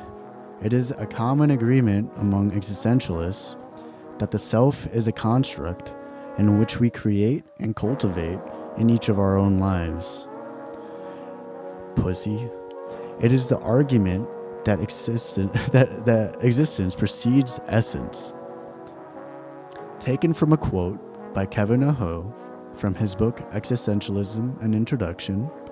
It is the fact that we make ourselves who we are on the basis of meaning-giving choices and actions, and this activity of self-making underlies any account of our physical or psychical makeup. All of our choices and actions have meaning, and the different approaches we have in maintaining physical or psychical makeup are a part of our self-making process. Martin Heidegger refers to the self as a thrown project. That is, we have been thrown into a past, into a factical situation that limits and constrains us. Yet we simultaneously interpret and give meaning to the situation by projecting forward into possibilities that are always shaping and reshaping our identities. In Heidegger's Being and Time, he makes the argument that in life, each person has their own set of equipment or tools that we each utilize for our individualistic intentions. In order to achieve authenticity in life, one must be able to approach their equipment with care and concern. The premise of this excerpt is of a much larger scope. It is that being towards death is a reliable way to exist authentically. Heidegger had felt in order to be authentic, or to exist in Dasein, one had to be living life with the knowledge and the acceptance that death is one of the only probabilities that we can truly count on in our lives. Heidegger mentions on multiple occasions the backlashes of avoiding death. It dominates everydayness so stubbornly that the neighbors often try to convince the dying person that he will escape death and soon return again to the tranquilized everydayness of his world taken care of. They are at the same time justifies itself and makes itself respectable by silently ordering the way in which one is supposed to behave towards death. Heidegger makes the point that authentic being towards death signifies an existential possibility of Dasein. Friedrich Nietzsche has his own thoughts on how one should live to achieve authenticity in their lives. Amongst many of his theories of the self, Nietzsche has the will to power and the Übermensch. The will to power is the idea which says the encompassing drives and forces behind all forms of life is that every living thing is striving to grow, flourish, and dominate in whichever way that organism sees fit. Nietzsche also conceptualized the Übermensch, a yes-sayer, one who loves and affirms his life as a whole. He is true to himself because he accepts the world as it is without the support of moral absolutes and owns up to all the unique and idiosyncratic qualities that make him the person that he is. All of his strengths and weaknesses, everything that has been and will be in his life. In the quest for authenticity, we find the Übermensch, the symbol of the authentic being. Nietzsche conducted a thought experiment he calls the doctrine of eternal recurrence. Essentially, it states that in your loneliest hour, a demon visits you and says, "This life, as you live it now and as you've lived it, you will have to live it once more and countless times more. There's nothing new about it. The eternal hourglass of existence is turned over and over again." At the sight of this, the average person would surely be shattered by this doctrine, says Nietzsche. But the Übermensch does not recoil from the demon. He responds, "You are a god and I have never heard anything more godlike. The idea of the Übermensch, the yes-sayer, is one of good faith. It is one of being true to yourself. If one were to violate their truths to themselves, Sartre would say that they exhibit bad faith. French philosopher Jean-Paul Sartre, their theory of bad faith is one which undertones the process of understanding ourselves and existing in our authentic natures. I found this concept particularly striking, as the essential meaning I found in it is to follow your heart and not to allow external pressures to deter you from your own intuitive feelings. Sartre introduces his reader to the no, which is said to be the man of resentment. The no is a person whose reality is entirely that of the no, who will live and die having forever been only a no upon the earth. I take it to mean that those who not only have restricted the choices of other people through arbitrary means, but also have limited their own freedom as well by negation, they're considered a no.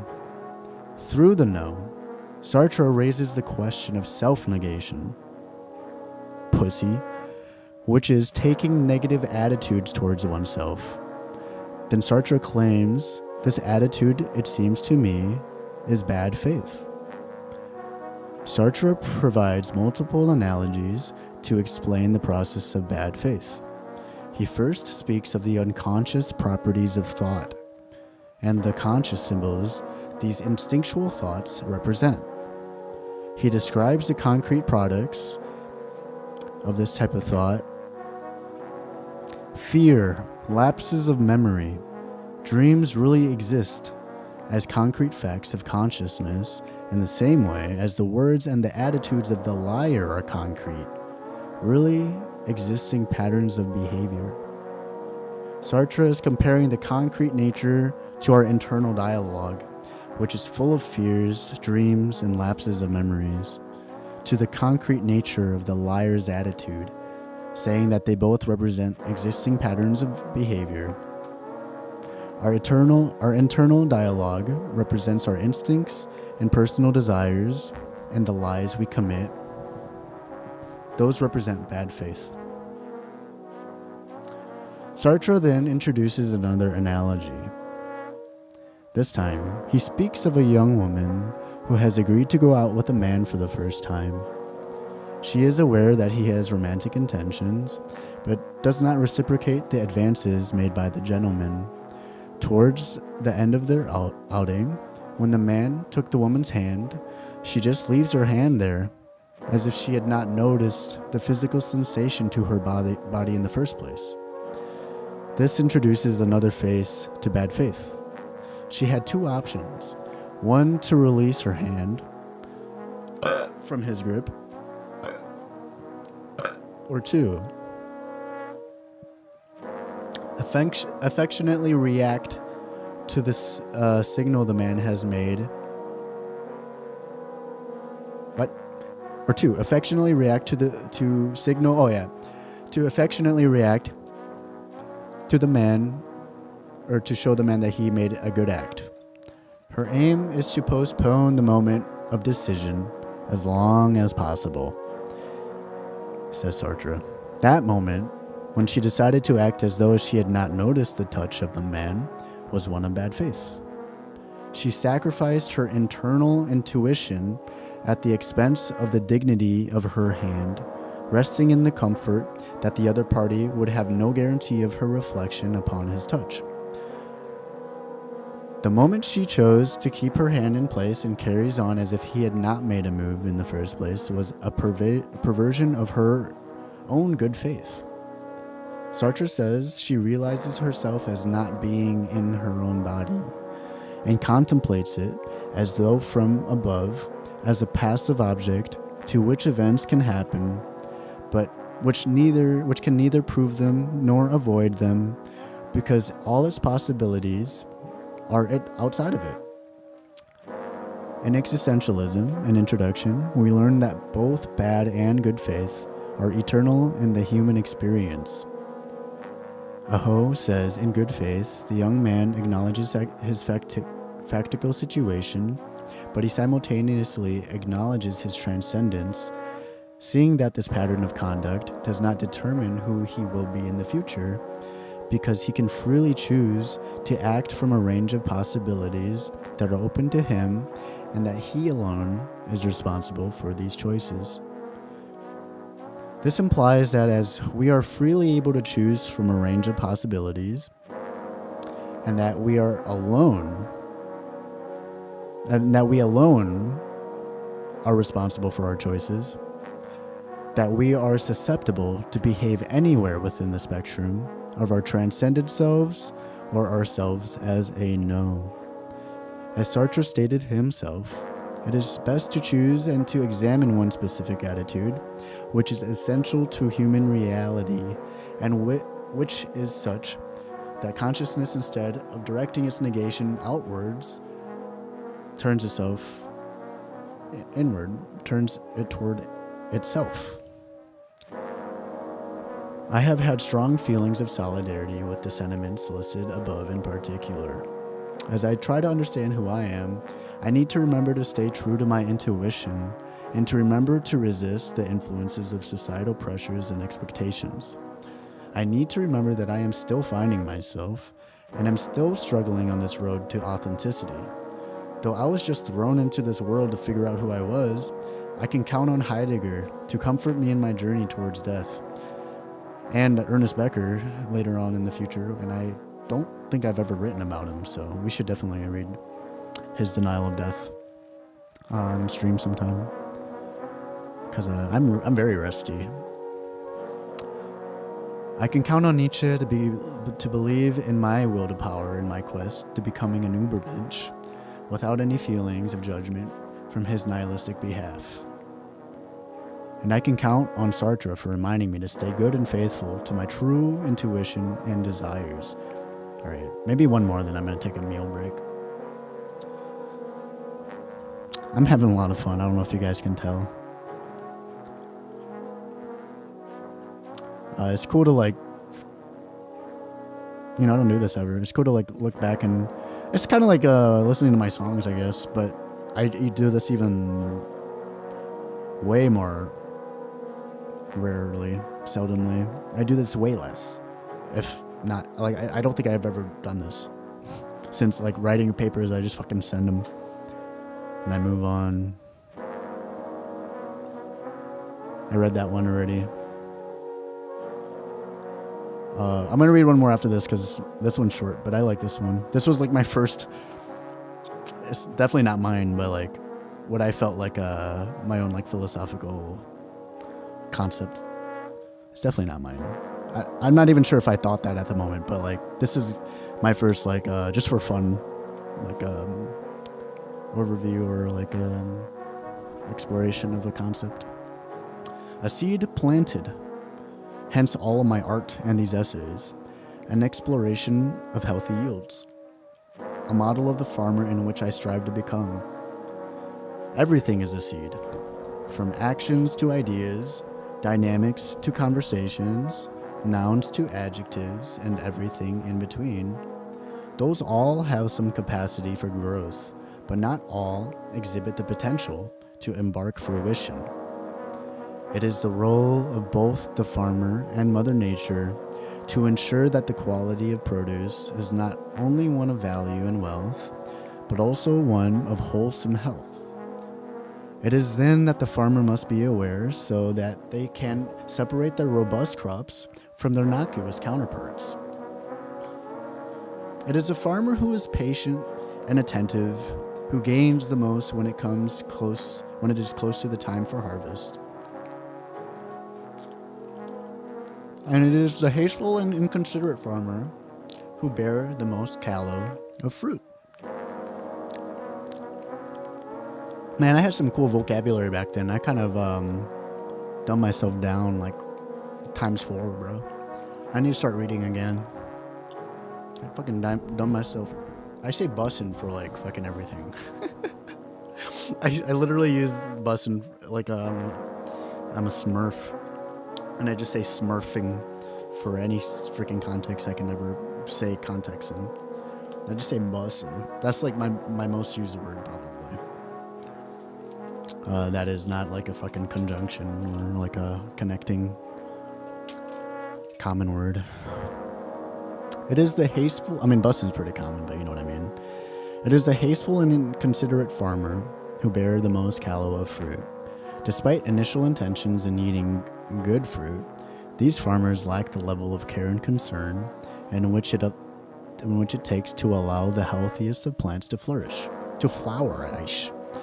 It is true, some seeds are able to grow and to flourish naturally, untouched by the hand of man or woman. But some farmers unexpectedly stumble upon such fruit and eat well for some time being. But they must find true personal insight and experimentation and a thirst for learning from their failures in order to truly be able to expect a better batch than their last. This is going to be good for the lyrics. I mean, all of this is going to be good for the lyrics. But I'm definitely going to be using some of these words again, or ideas. The patient farmer is the ideal partner to the best crop, as the two interact on a deep and personal level. As such, it is only the patient farmer who thoroughly understands and appreciates the adventure of cultivation, exhibiting the ultimate sense of support and attention towards any seed they find potential in. It is only the farmer who is armed with knowledge and experience and who acts with deliberation, consciousness, and mindfulness. It is only that farmer that can cultivate with such ease. It is the farmer who acknowledges the threat of spontaneity and is prepared to take action in the case of natural disasters which may antagonize the well-being of their plants. The patient farmer embraces the struggle of hardships, as they understand that this struggle can lead to strength and growth in many areas that they would not have seen otherwise. That is why the patient farmer is so patient. After planting a new seed, they cannot help but to realize the freshness displayed and the questionable certainty of growth surrounding it. That is why the patient farmer is there every step of the way, so that they are able to accompany and nourish every one of their seeds with a strong sense of compassion and love. And it is this extra quality and level of attention which encourages care and concern. And it is the patient farmer's quality of attention which distinguishes the most plentiful farmers from those bearing the poorest of fruit. The patient farmer is not successful simply because they perform the right motions at the right time. It is deeper than that. The patient farmer is successful because they have full acceptance towards the equipment they acquired in their time and has taken a master mindset because of it. And it is because of this that the patient farmer has true control over their crop.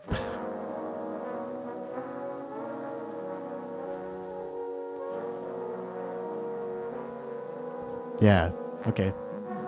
This is the good one to end on. Finding the leader within.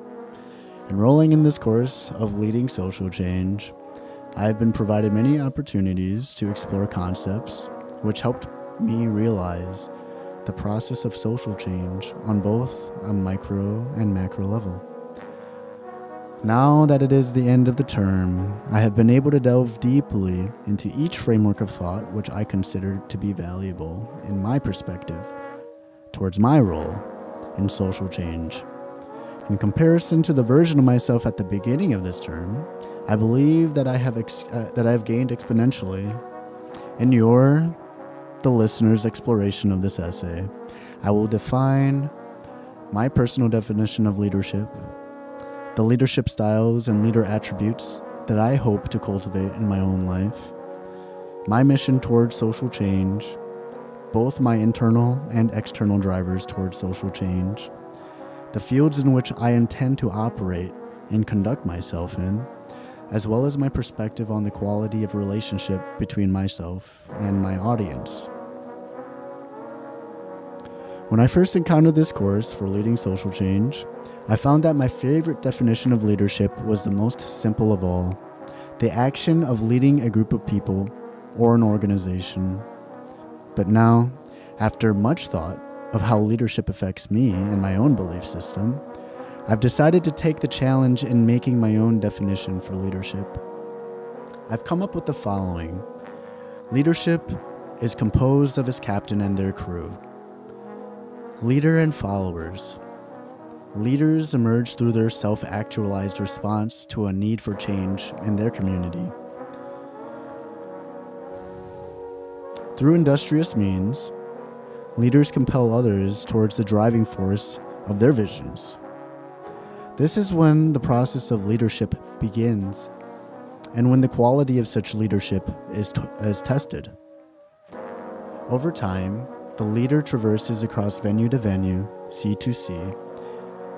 The quality of a leader is directly proportional to the level of change their vision has on a given community, as well as the emotional impact the leader has on each follower gained. Great leaders inspire others to become great leaders, or at the very least, they inspire others to become great followers, with higher drive and purpose than they possessed prior to their fellowship. Through integrity of purpose and passionate action, effective leaders continue to inspire their audiences and followers even after their deaths. Despite not being able to physically make any more efforts towards social change. With great leadership comes timelessness and priceless meaning for humanity as a whole. In order to become the greatest leader, ideally, I hope to eventually lead under the style of laissez-faire. I believe that teams work best and become most fruitful when each member is internally motivated to reach infinity and beyond for themselves, and therefore the vision of the organization. I believe that a team operating under the values of laissez-faire is able to produce the best quality and quantity of fruit, as each member is working towards the optimal improvement for themselves, and then the optimal improvement for the team and their collective vision. Though leading under laissez-faire is tricky, as it depends on the liberation of each member in order for it to work best and for them to not be a pussy.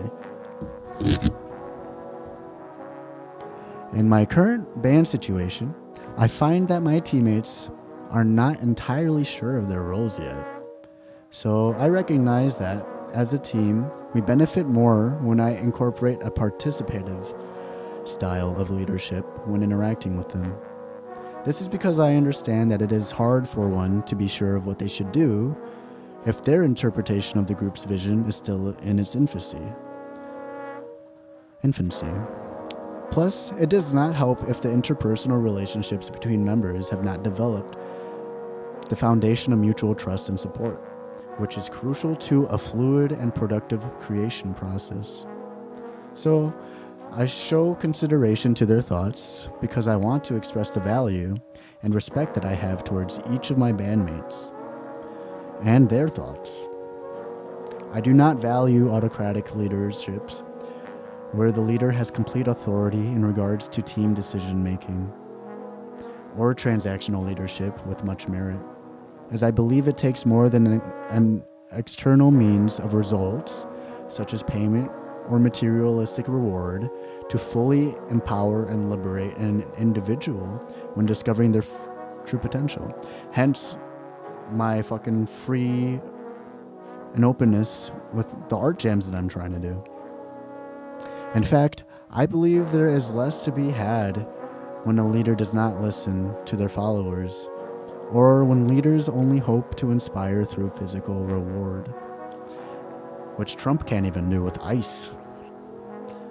I believe that through patience, compassion, positive support, and not being a fucking pussy, a leader is able to unlock the hidden potential of all of their followers in what seems like no time.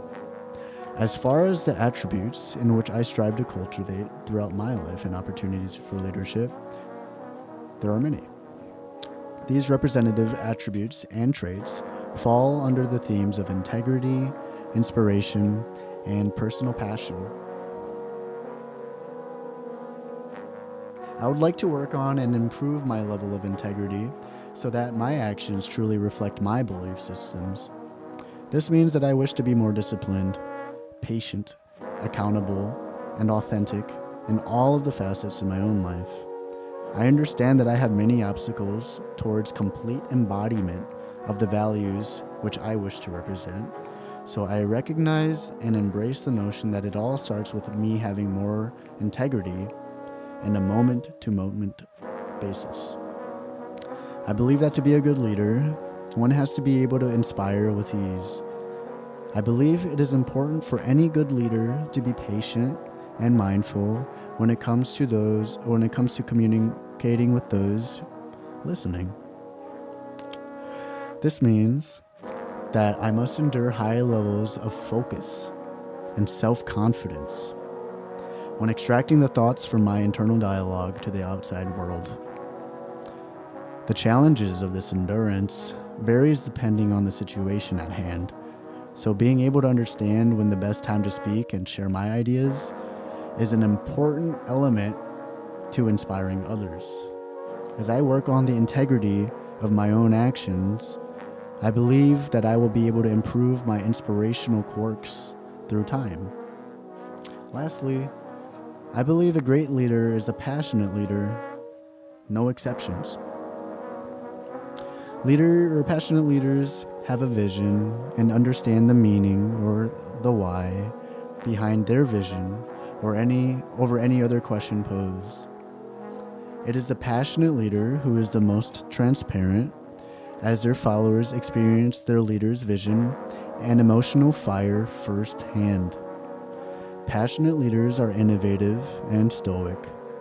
They make a lot of risks and decisions which are all susceptible to failure, but the passionate leader acknowledges that possibility of failure and is prepared to learn from any experience and opportunity of growth presented to them. The passionate leader is one of high perseverance and grit.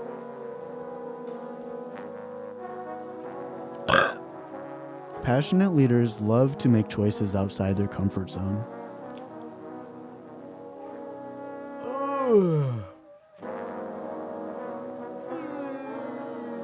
The banana tastes great the second time around. Embracing the balance of order and chaos, which emerge in their own realities on a daily basis. Even more so, passionate leaders exhibit much more humility than the average leader or boss. This is because they are secure in their vision and trust that their circumstantial decisions add up to a higher lesson in all realms of growth and learning. Passionate leaders, in the most simplest of words, are not afraid to follow their beliefs, to look stupid, or to make mistakes. They realize that all of these variables of vulnerability are crucial to the progression and success in realizing the visions of their overarching narratives. A passionate leader is hungry for growth and embraces the experience in appearing foolish.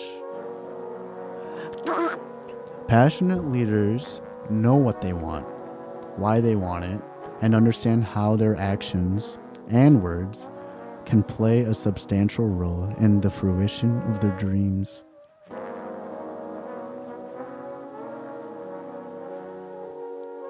Passionate leaders learn for the sake of learning. Their decisions are made for the sake of themselves, so that they are better able to communicate their beliefs to their followers in the most authentic and positive manner idiosyncratic to them. In deep consideration of my own potential in becoming what I believe is a great leader, I realize that my deepest intention for social change is to lead those looking towards the discovery of their own equipment. I want to provide like-minded explorers with lifelong tools so that they are better able to grow independently. I want to help individuals become more grounded in their personal beliefs and more adamant towards the conduct of their behaviors so that they can better contribute to the positive growth on communities in which they hope to inspire. I want to help my followers acknowledge the benefits of trial and error and to show them that patience and hard work can go a long way compared to the lack thereof. I want to empower the lost and hopeless using compassion and my own subjective truths as my North Star. There are too many people on this earth who have not delved enough into their own self-exploration, and they suffer more than they ought to because of it. From young to old, black to white, computer programmers to janitors, all people are affected by the overarching conflicts of order and chaos at play in their day-to-day. Most, if not all, of humanity struggle with finding enlightenment, the transcendence above suffering. My quest for social change is one of transformation, the liberation of humankind through means of self-understanding and growth. I want to lead those as lost in this world as I am with the proper equipment in which I believe has the most significant and valuable potential for positive personal growth within themselves, our society, our species, and then our ecosystem and planet as a whole. In order to do that, I believe that the most important step for any leader or follower to make is the exploration of themselves. Like the Greek aphorism in which great existentialist Soren Kierkegaard once alludes to, one must know oneself before knowing anything else. Internally, I've gone through my fair share of suffering and feelings of failure. Those experiences, coupled with my want for positive change with those around me and the world as a whole, act as the foundational grounding to my overall intentions in life. I want to spread joy, and I want to remind people that life is hard. But you can approach it with a healthy mindset for upwards growth. Simon Sinek, one of the speakers in which we learned about in our D2L course lessons, says that the greatest players are those of the infinite. Finite players base their progress on a hierarchical domain where they exhibit behaviors and actions that are influenced by those around them. In psychology, they call this an external locus of control. I want to have and train my internal locus of control. I want to be a player for infinity, where everything I do is for the growth of myself, so that I'm better able to help those around me. Throughout my experiences with myself and others who are arbitrarily thrown into this world of existence, all of us, music and psychology have helped me realize and expand on the tools which encourage my own personal growth. Music and psychology are the fields in which I possess the most strength. I notice, or as I continue on this path towards internal growth, I notice that more and more people are attracted to the things that I have to say and offer. Not so much these days, but if it is after a performance of one of my songs or works, or just a casual conversation I am having with another person, I personally witness the emotional impact I'm able to have on others. Acknowledging that I have even the smallest contribution for emotional impact, which inevitably acts as the catalyst towards physical change in another person's life, has served as an external driver and helped me realize and expand the scope of my mission in leading my followers towards positive growth, one heart at a time. In everything that I do, I want to help spark the inner fire inside all of those taking the time out of their day to listen to me. It was not until I realized that I had potential for social change that I made it a promise to myself to make as many efforts as I can to inspire those around me. I want to show people that everyone has a capacity to make a difference in our world, abundant with opportunities for social change. They simply just have to stop being a pussy and to start believing in themselves like I believe in myself. I believe that I have the most room for influence in the realms of casual interaction, social science, education, and media. To be more specific, I believe that I can influence others in fields which range from small to large. Everyday life, psychology, in terms of research, clinical work, as well as academic teaching, and music, writing and performing.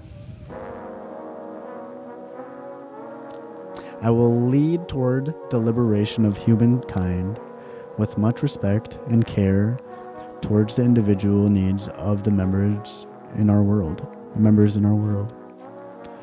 I hope to lead my followers and fellow leaders towards the discovery of individual meaning in each of their lives, and to expose them to life strategies which I believe encourage healthy and positive productivity, not only for themselves, but also for the greater good of humanity as a whole.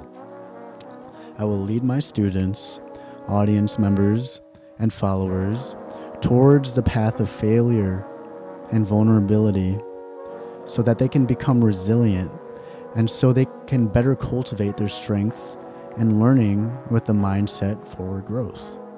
In contrary to the seemingly inescapable feeling of threat which emerges from the situational chaoses in a person's life.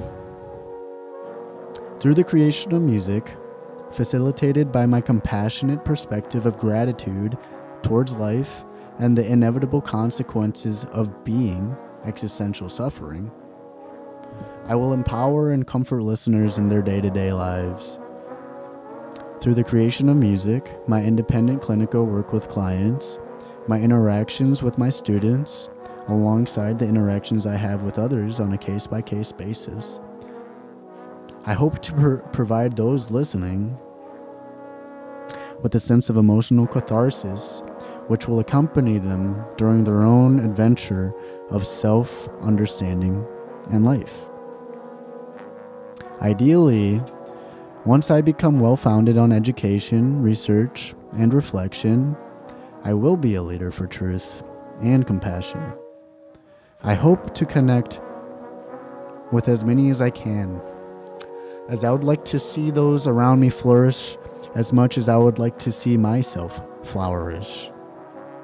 And I know that the only way I can do that is by leading, following, and listening to others. By acting as a leader in my respective fields, acting as a follower to others, both within and outside of these fields, and acting as an audience to the world, I will be provided an abundance of opportunities towards cultivating my own worldview and the approach in which I believe is ideal and necessary for the most positive change in our society. Without limit, there is no determination. Without determination, there is no longer limit. Whoa, wait, hold on, Autolid. Also, welcome, bro. Happy that you're here. What? Without limit, there is no determination. Without determination. Whoa, my brain is being wrinkled, bro. Without limit, there's no determination. But without determination, there's no longer limit. So with determination, there are limits. Or with limits, there is determination. I don't know if the inverse is true. Hold on. Without limit, there is no determination.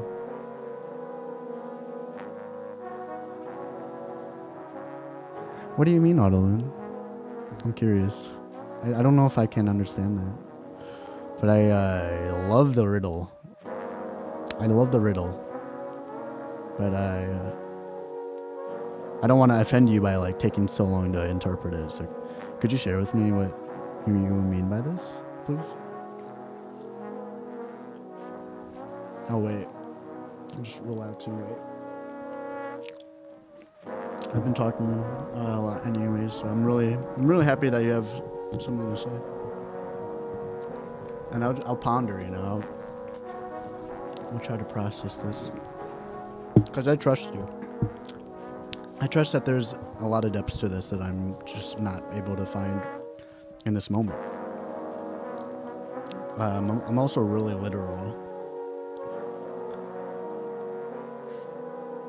It takes someone to make a certain determination.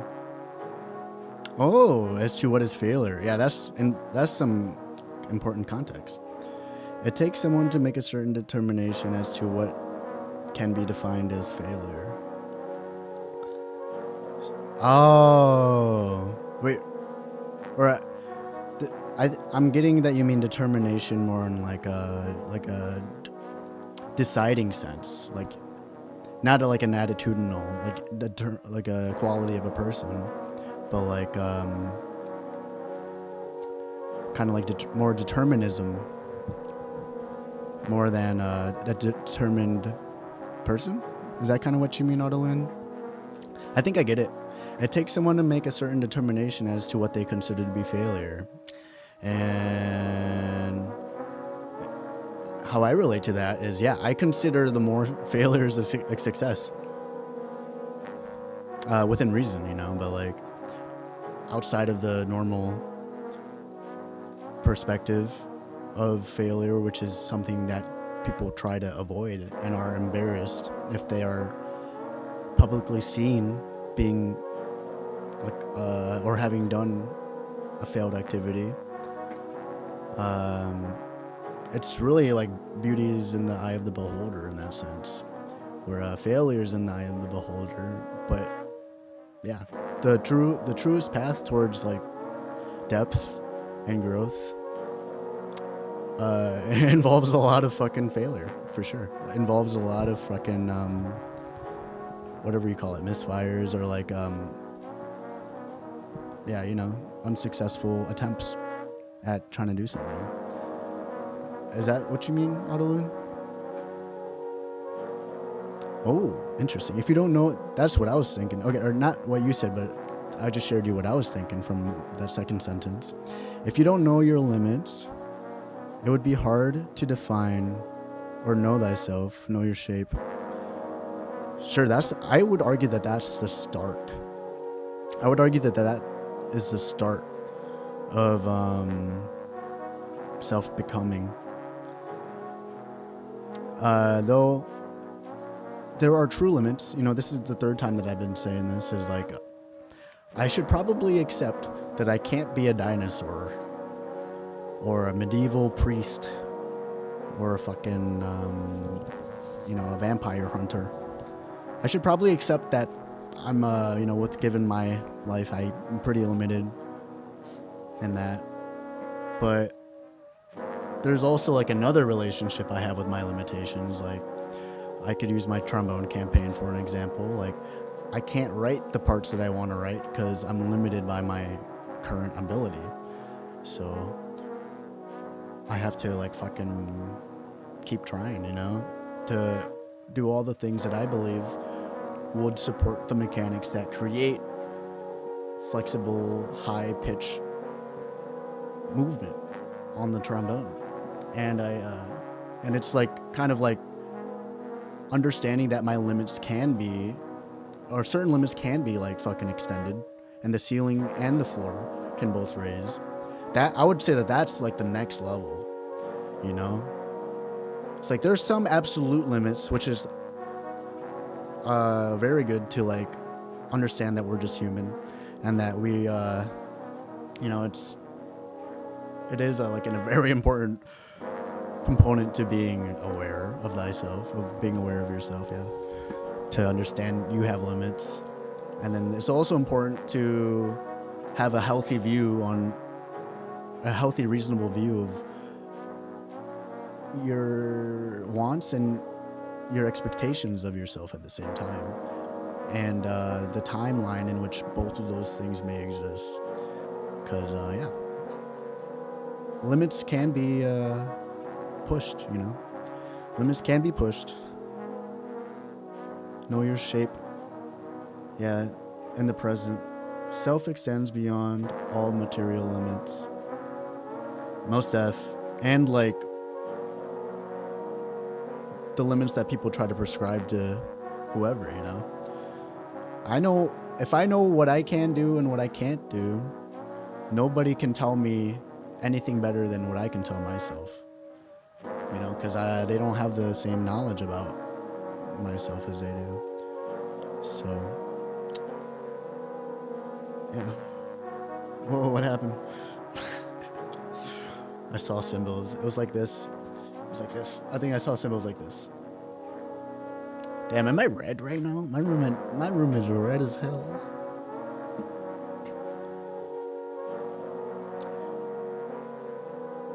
Yeah, the unfortunate thing too, I guess, is like the predetermined attitude towards one's being, you know, is of a fixed mindset, is what they call it in psychology, as opposed to what we're trying to lean towards is a growth mindset. You know, people, at least me, before I was aware of fixed and growth mindset, which was only maybe like when I turned 19 or something. You know, I didn't think too hard about that on either direction, really. Like, yeah, I didn't really think about it at all. But once I realized that I had a choice in which mindset that I chose, whether I believed that people were capped, definitely, without a fucking argument, or if I believe that human beings are capable of neuroplasticity, which is like the ability to become, or the ability to keep fucking making connections in your brain and strengthening them. Like, when I deliberately chose a freaking mindset and I tried to work towards it, that's when my limits started growing, or getting harder to reach, because they just kept getting fucking higher, but my ability was still like down here. Then I'd be like, wait, I want to. Now I'm like, I'll do whatever the fuck I want. What up, Colin? Welcome back. I like Colin's. I like the way you hang out, Colin. I think every time, this is probably like the 4th or 5th time, homie just drops by and says hi. Like, just like the most calm presence. Like the least demanding presence, but like a positive presence nonetheless. So I'm not saying that I have a favorite way for people to present themselves, but I just think it's funny. Like, you don't really say anything, you just say hi. Hi. I like that from you, Colin. Yeah, welcome, bro. Yes, determination is within the finite.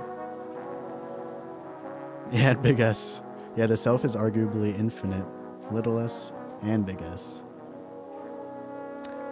I tend to believe that, and I tend to encourage that belief to as many people as I can. Because it's like trying to decide between and like with the available information, right? Because it's not just like a fucking willy-nilly pick one like a religion is, but like, I don't know, it can get really deep, and there's really not a real answer like for religion either, but you know, like a determinism or what do you call it, compatibilism and free will, and there's a third one, like a third major one that I kind of forget. It's like just total free will, pretty much. I forget the name of it, but some people, and more likely if you believe in a deterministic world, or a world where you have no control of your will and everything is predetermined, from the fucking toothpaste that I decide to buy to which finger I'm gonna move and which degree that I do in the next 10 seconds. You know, so there's like the deterministic autopilot type way of seeing our own agency and the relationship of our own agency with our environment and also the environment as well.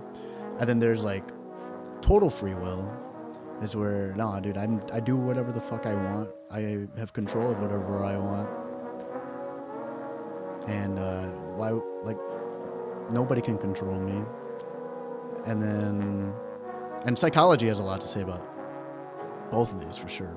And then there's like compatibilism, which is understanding the limits of what we are able to do in our actions in this world. And it's like the middle ground between like, yeah, there's a lot of things as in the environment and the other. There's a lot of things that are outside of our personal control. And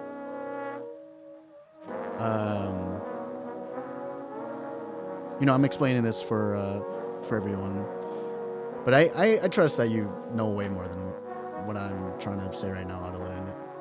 But Colin, I don't know. Colin's just hanging out. You know, I don't know who's here, so I'm trying to be as thorough as I can while I'm feeling myself. And what made me choose compatibilism is, well, like in psychology with free will, is like psychology, there's plenty of tests where people have their, or like studies where people have their brains scanned when they're either like, it could be like a racial bias test or like choosing what fucking toothpaste or choosing a fruit or choosing anything. Our brain decides a lot quicker than we decide, you know? And when we think we're making a conscious decision, a lot of the times our subconscious has things preloaded already. So I'm like, okay, well, free will is definitely not a part of the equation. And then like determinism, they have like, if hypothetically there was an alien technology that we don't understand that can track every single molecule and atom across a length of time, if that exists, then that essentially means everything's determined, because they can predict with 100% accuracy where this atom is going to be, or like where this neuron that decides the fucking toothpaste that I pick is going to be in 10 seconds. But then you get the most power, in my opinion, if you don't succumb, if you don't fucking fall for that you have no control over your life. The people that believe they have control over the life, or like what Steve Jobs says is like the people that are crazy enough to believe that they can change the world are the ones that actually do it. You know, it's like that belief, whether it's a delusion or not, is a huge kicker towards a direction.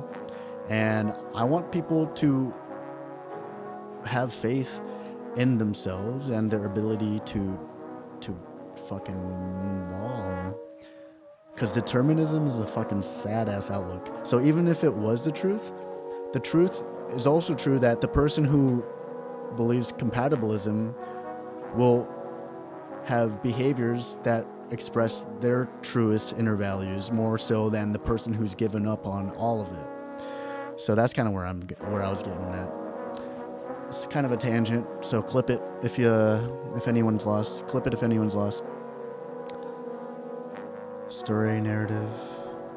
Not. Oh, is that what it is? Categorical? Oh, wait, no, I see what you're saying. But the world is. Oh, yeah. I mean, yeah, I'm being semantic. Because I believe there is an objective reality, but I don't believe I don't believe that there's any way for us to access such a thing.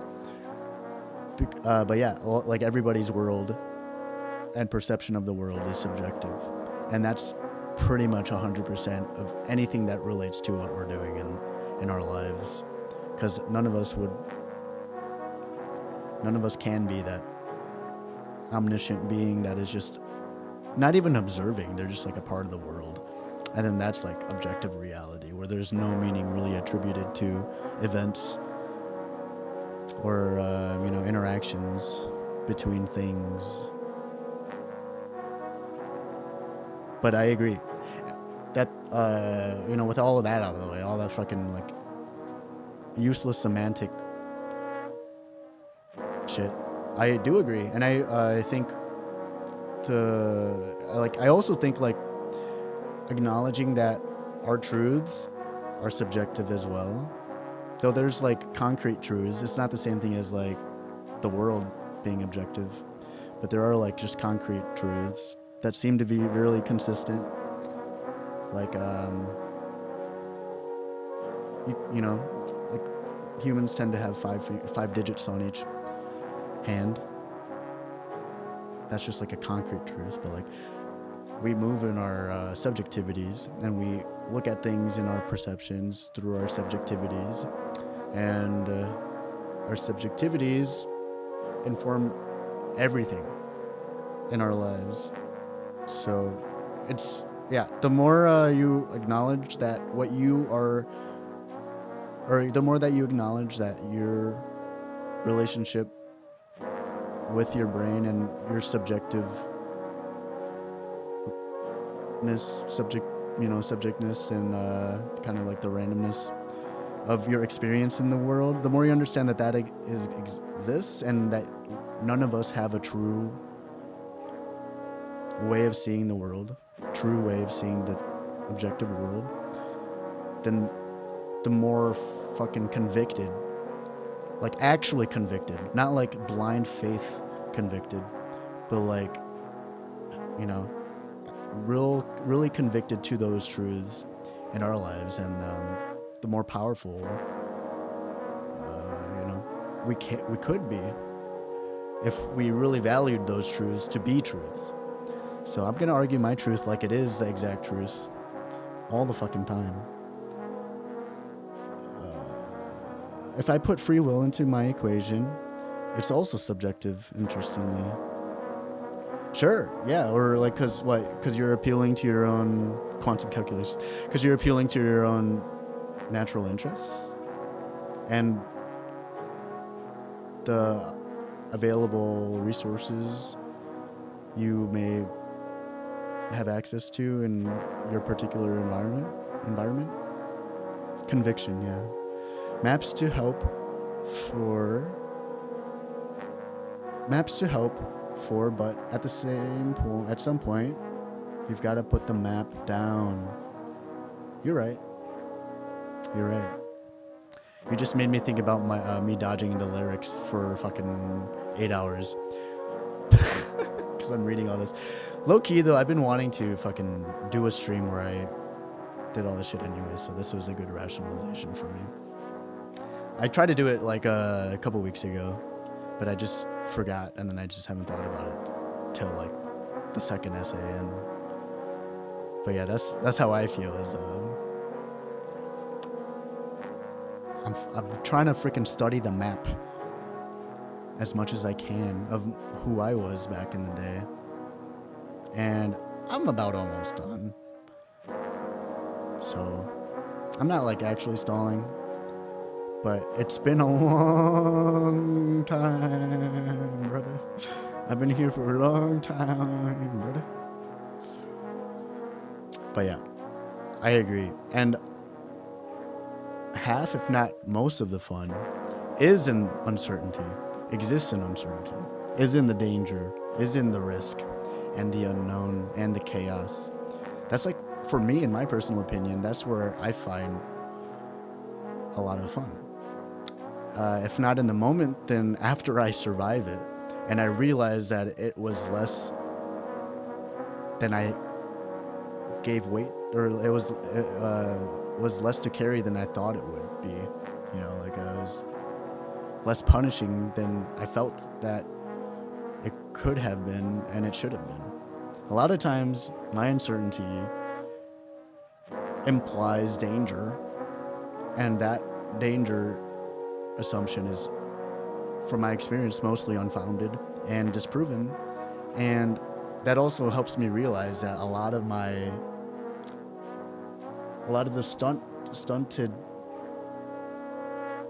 growth is stunted as a result of my intimidation towards what I do not know. But yeah, I don't plan to be a fucking rocket scientist. I don't plan on learning calculus at the same time. So there's just some fucking doors that I'm never gonna open. Probably. I'm okay with it. I'm okay with that.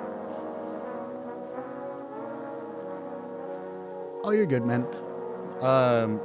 If you interrupt me, I'm kind of letting you interrupt me, you know, because I can see the chat move. I don't know who's saying it until like you start talking, then I assume it's you. But I try to finish my thoughts for the sake of I'm the person with the mic, and it'd be kind of weird if I didn't finish my thoughts. Because that would just kind of give a sense of incompleteness, which some cases is fine to be incomplete, but like I want everyone to kind of like have a sense of closure when I start opening threads. So I try not to let y'all distract me too much. But without that all being said, even in real life, I want you to interrupt me, because especially in real life, what the fuck? Yeah, I'm the one with the mic, so it makes sense that I should be pretty like set on trying to complete my thought. But if we're both here in the person, then I encourage that, because I believe that interrupting each other enforces a healthy conversation. So as long as we're both actually listening and responding to each other, because it's all for fun at the end of the day, you know. There's no reason that besides maybe just like if you really value listening to a person's complete thought more than exploring a topic with a person, you know, then do whatever you want at the end of the day. Domains of being with your project. Yeah, man. I want to hear more about that. I forgot about it. I forgot about it. Oh yeah, exploration seems like a primary need. Most def, man. On every freaking level. I agree. And yeah, it depends on the time, like in your life and, you know, whatever. But yeah, exploration, I feel like that'll, for the most part, always contribute gain to a person's life. So as long as it's not like mandatory exploration where you're fucking being deported. But also like, dude, fucking cheers and kudos to the person that can find opportunity for exploration and positive growth after being fucking kicked out of their home and being sent away from their family. Like, fucking kudos to you if you're capable of that inner strength. Kudos to you, dude. But yeah, if you're just like, you know, if you're doing it especially out of your own volition and interests, exploration is a huge thing. And yeah, you can never, or more so, you can always extract value out of that, out of an exploration, whether it's in here or in the internet or wherever, you know. From your explorations, sharing those with me, and then I in turn explore the lines that I'm given in the way that I can with what I have. You get sick of waiting and identify how they organize the colors. So you made up your own calculus. Dude, I don't even know what calculus is about, bro. Like, okay, algebra is like arithmetic or something, whatever the fuck that means. And there's the letters, and geometry is like shapes, or and then trigonometry is like triangles and angles. I didn't even take trig. So fuck do I know what calculus is. But I feel like I will actually open that door because I want to be an actual computer programmer. So I hear that helps a lot. I don't know why, but I'm not going to question the masters. So yeah, once I get more free time and I'm not fucking fighting for my life every freaking day. So developing a musical career, and I like can pursue another passion project, I'll fucking do some calculus. Fuck it. I'll do it for like at least a month, and then we'll see. We'll take it from there. But I have to be free first. Whew. Sorry, calculus. I'm busy right now, calculus. But at the same time, I'm busy video game design. And that's what it all came down to: finding meaning and value in a world that is full of cognitive dissonance. I will assert that with you, bro. I will like assert that with you, and then I'll enhance it with the definite that it is full of cognitive dissonance. Because how could you not? Unless you unless you're not working with a lot of cognition in the first place, which that's a totally different thing, and it actually could be cognitively dissonant for those dudes because the world treats them differently, and then a lot of them aren't really getting the extra care that they literally need. So I bet they're actually hella confused. I think we're like all confused unless you're a vegetable, like a literal plant. Yeah, it is full of cognitive dissonance, man. And I would hope that it'd be better as time goes on, because like back then it's like fucking spears and arrows and like bloodlust, and and like everybody lives in their own bubble, unexposed to the internet, but somehow we still find a way to get in our own way of certainty, and 80% of it is not even in our control. It's like what the programmers give us, and a lot of us just don't question it, or like they don't move far past the program in itself. So yeah, it's pretty cognitively dissonant when we have a culture that is so strong on heroes and superheroes and main protagonists, but you fucking go outside and all you hear is bah, bah. Fucking sheep and pussies everywhere. I'm like, bro, you didn't watch Naruto? That's like fucking belief system 101. What are you watching as a kid? What did you consume in your the most important developmental years that you became a fucking coward? Not you, of course. I'm trying to look not at anyone in particular that time. But if no one's in my chat, then I will look at the camera and call you guys a fucking pussy. Because I'm just talking to whoever at that point. But if you guys are in my chat, then I don't want to offend anyone in particular, because I don't believe it. But I know that even if it was you on the other side and I didn't know how to learn, I feel like that would drive you to be less of a pussy. I hope it would be a driver to be less of a pussy. But I'm not in control of anyone, and I don't want to be.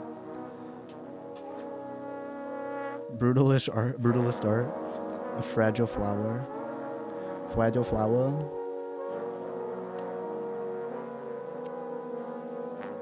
I have no comment, bro.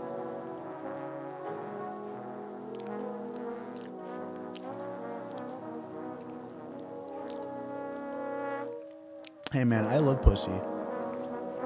Don't get me wrong, bro. I love pussy. But sometimes it's like too much of a fucking good thing, man.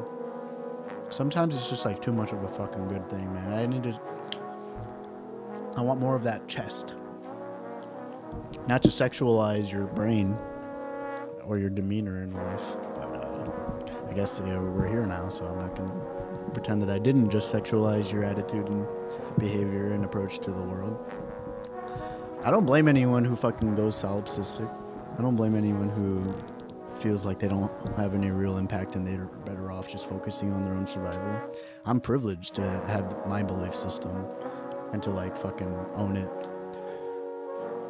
Though I definitely would still be pretty intense, you know, if I was working full time and didn't have all this fucking comfort in my life. Yeah, man, I love pussy, bro. Don't worry. So I still love you, Autolune. If that so happens to be who you are, you know, I think sheep are meant to be. But sometimes it's just like, whoa. Where is everyone else? Why are there so many sheep here? Where's everyone else? That's how I feel on the daily. Where's everyone? What the hell's going on? That's how I feel. And it's like, oh yeah, the cognitive dissonance is fucking holding people up and making them afraid of their next step, or like making them unsure of their next step, or making them so sure that they don't want to make a next step. All of it's stuff that makes me schmeimish bro. I'm not gonna lie. So that's why I'm here every day. That's why I'm here every day, bro. I'm privileged though, man. So don't let me. Yeah, I'm happy you're laughing. I'm really happy you're laughing because I do respect the hell out of you and I appreciate you, Autolune. So especially you, I'm happy that you're laughing. But yeah, we try to like have fun here. We try to have fun here. I feel like when I hear people talk about other people being pussies, that fucking, it gets me fucking moving. I'm like, ah. I love it, dude. It fucking wakes me the fuck up. Wakes me the fuck up. That's why Brian Evans was such a good friend to have around, because he's so fucking directly aggressive in the most like truthful way, in my opinion, or like that I've seen besides myself, that I've seen firsthand. And I love that from him, and I try to emulate that for myself and everyone who may love that from me. And then it can spread like an STD, but it's like an anti-pussifying viral infection where everybody just somehow just becomes like the most muscular pussy in the whole city. That's my goal, is to make some fucking muscle, to give some pussy to give my pussy some muscles. I've spent my life giving my pussy some muscles, and I just want to do that for other people at this point in my life. Cause I feel strong from the future. Yeah, cheers, bro. Yeah, I'm happy that you receive it in good hearts. I try to do it in good faith. I don't think I hold any spite to anyone in particular. So yeah, I try to do it in good faith. So, but I've done it a couple times with people that I was hoping would receive it positively, and like those people I have not seen in like a while. And I'm like, oops.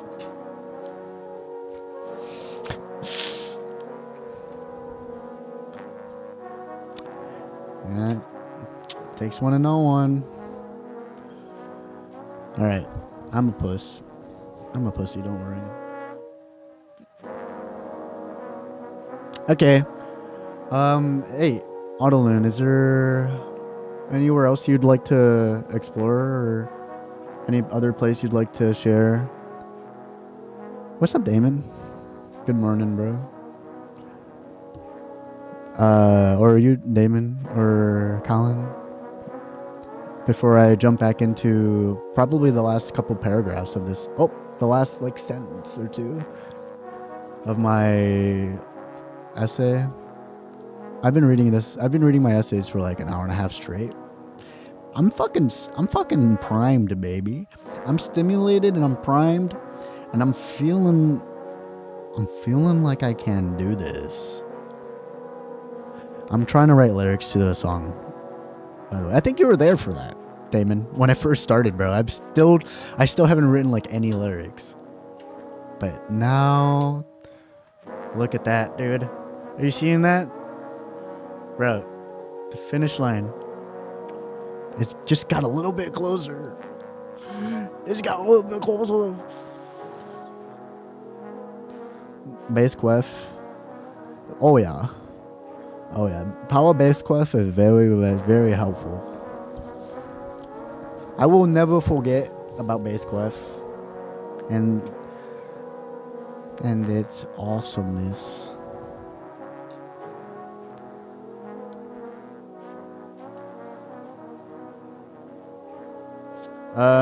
This was the song I made. Yeah, it's like this is a song that you left when I started making it. But this is my reading song, which is the same chord, or it's like loose. It's like very tightly based off of the actual song. So I'll get to that. I just want to take a meal break because I've been here for so long, and I've only eaten. I ate dinner like 4 hours ago, and I've only been eating fruit, like blackberries. Not like I'm complaining. I like blackberries. But I'm gonna go for some instant nudes. Speaking of pussy, I'm gonna slurp on some noodles. This is all ages environment.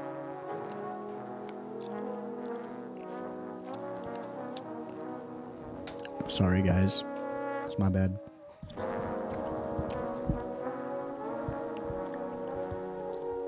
Yeah, I'm gonna make some noodles after I do this. I'm gonna take the cool sign in the ears as a signal for you to say that you're chilling and you don't wanna, or you don't have like you're fine like moving on. So good way to say it. Oh, happy wedding, dude. And you need to help set up? Fuck yeah, bro. Awesome. 45 minutes is a lot from you. So, yeah, no worries. Yeah, so I'll probably take 3 minutes to read these 2 sentences. And then I'll probably take 12 minutes, 10, 12. I gotta wash my dishes. Probably take 12 minutes to make the noodles and come back down. In that time, which I will I'll probably start writing, or I'll try to read some more. But I might try to write, because that's what I was trying to do when I was eating my salmon earlier. So yeah. So you'll probably have a good 10 minutes with me. If you got to do anything and you want to hang out with me, I recommend to do those things now. And check in 20 minutes or 25 minutes, Damon. If that's what you are interested in doing. But yeah, your bro's wedding definitely is more of a precedent. So I encourage you to go help him if that's a good time to do it. All right. So let me start this from the top of the whole essay. Just kidding. Of the paragraph. I'm going to start this from the top of the paragraph. I'm looking at the chat. Authentic sting. Oh, I think I get it now. I was trying to process that. Yeah, the pussy sting. But in a good way.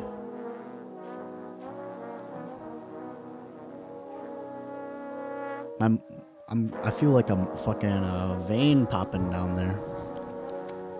In a good way, though. Alright. Yep. Alright. I understand that it will be a difficult journey through time in making my difference towards social change. And I'm ready to embrace any opportunity and every obstacle which may come in my way, so that I am able to learn and cultivate these experiences for the better. It is because I have defined for myself the definition of my ideal leader that I'm able to understand what I'm seeking in my own life. It is because I have explored my own values and beliefs, that I understand how I should behave and think in order to be the best leader I can be. And it is because I have thought deeply about my role and purpose in the fields provided by my internal and external callings that I truly understand why I want to lead social change in the first place. In time, after rigorous planning for my passionate works, I believe I will be able to lead others towards not only the liberation of themselves as an independent person, but also towards the liberation of the world. Over time, I will acquire many tools and equipment which will guide my lead towards social change all in what seems like no time at all. So if you didn't know, y'all, if you came here in the middle or whatever, I wrote this when I was 21. I wrote this when I was 21, March 24th, 2017. And I'm 30 now. So I'm super grateful to have the trajectory that I had on my path. I'm super grateful, and you notice how money is nowhere near any of the fucking essays I talked about, besides it being an extrinsic motivator. It seems like everything's going according to plan, guys. What can I say? 100% of everything has been self-determined according to myself and my determinations. So that's pretty bussin'. Thank you for your time, guys. Autoloon, Colin, Damon. Thank you for listening, for considering, and for being a part of this experience and also a part of my community. And yeah, it is a privilege to be able to say hi to you guys every day. So yeah, cheers so much. You would have been like 5 or 6 when, oh yeah, right bro.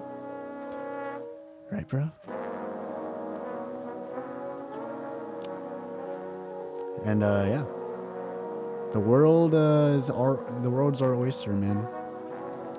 Little dude. Even though I'm pretty sure you're taller than me. The world's our oyster, little man. Little dude. Alright. I'm gonna go so I can come back sooner.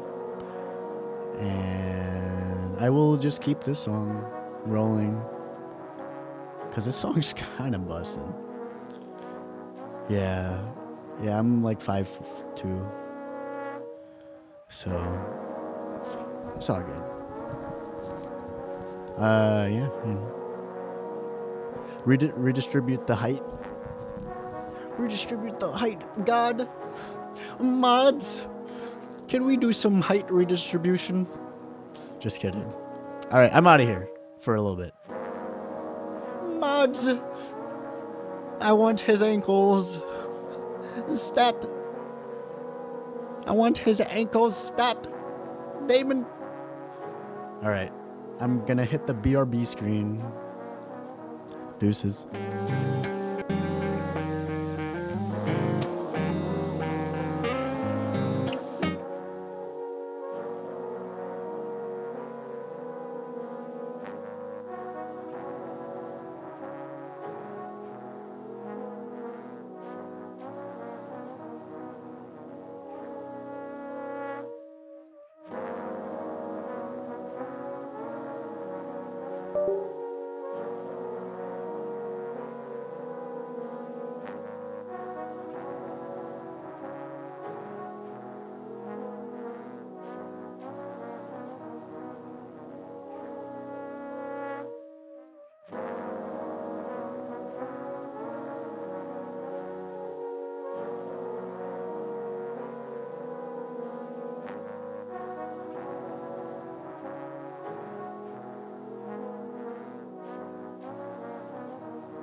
I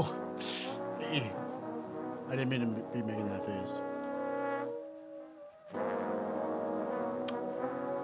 But I should have seen it coming.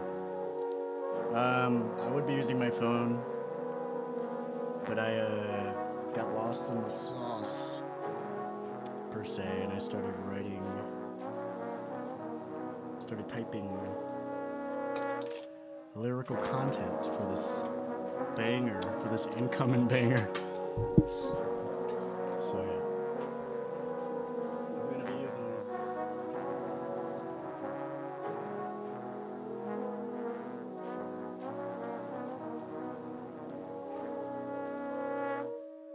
Oh man, am I tired, dude.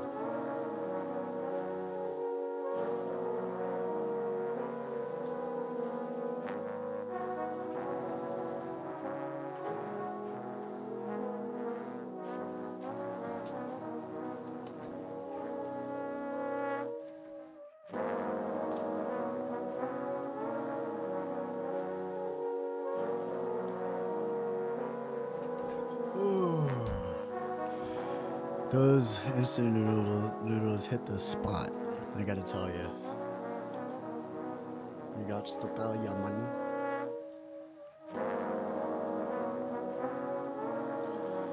Alright, so let's get to it then, y'all. You know, really lovable son of a. All right. Get over here, stinking lovable son of a. You little lovable son of a freak.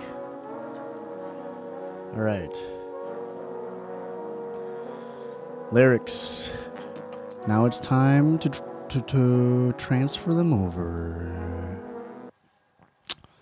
Thank you for listening to the beautiful TG's Orchestra rendition of Giants Are For Standing On, written by yours truly, TG's. Tyler James Norrising. And that's me. That would be me, by the way.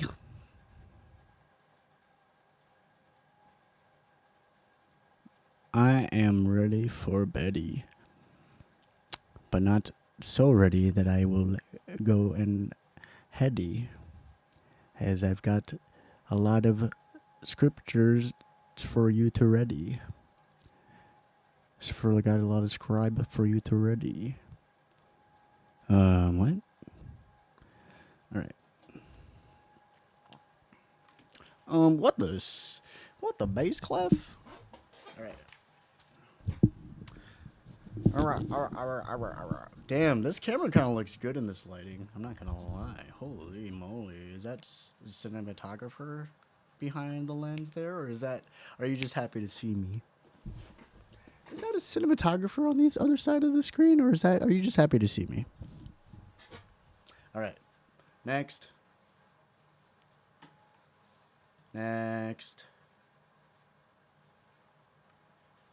Officer. All right, so let's see. Oh, I forgot about this line. When you're eating dirt with the worms. Nah, we're good. The fall. Okay, this is what I'm gonna do. The fall. I'm gonna do this for now, at least. The fall is half of the fun. That's a very TG thing to say. That's a very TG's thing to say. It's poetry. All right. So hit the ground. So forgive yourself when you're wrong. The fall is half of the fun. So hit the ground with. So hit the ground. So hit the ground. The original sentence right here was so hit the ground, you gracious bitch. I'm like, wait. Pause. Pause, bro. And then here's what I got instead. So hit the grounds with arms. So hit the grounds with arms open. So forgive yourself when you're wrong. Does wrong. The fall is half of the fun. So hit the ground with arms open. Let those scars and your scrapes feel the flame. I don't know, actually. It sounded way cooler in my head, but it's still pretty stinking awesome poetry. So we'll roll with it, baby. I had like a cheesy fucking what do you call that? Cadence. Let those scars in yours, or so hit the grounds with arms open. Let those scars and your scrapes feel the flame. And let those scars and the scrapes feel your flame. 'Cause when I'm running hot. Oh, I don't know. No, yeah. So it was like kind of cheesy because I was like, and I'm like, ah. So I like threw some more words in there, and I'm like, you got to figure this out when you get down there, TJ. So I don't know if the rest of it will follow that cadence, but when I wrote this, I was like, I was like,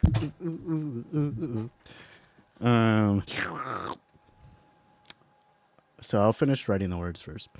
'Cause when I'm hot, when I'm running hot on inspiration, yet cold when I cut that hesitation. It was originally just hesitation, but I'm not hesitating about that adjustment. Okay, I don't know the cadence for this one. Full embracing the trips in my full embracing the trips in my gate. Yeah, I was gonna do like da da da da da, and I'll go back to the other part. Full do do do do do do. Or I soak it all. I soak it. I'm soaking all that shit in. I'm soaking that shit in. Knowing that I found my way. Or on my way, one of those two.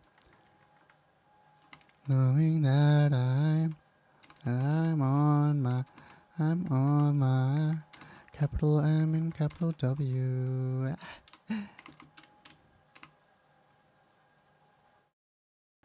I don't know. The cadence.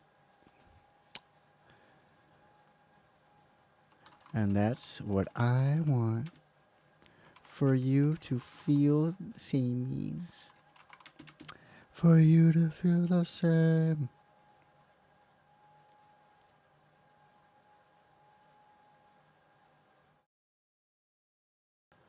All right. Well, we're going to have to figure that out, how to do that, because it's just like an isolated couple lines.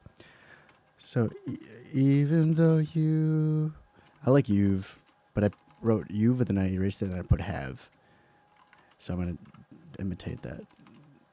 So even though you have admiration, taking notes, determinated. Don't get stuck in contemplation. Losing self that you've created. And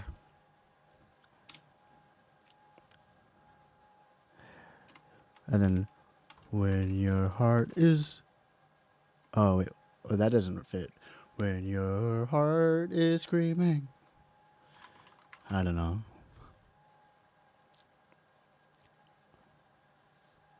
Well, listen, your heart is there screaming. Listen, your heart is Listen to your heart. Listen. Your heart has been screaming. Let me use Let me use my strength, girl. Okay, well, this was a lot cooler in my head, but we're gonna make it cooler out here instead. And that's part of the plan. Bless me with patience. Do your best each day. We're making beauty of our own creation. Every try, a new step taken. Show the world, and if they hate it, no, they bitchin' not awaken. That's such a TJ thing to say. ChatGPT, what would I say here in this very situation for these lyrics that I'm writing for a song from 2019? It's not as TJ enough for me, ChatGPT. Could you please try one more time? Not that. Oh yeah, then it just repeats the chorus. Or the fucking, I guess it's the chorus, yeah. ChatGPT, is this the chorus yet?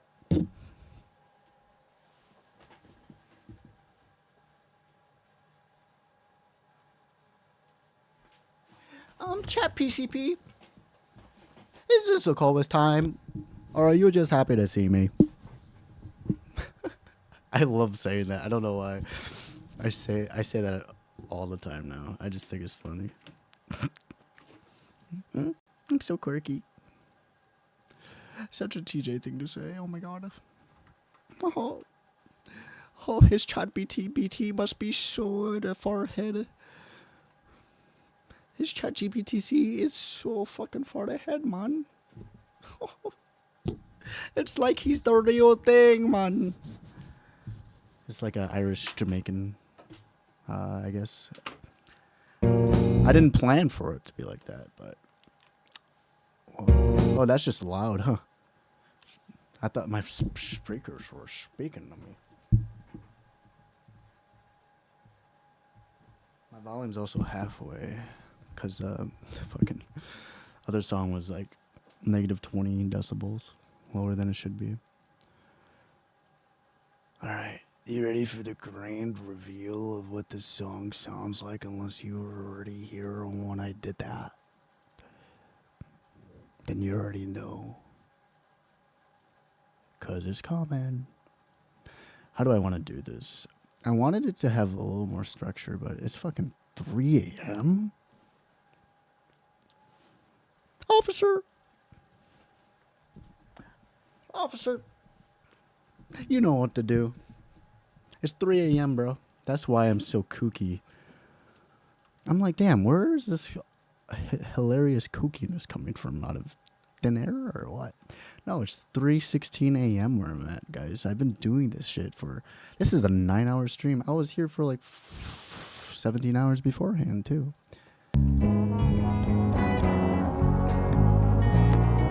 This might have to be a no. I don't know if I can even belt the lyrics right now, so I might have to do that first thing tomorrow. Rest my beauty voice.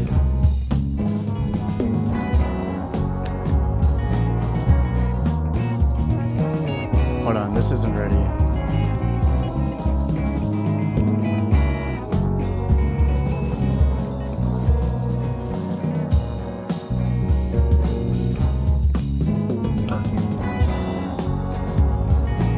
Excuse me, lyrics.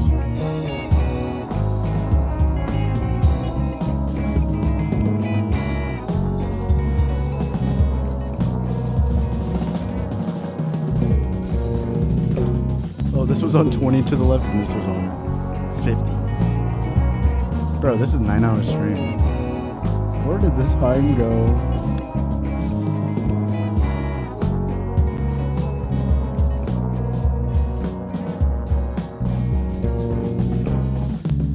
And I'm locking in.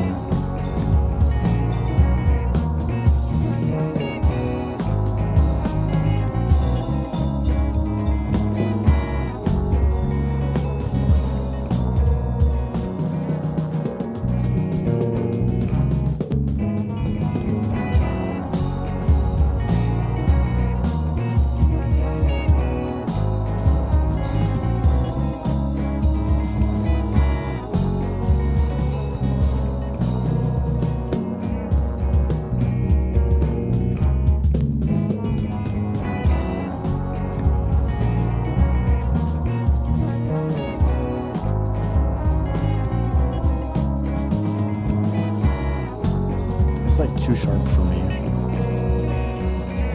It's like too high quality. Isn't that kind of weird? It hurts my burn.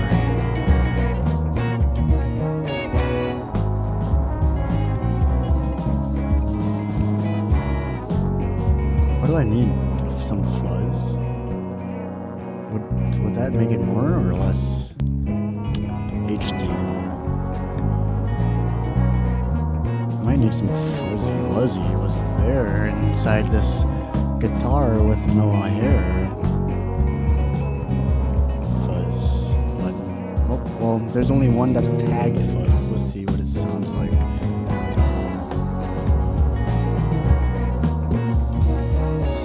Ow!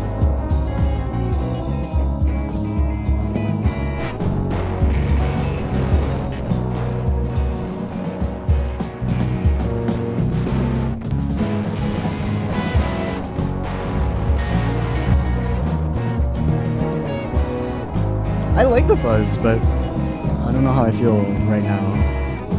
I feel like there needs to be more action in the center. I don't know if I want to like record another guitar part or bring up the bass. I mean, it is good that the vocals have more room in the mix, but it still feels a little uneven, you know?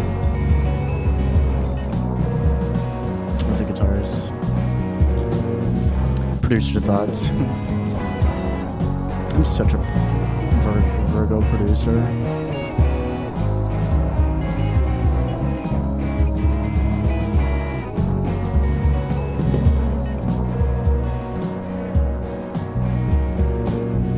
Oh, distortion. Duh. I need what's that called? New distortion. New distort.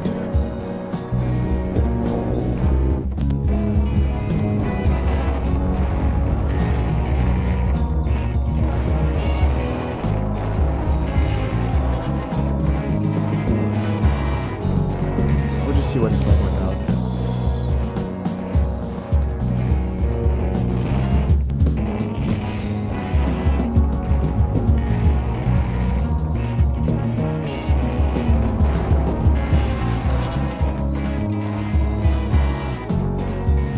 I have no idea what these fucking knobs mean. Preset time. Oh!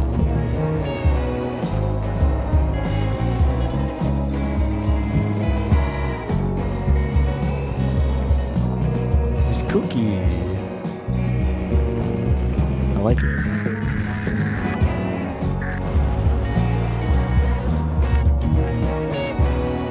This is kind of like a classic distortion.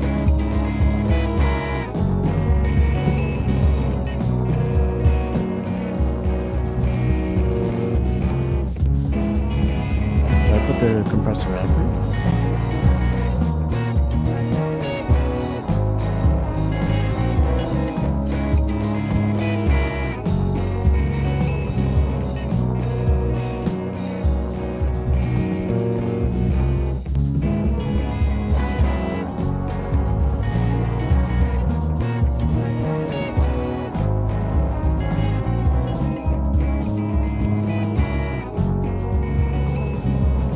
Now this makes me want to give the bass a little like boost in a direction of clarity or some shit. No jokes with that comment, guys. Chill. I can't be funny all the time. What is this? Ice wave.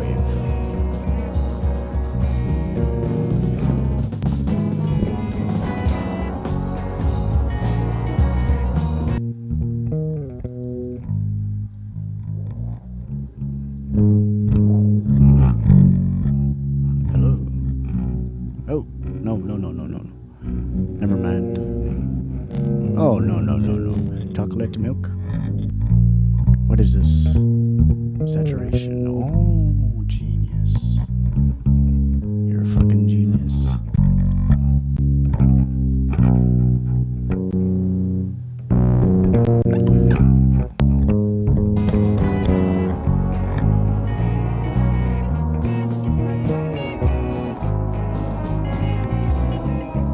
Now this makes me want to do less or some other distortion.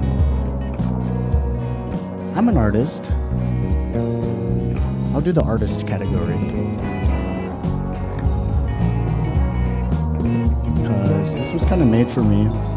Yeah, people like me.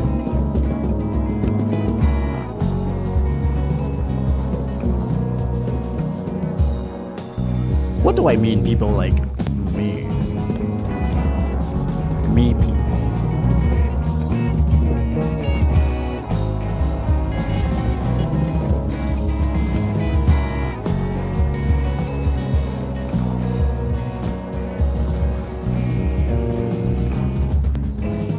I want some abnormality.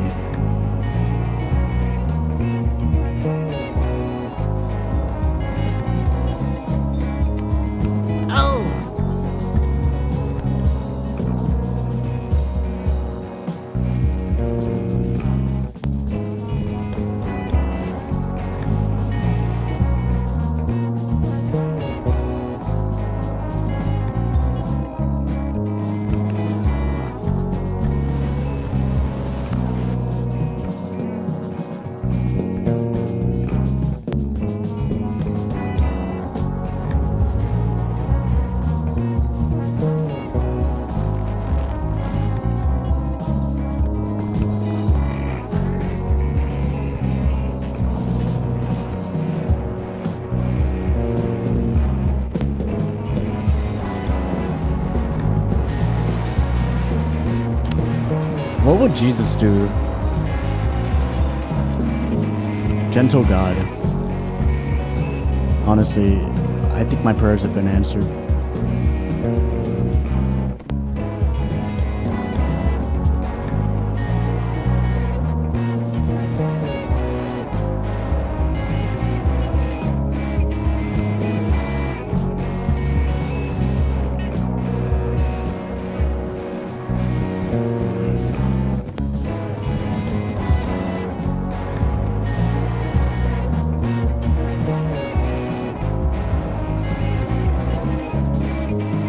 This is cooking.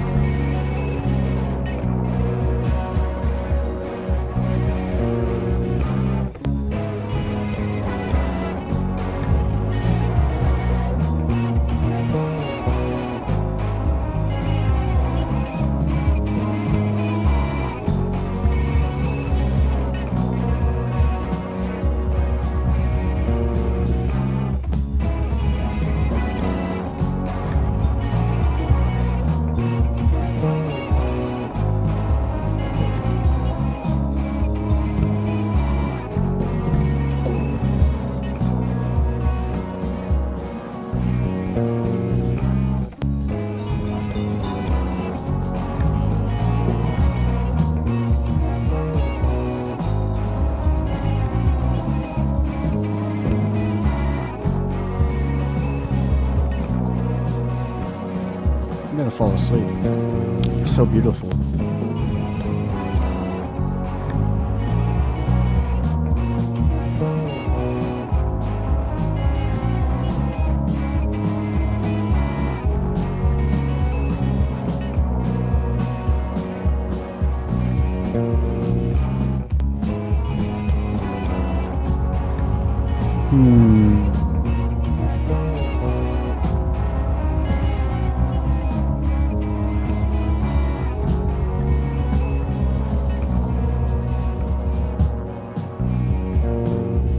compress the shit out of this, I feel. Is that just me?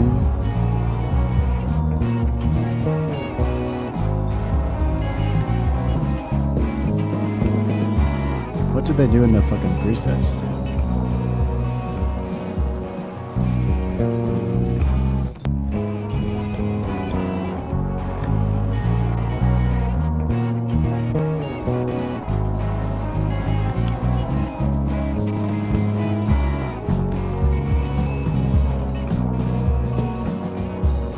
They got it pretty down there.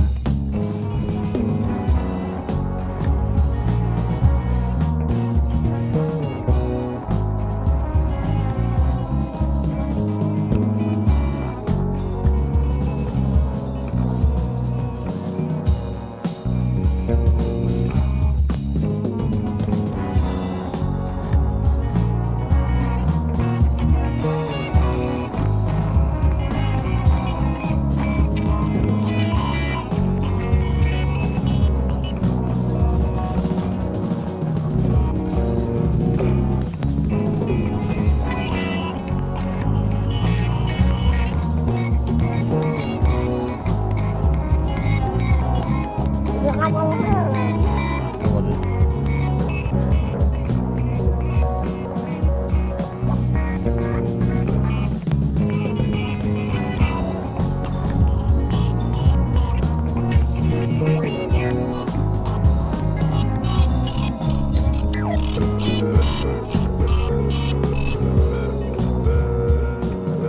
Oh, so cool.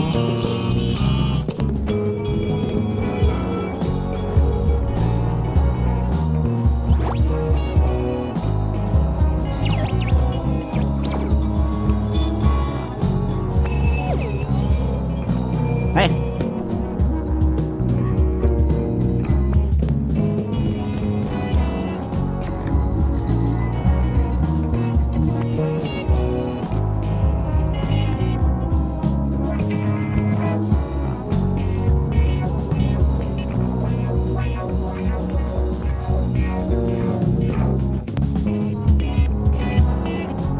Ow!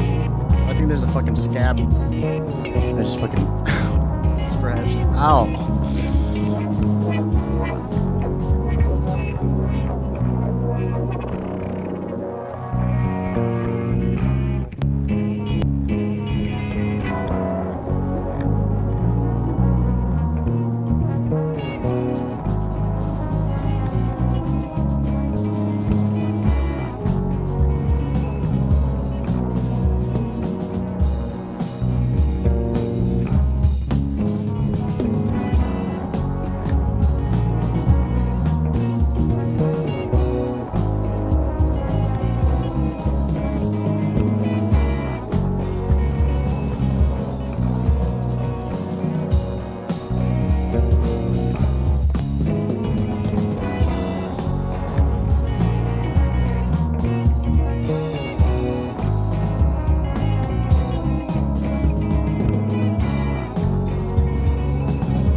a difference anymore. Is that just me?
Music to my ears.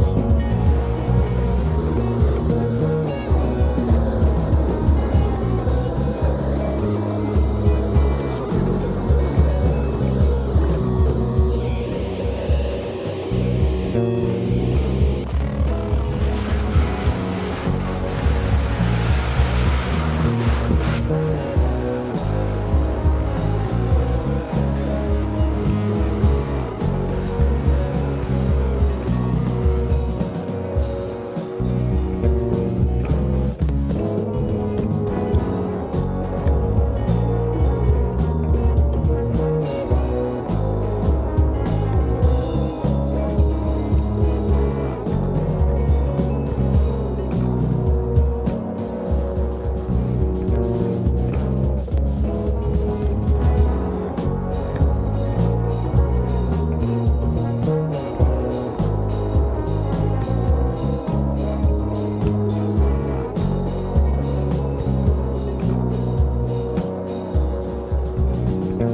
There's a lot of potential here.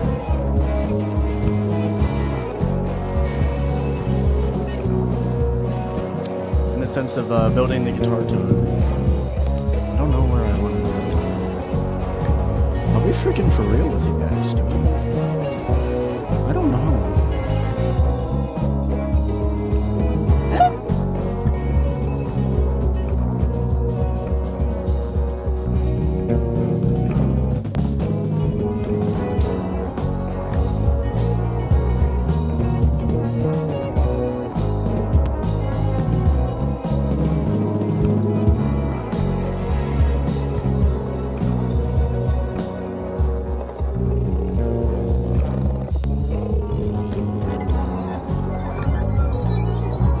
Okay, buddy. Relax.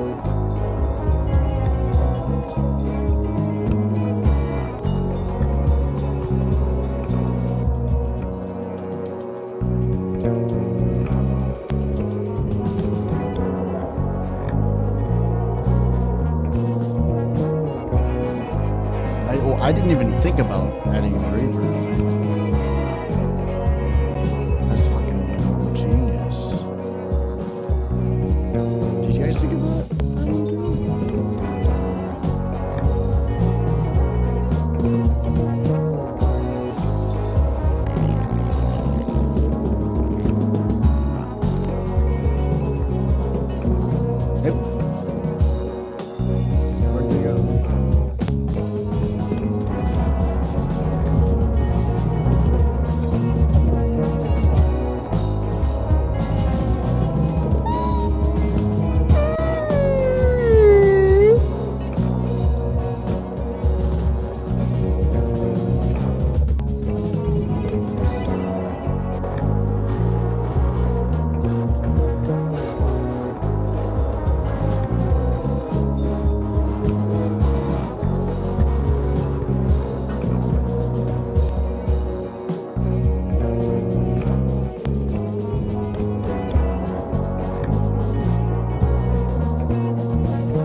I'm psyched, bro.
So cool. Holy shit.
Yeah, I probably won't finish this tonight then.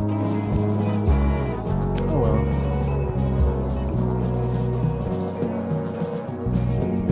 What you gonna do? Read more essays?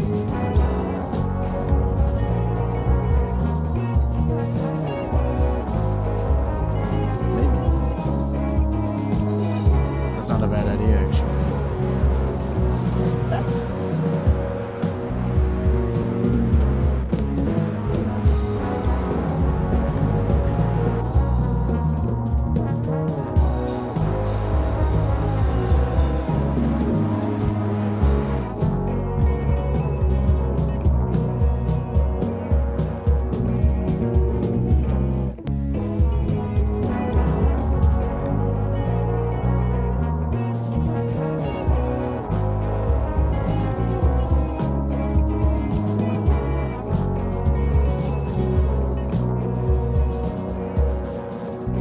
Goddamn, these are a lot of plugins.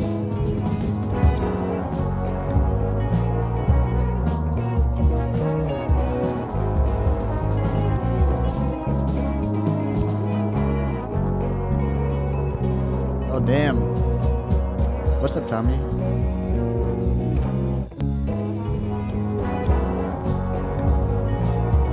Sending you my best, man. Holy shit. Are you okay?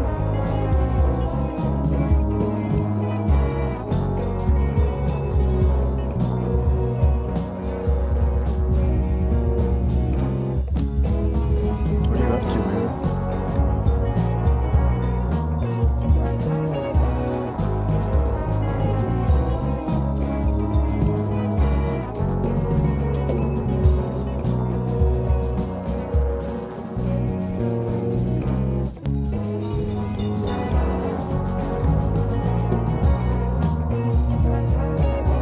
What is Triceratops? I wondered to myself from Titani on stream.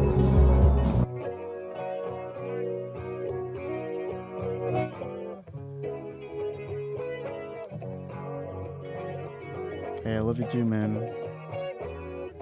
Yeah, I'm sorry to hear that you're going through it, bro. That's crazy. I'm here every day, bro. You know. I hope you know, I can help out a little bit. Sounds like a tough time for you. Sounds like a tough time for you, bro.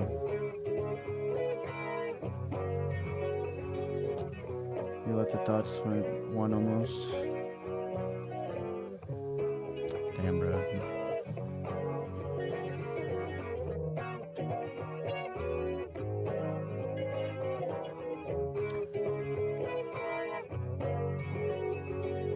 I feel for you, man. I don't really know what to say. Besides, like, I'm happy that you are still like able to separate yourself from those thoughts. You know, and you can distinguish yourself, but it sounds like a battle, bro. And I don't know. I have no idea what it's like to be on your end right now, man. So I feel for you. I feel for you, Tommy. Sounds tough. Sounds really tough.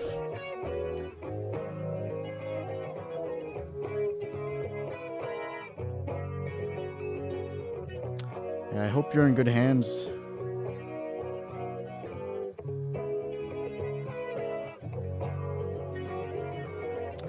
And the fact that you're freaking, you know, you seem like you're trying pretty hard, that takes a lot in itself. Wishing you the best, bro. Truly, sounds tough, to say the least. Sending you all my love, brother. Please be safe and let those thoughts know who's boss. Tommy the boss. Tommy the boss man, okay? Be like, I'm the boss, boy. And I hope that works. But yeah. You're strong, bro. You are strong. And yeah, I'm here every day. So you're more than welcome anytime, man.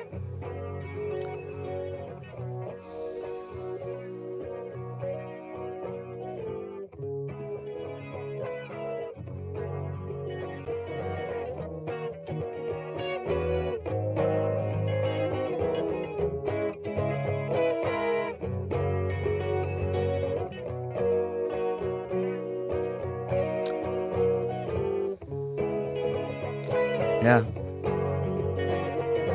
Yeah, it's tough. I'm not a huge fan of the industry, but you know, I admit that they are great to have around regardless. So yeah, I hope that you're under good hands, bro. And if you are, then you're like, I would trust them with my life. But yeah, I really hope you're doing well, and I'm happy that there are services that can help you and watch over you until you know, you're able to get things settled more on your end of things.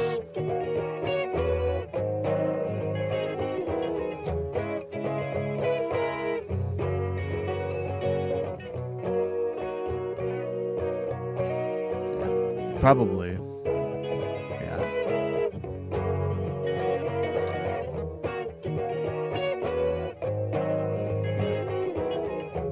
Yeah. I guess we just gotta have some faith in the people that fucking do this for a living, you know, and try to take care of people that are going through it. So yeah. I wish and I hope for you know, that they take care of you.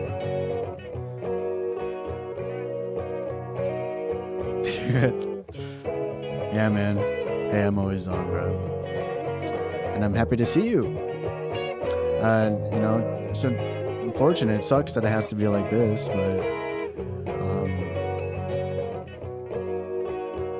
you know, you're always welcome here, and I appreciate when you are here. So thank you for joining. In any state of well-being or whatever, you know.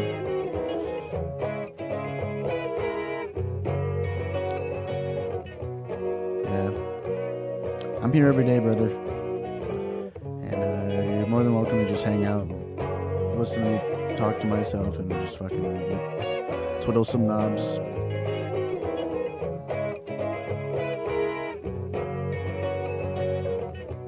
Might be on this guitar for a little bit too long.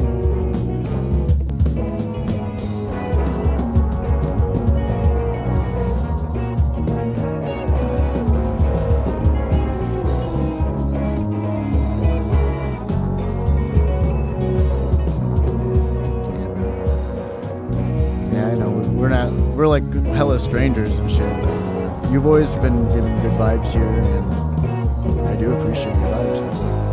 Appreciate you being around, that you feel welcome and that you feel safe, you know, hanging out with me here.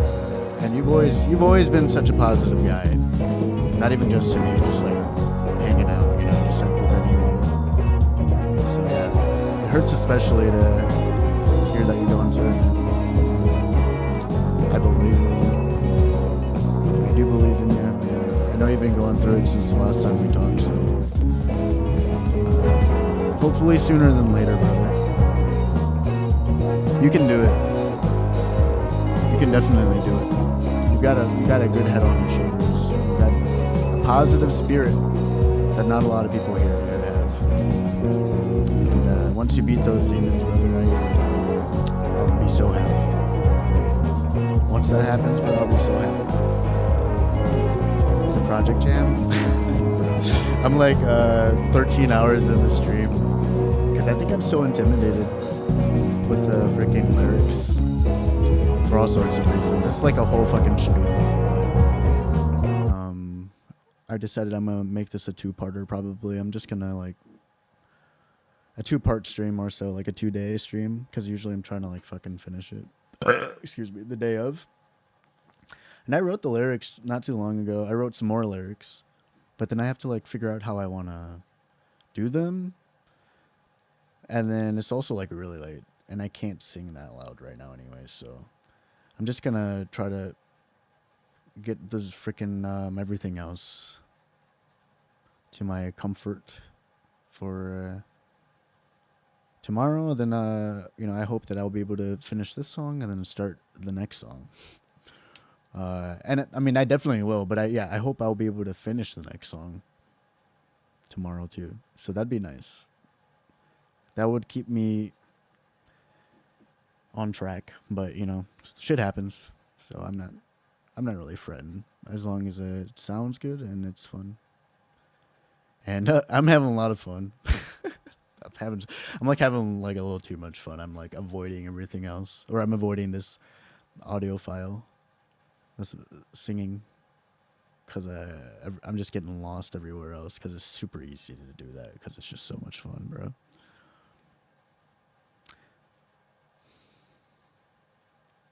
Yeah, I feel you, brother. Yeah, I believe in you, man. It's just a matter of when, not if, you know. It's a matter of when, man. And everyone's different, bro. So I can't say much, but I believe in you. And fuck those voices, bro. They don't know what they're talking about.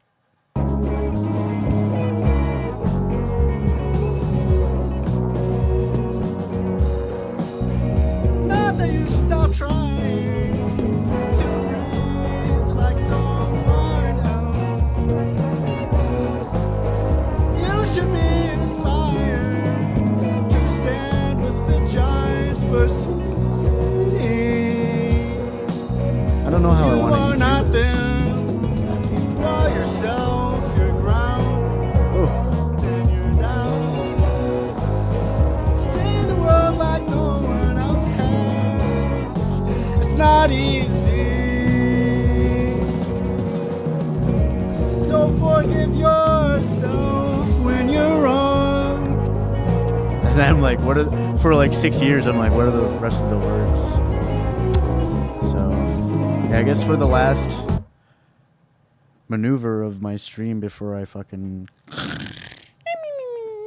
crash out, bro, I guess I'll try to like fit the vocals in as much as I can and try to do it some justice. Try to do us some justice, bro. So, yeah, I hope I can find a good fit for this somewhere soon. Not that you should stop trying to breathe like someone else. You should be inspired to stand with the giants, but you are not them. I'm trying to make it sound less boxy. Your grounds and your ups and your downs. See the world like no one else has. It's not easy. So forgive yourself when you're wrong. Not that you should stop trying to breathe like someone else. You should be inspired to stand with the giants pursuing. You are not them. You think so? You are yourself, your grounds and your ups and your downs. I'm trying to make it. See the world like no one else. Maybe that's part of the problem too. It's not easy. I might be forcing it too much. I might not. I just might not be at the same time. I don't so forgive yourself when you're wrong. Not that you should stop trying to breathe like someone else. I can't find that like you should be tinny frequency. I think I actually just did. With the giants, I think I did. You are not them. Kind of. Now it's boxy. You are yourself, your grounds and your ups and your downs. See the world like no one else has. It's not easy. So forgive yourself. Damn, I'm good at drums, bro. When you're wrong. I'm like. Not that you should stop trying to breathe like someone else. You should be inspired to stand with the giants. I got my moments. I got some moments, bro. I'm not gonna lie to you. You are not them. You are yourself, your grounds and your We all got our ups and moments. your downs. No big deal. See the world like no one No else big deal, Tommy. has. It's just part of our It's not lives. easy. We got our moments. So forgive yourself when you're wrong. Not that you should stop trying Sorry for fucking to blasting. breathe like someone else. You should be inspired to stand with the giants, but you are not them. You are yourself, your grounds, There's and like- your ups. I want and more your like downs.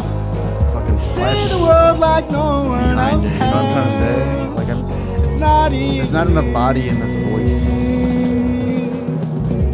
So Maybe forgive there is none. yourself when you're wrong. Don't know Not the that you rest should of stop the- trying to breathe like someone else. Yeah, you too, man. You should be inspired Touch your breath. to stand with Knuckle the touch me, giants, but you are not Appreciate the them. tap on the You shoulder. are yourself, your grounds, and your ups. I'm and very your hard on downs. myself a lot. See the world like no one else has. It's not easy. So forgive yourself when you're wrong. Even though, you know, we do Not have that our you should moments. stop trying to breathe like someone else. You should be inspired Is it this to one? stand with the giants, but Yeah, man. Thank you, man. Thank you. you are not them. You are yourself, your grounds, and your ups and your Where's downs. this one song? Like Oh, is that the no one culprit? else has. It's not easy. Sounds a little bit better, actually. Holy. So forgive yourself Actually, all of them sound like it. when Fuck. you're wrong. Not that you Okay, should man. stop Hey, trying Thank you for taking the time to breathe like share someone this space with else. me for a little bit. Truly. You should be Have fun with your cause, Tommy. to stand with the giants, next time. I hope time treats you well and that You you are not fucking fuck them. up those voices, bro. You are yourself, Let 'em know who's your boss. grounds and your ups and Peace your and love are the downs. answer, boys. See the You world like stay no peaceful one and else loving, man. has. You stay not positive, easy. bro. I believe in you. Fuck those voices. So forgive yourself Sorted. when you're wrong. Peace. Thank you. Oh, Not you just that got you should stop banned. trying What the? to Hey, bud, we're having a moment. like someone else. Peace, man. Not a bad time to get banned, I You guess. should be inspired to stand with the It'll giants, unban but you eventually, don't worry. If you're still here. you are not them. You are If not, then I will do yourself, your grounds and your ups and your downs. See the world like no one else has. It's not easy. So forgive yourself when you're wrong. Not that you should stop trying to breathe like. Oh. Like. Not that you should stop trying to breathe like someone else. You should be inspired to stand with the giants, but see. How about that? Stand with the giants, but you are not them. You are yourself, your grounds and your ups and your downs. See the world like no one else has. It's not easy. I had one in my head which inspired me fucking doing this, but I totally forgot. No one else has. It's not easy. not easy. So forgive your no one else has. It's not easy. So forgive yourself when you're wrong. No one else has. It's not easy. So forgive no one else has. It's not easy. So forgive yourself when you're wrong. Not that no one else has. It's not easy. Else has. It's not easy. Else has. It's not easy. Else has. It's not easy. So forgive yourself when no one else has. It's not easy. No one else has. It's not easy. So no one else has. It's not easy. So forgive yourself when you're wrong. It's not easy.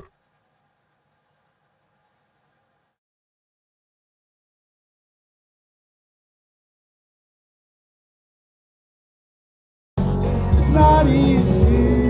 No one else has. It's not easy. No one else has. It's not easy. I'm not even recording that. No one else has. It's not easy. No one else has.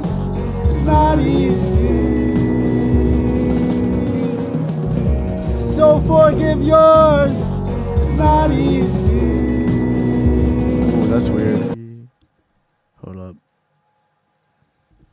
When know you're what I think. wrong.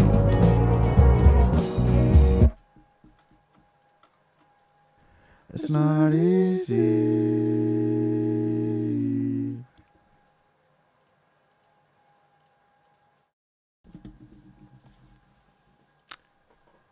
No one else has. It's not easy.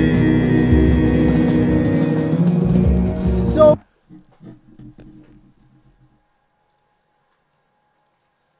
no one else has.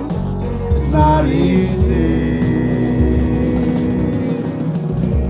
So forgive yourself. No one else has. It's not easy. So forgive your no one else has. It's not easy. I'll delete the. Or did I even do the? It's not easy. So it's not easy. It's not easy. So forgive your. It's not easy.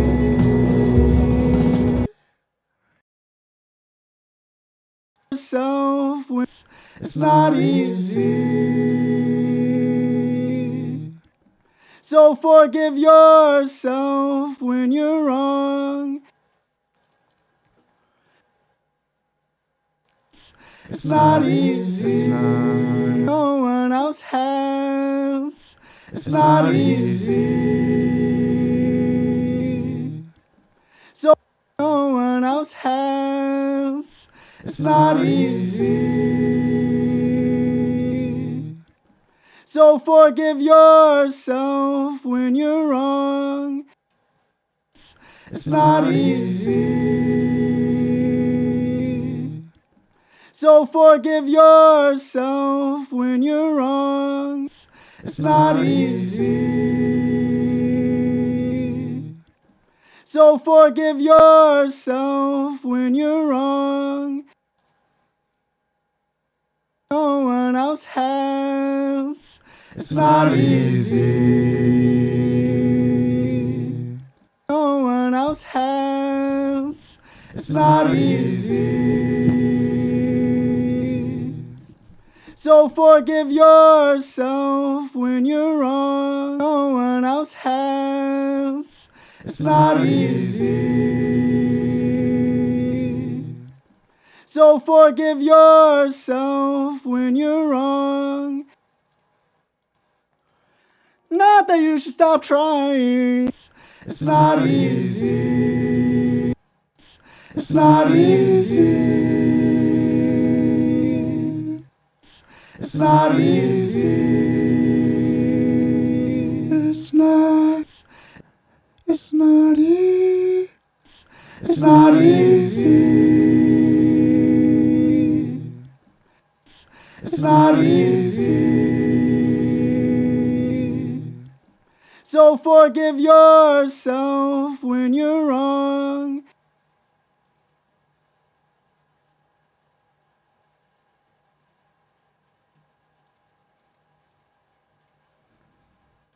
It's not easy. It's not. It's not easy. It's not easy. So forgive. It's not easy. So forgive yourself when you're wrong.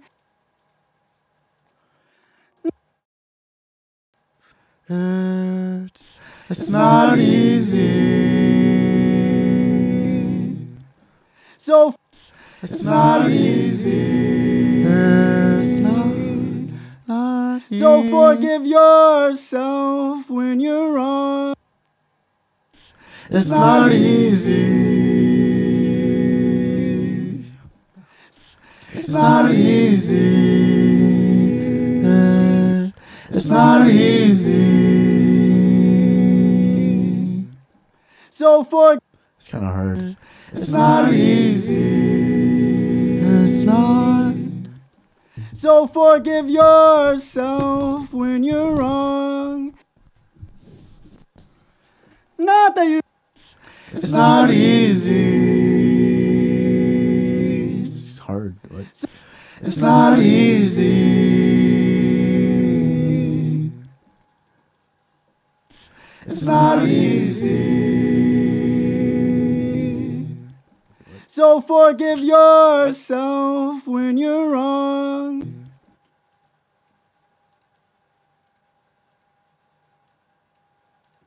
It's not easy.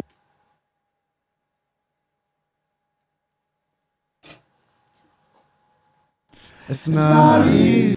It's not easy. It's not easy.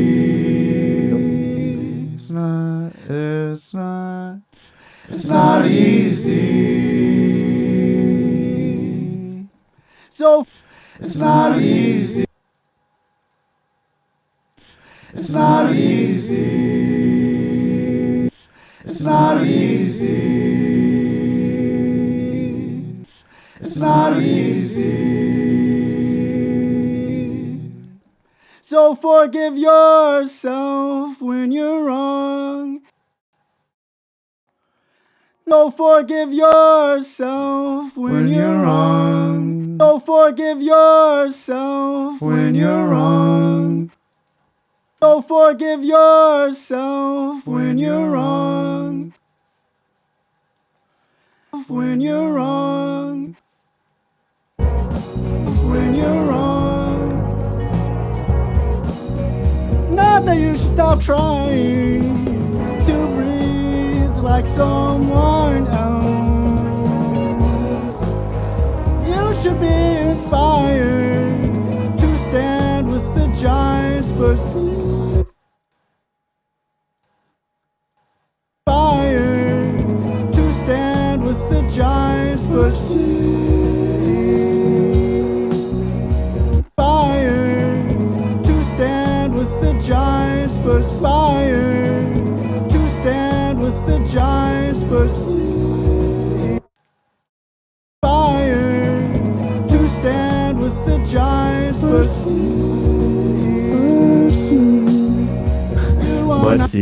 Butsy. Fire to stand with the giants,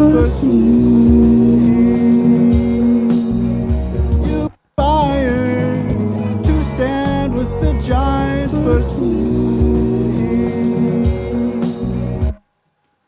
fire to stand with the giants, fire to stand with the giants, you are not them.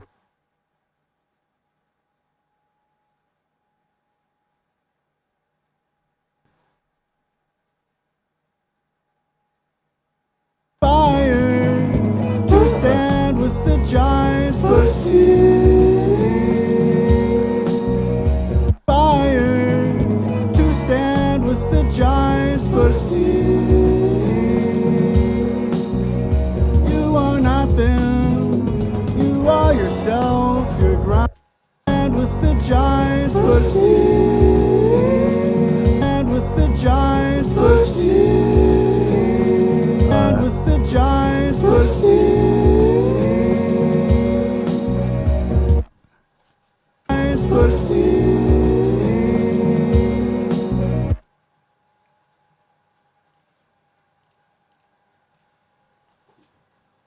to stand with the giants, to stand with the giants, you are not them. You are yourself, your grounds and your ups and your downs. See the world like no one else has. It's not easy. So forgive yourself when you're wrong. Not that you should stop trying to breathe like someone else. You should be inspired to stand with the giants, you are not them. You are yourself. Stand with the giants,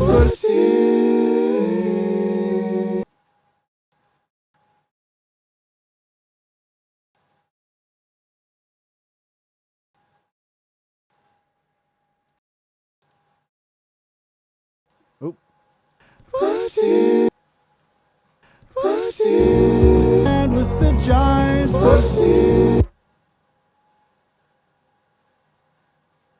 stand with the giants,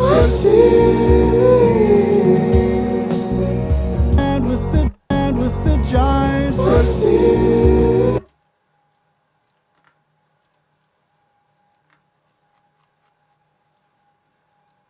giants, you are.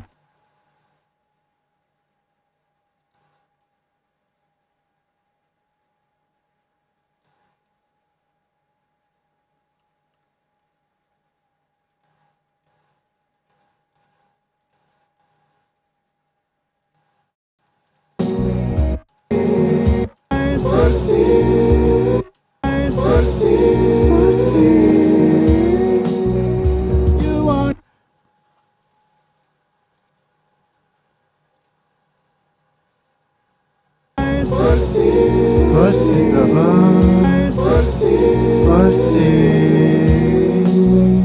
You are not. You are not the.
And with the giants, Pussy.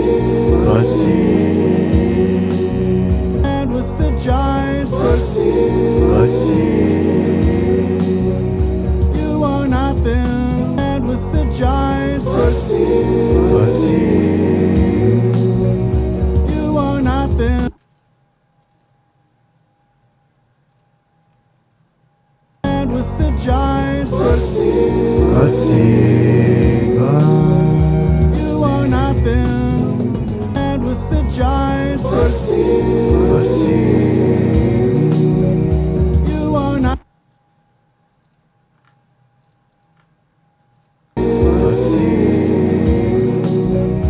You are not them. You are yourself.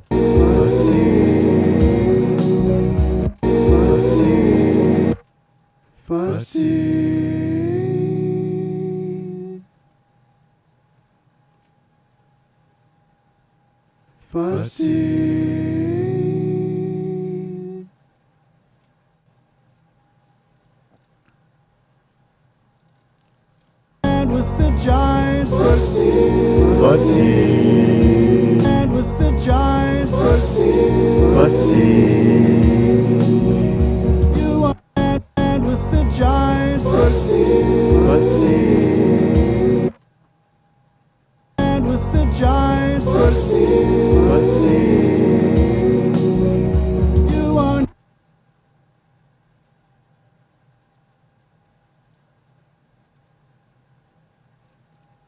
To stand with the giants, you are not. To stand with the giants, you are not them. You are.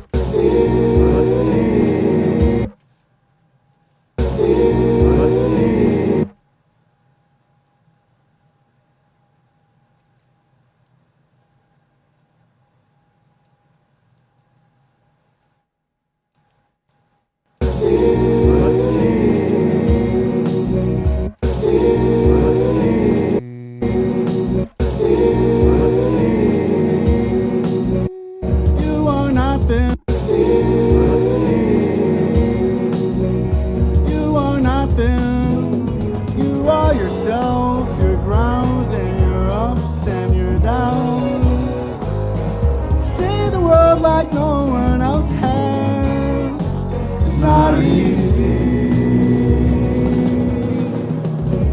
So forgive yourself when you're wrong.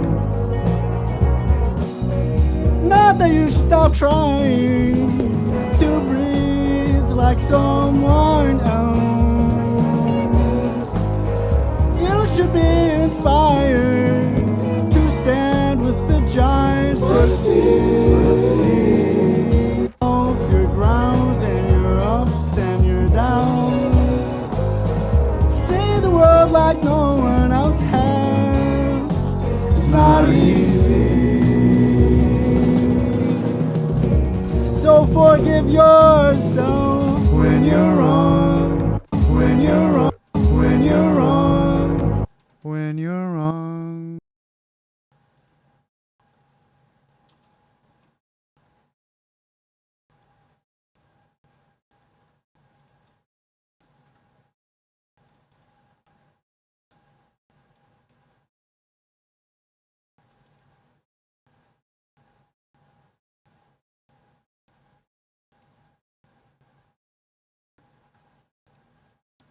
when you're wrong.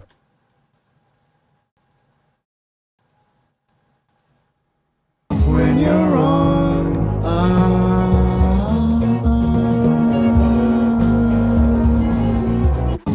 when you're wrong,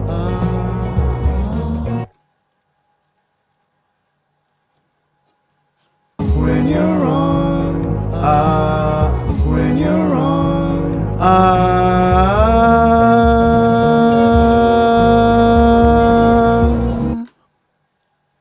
when you're wrong, when you're wrong,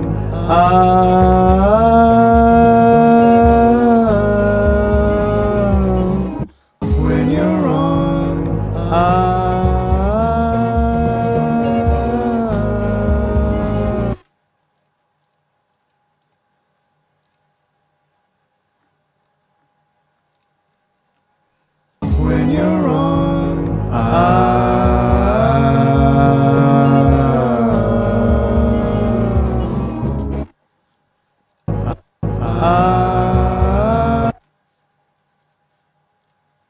when you're wrong,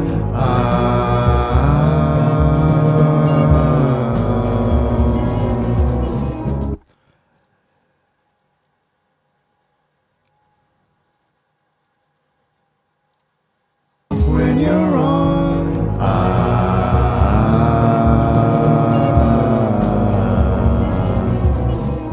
when you're wrong, when you're wrong,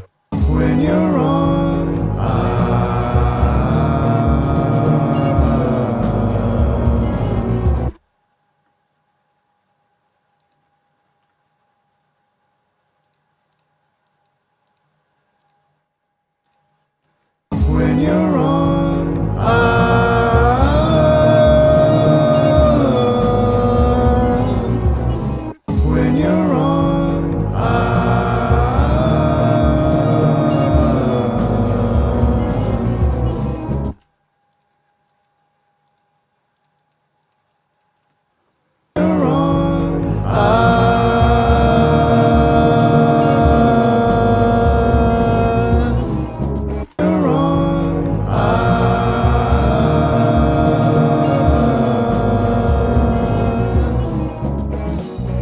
nothing wrong. When you're wrong,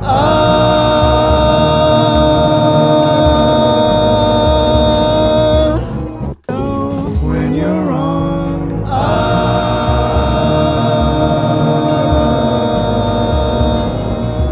yourself when you're wrong,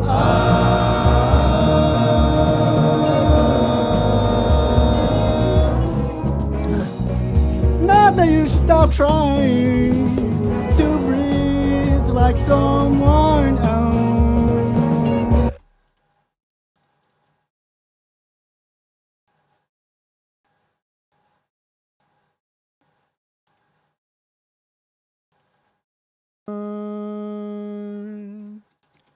Like someone trying to breathe like someone trying to breathe like someone else. You should be inspired to stand with the giants, but you are not there off your grounds and your ups and your downs. See the world like no one else has. Off your grounds and you're fired to stand with the giants, but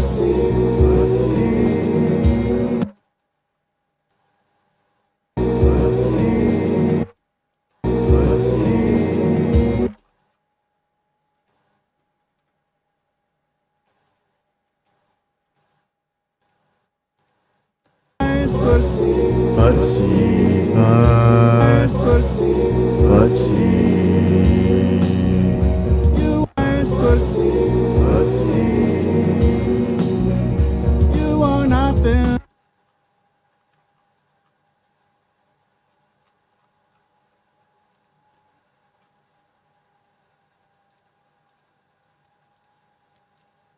pussy.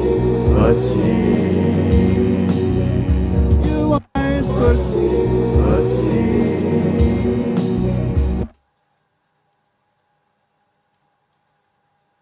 Pussy. You are not Pussy. you are his pussy. Pussy. Pussy.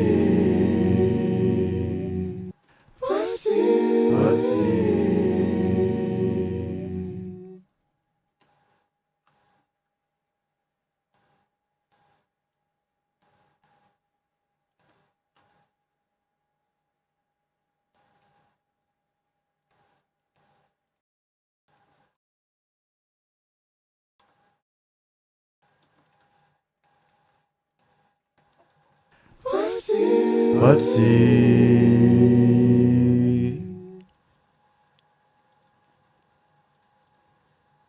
Pussy. Pussy. Pussy. Pussy.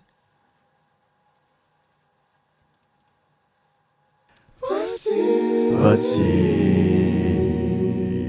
What? Pussy. Pussy. Pussy. What the heck? Pussy. Pussy. Pussy. Pussy. Pussy.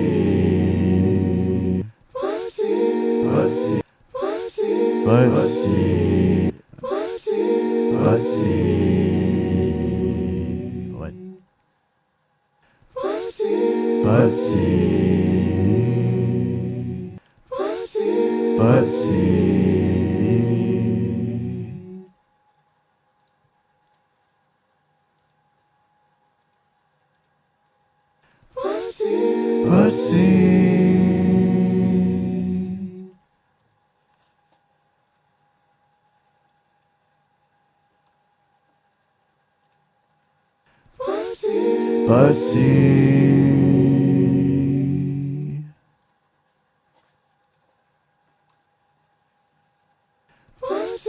Pussy. Pussy. Pussy.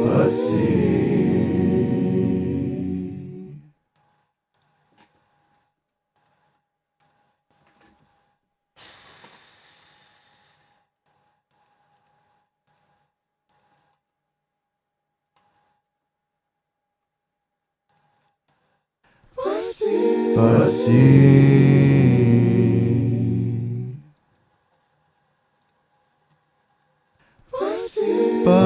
Pussy.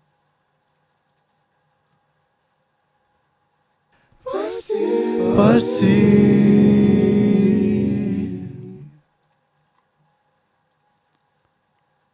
Pussy. Pussy. Pussy.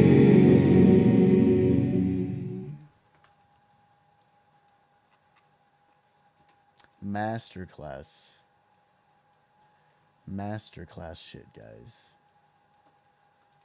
It's for the masterclass for 20 takes for a 5-second line, guys. Free shit right here. What up, Autolune? You are not them. You are yourself. Just the last bit of the song for the day, but I'm definitely gonna have to pick it up tomorrow. See the world like no one else has. It's not easy. So forgive yourself when you're wrong. Yeah, how you been, man? Nice. I'm sleepy. It's not easy. It's not easy. It's not easy. What the fridge?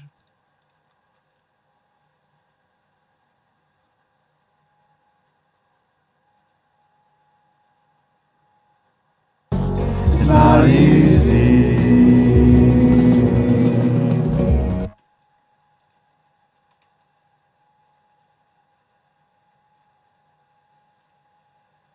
It's not easy.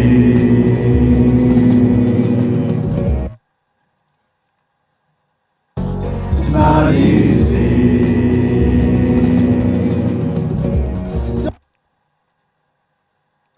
It's not easy. So forgive yourself. It's not easy. It's not easy. So forgive your. It's not easy.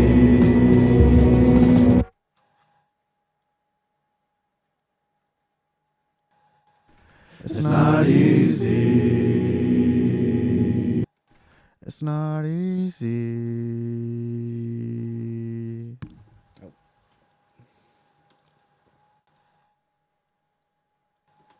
It's not easy. It's not easy. It's not easy. It's not easy.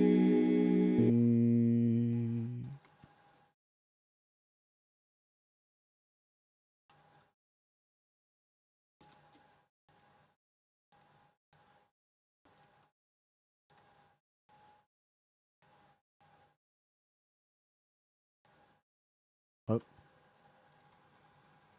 No one else has.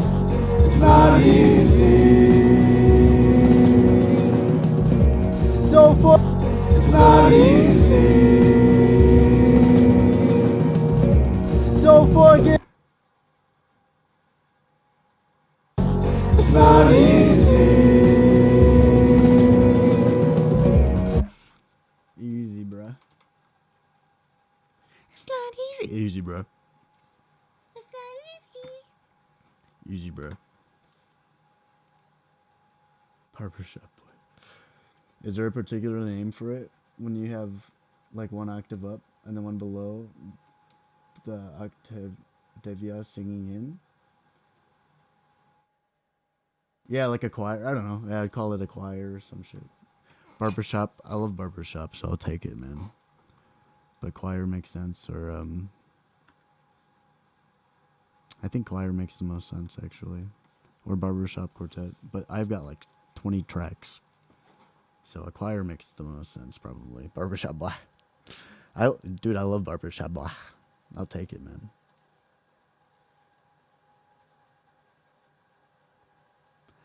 Alright, I'm gonna go for a freaking high one. It's not. Oh. It's not easy. It's not easy. It's not easy. It's not easy. I can't do the last note. See? It's not easy. I can go the highest note though. It's not easy. Okay, maybe not this time then. It's not easy. Fucking, It's not easy. So it's not It's not.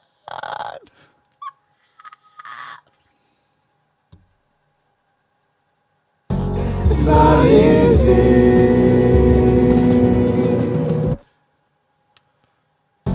It's not easy. Right. It's naughty. It's naughty.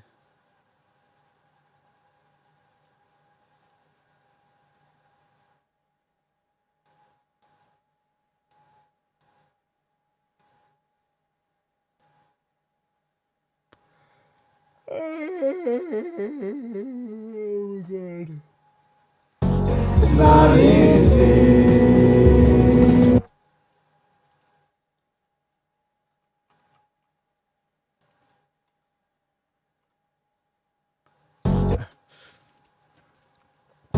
It's not easy. So it's not easy.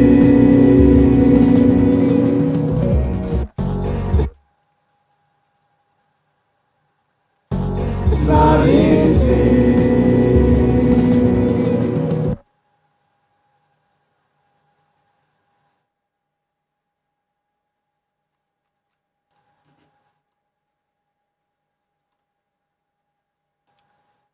Dude, I can do this for days.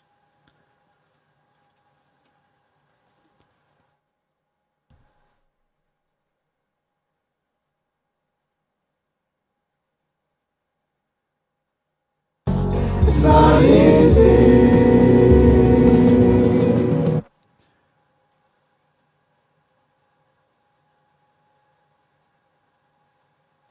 It's not easy.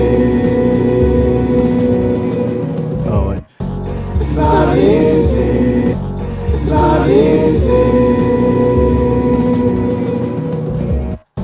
It's not easy. So forgive yourself. You heard me the first time, right? It's not easy. It's easy. It's not easy. It's naughty.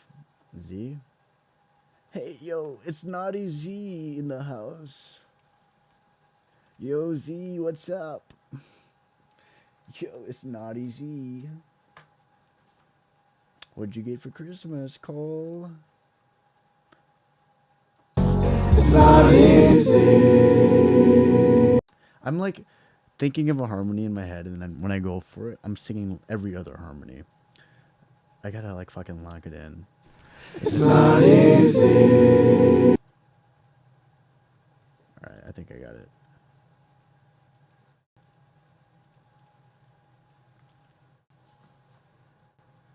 It's not easy. Fuck, I forgot it. Wait, hold on. What? Not easy. I hear that. It's not easy. Yeah. It's not easy. It's not easy.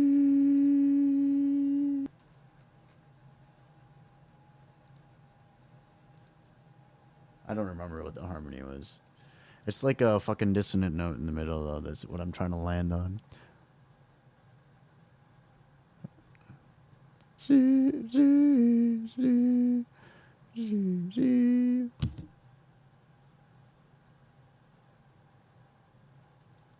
It's not easy. Oh, what the? It's not easy. Oh, okay. It's not easy. And then the next one will be dissonant with that last note. So this was, I think, and then so this one's gonna be. It's not easy.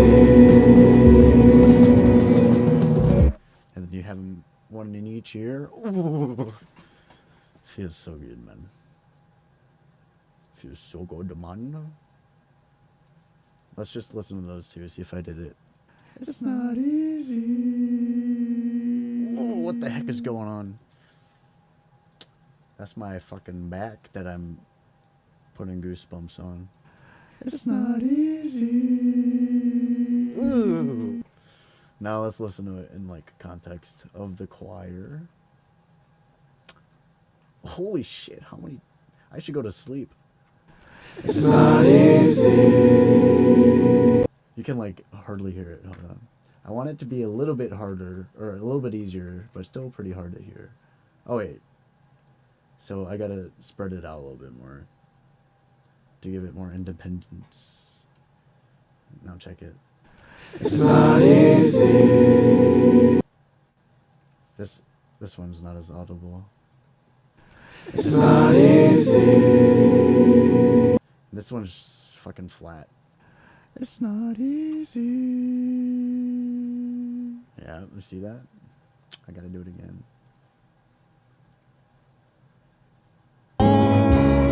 It's not easy. But fucking, what is it? So. It's not easy. It's not easy.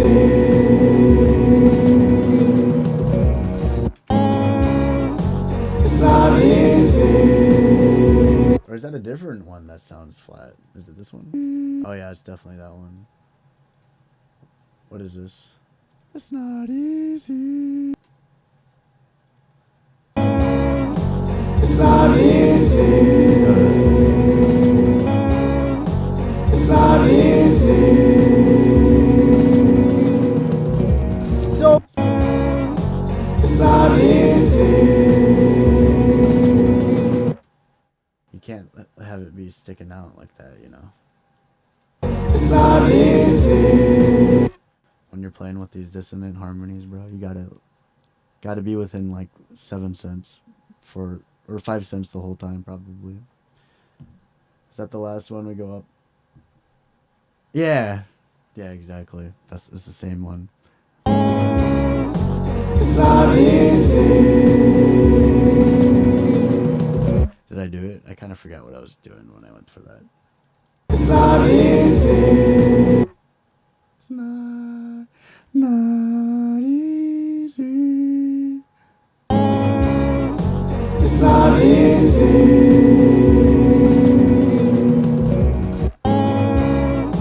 It's not easy.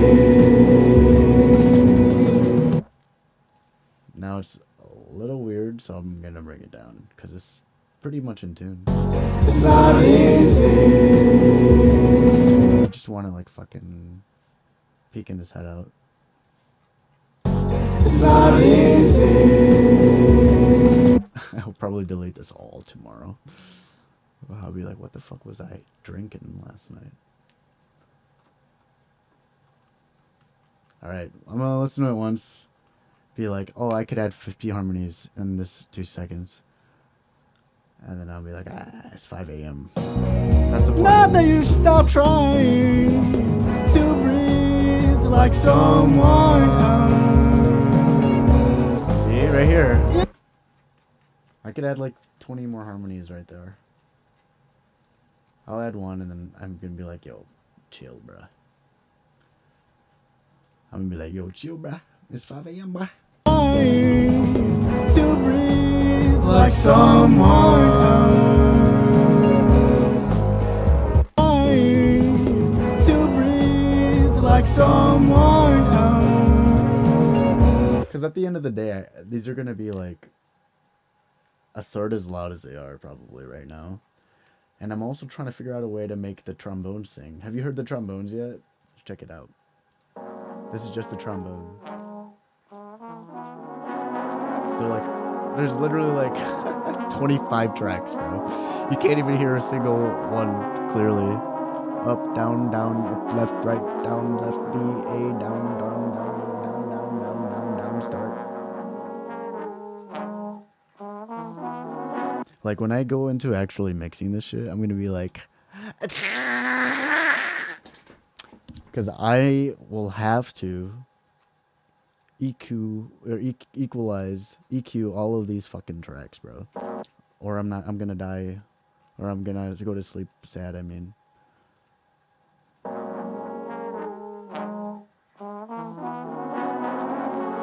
But you know, this is a new thing for me, so I kind of really like it. It's fresh, but it's also something I'm weak at, so I'm trying to get good at it.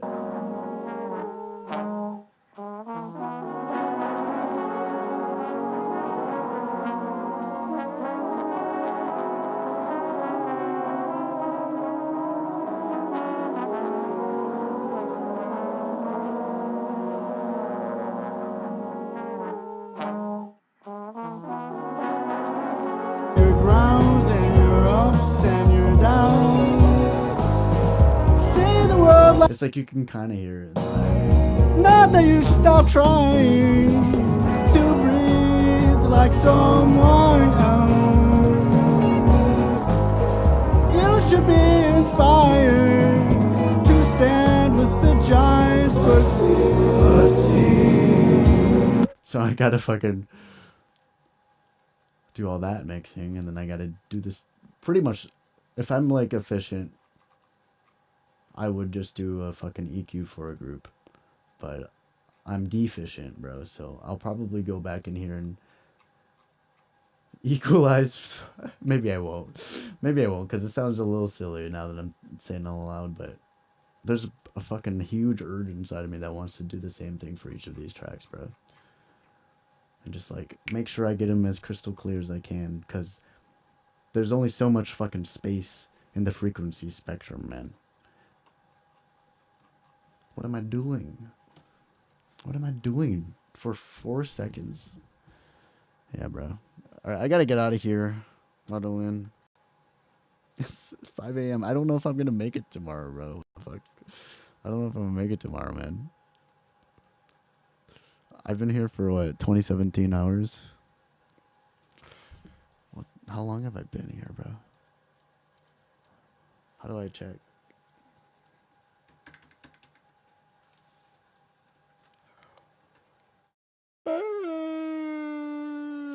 It's because I don't want to give up on this streak I've got. I've got like a good 3-day streak of finishing songs in a day. But I'm stumped, bro. I've been stumped all day. It is what it is. But this is also the song that has the best production out of the other ones. I didn't even touch the fucking EQ for any of the tracks, and I've been only touching the EQ for these tracks. And I've been adding 50 times more than the other songs, so these what it is, man. Autoloon. I am red.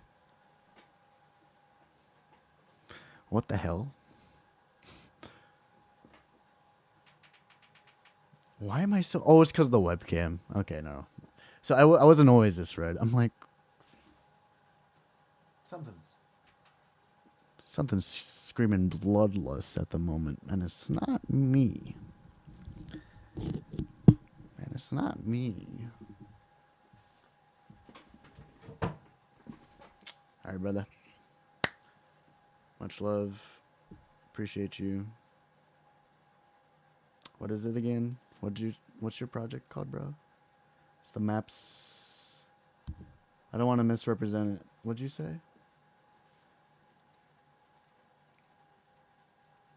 You got banned by that bot. Oh wait. Domains of Being. Sorry, I was getting that confused. Domains of Being, bro. You gotta fill me in a little bit more. Give me like a little chunk by chunk every time, man. Just drop in and be like, today's fun chunk of the Domains of Being is colon. And you fucking get me with the zinger, okay? Because I will, unfortunately, probably forget. But I am interested. So if I ever see the fucking name, I'm gonna be like, oh yeah, hit me with it. So be ready, man. If not me, then you. Please remind me. If not me, then you remind me, please. Bro, I've been having so much fun. Yeah. It doesn't even feel like fucking 13, 14 hours have passed. I've been having so much fun, bro. All right. Much love. Love you. And, yeah, nice night, man.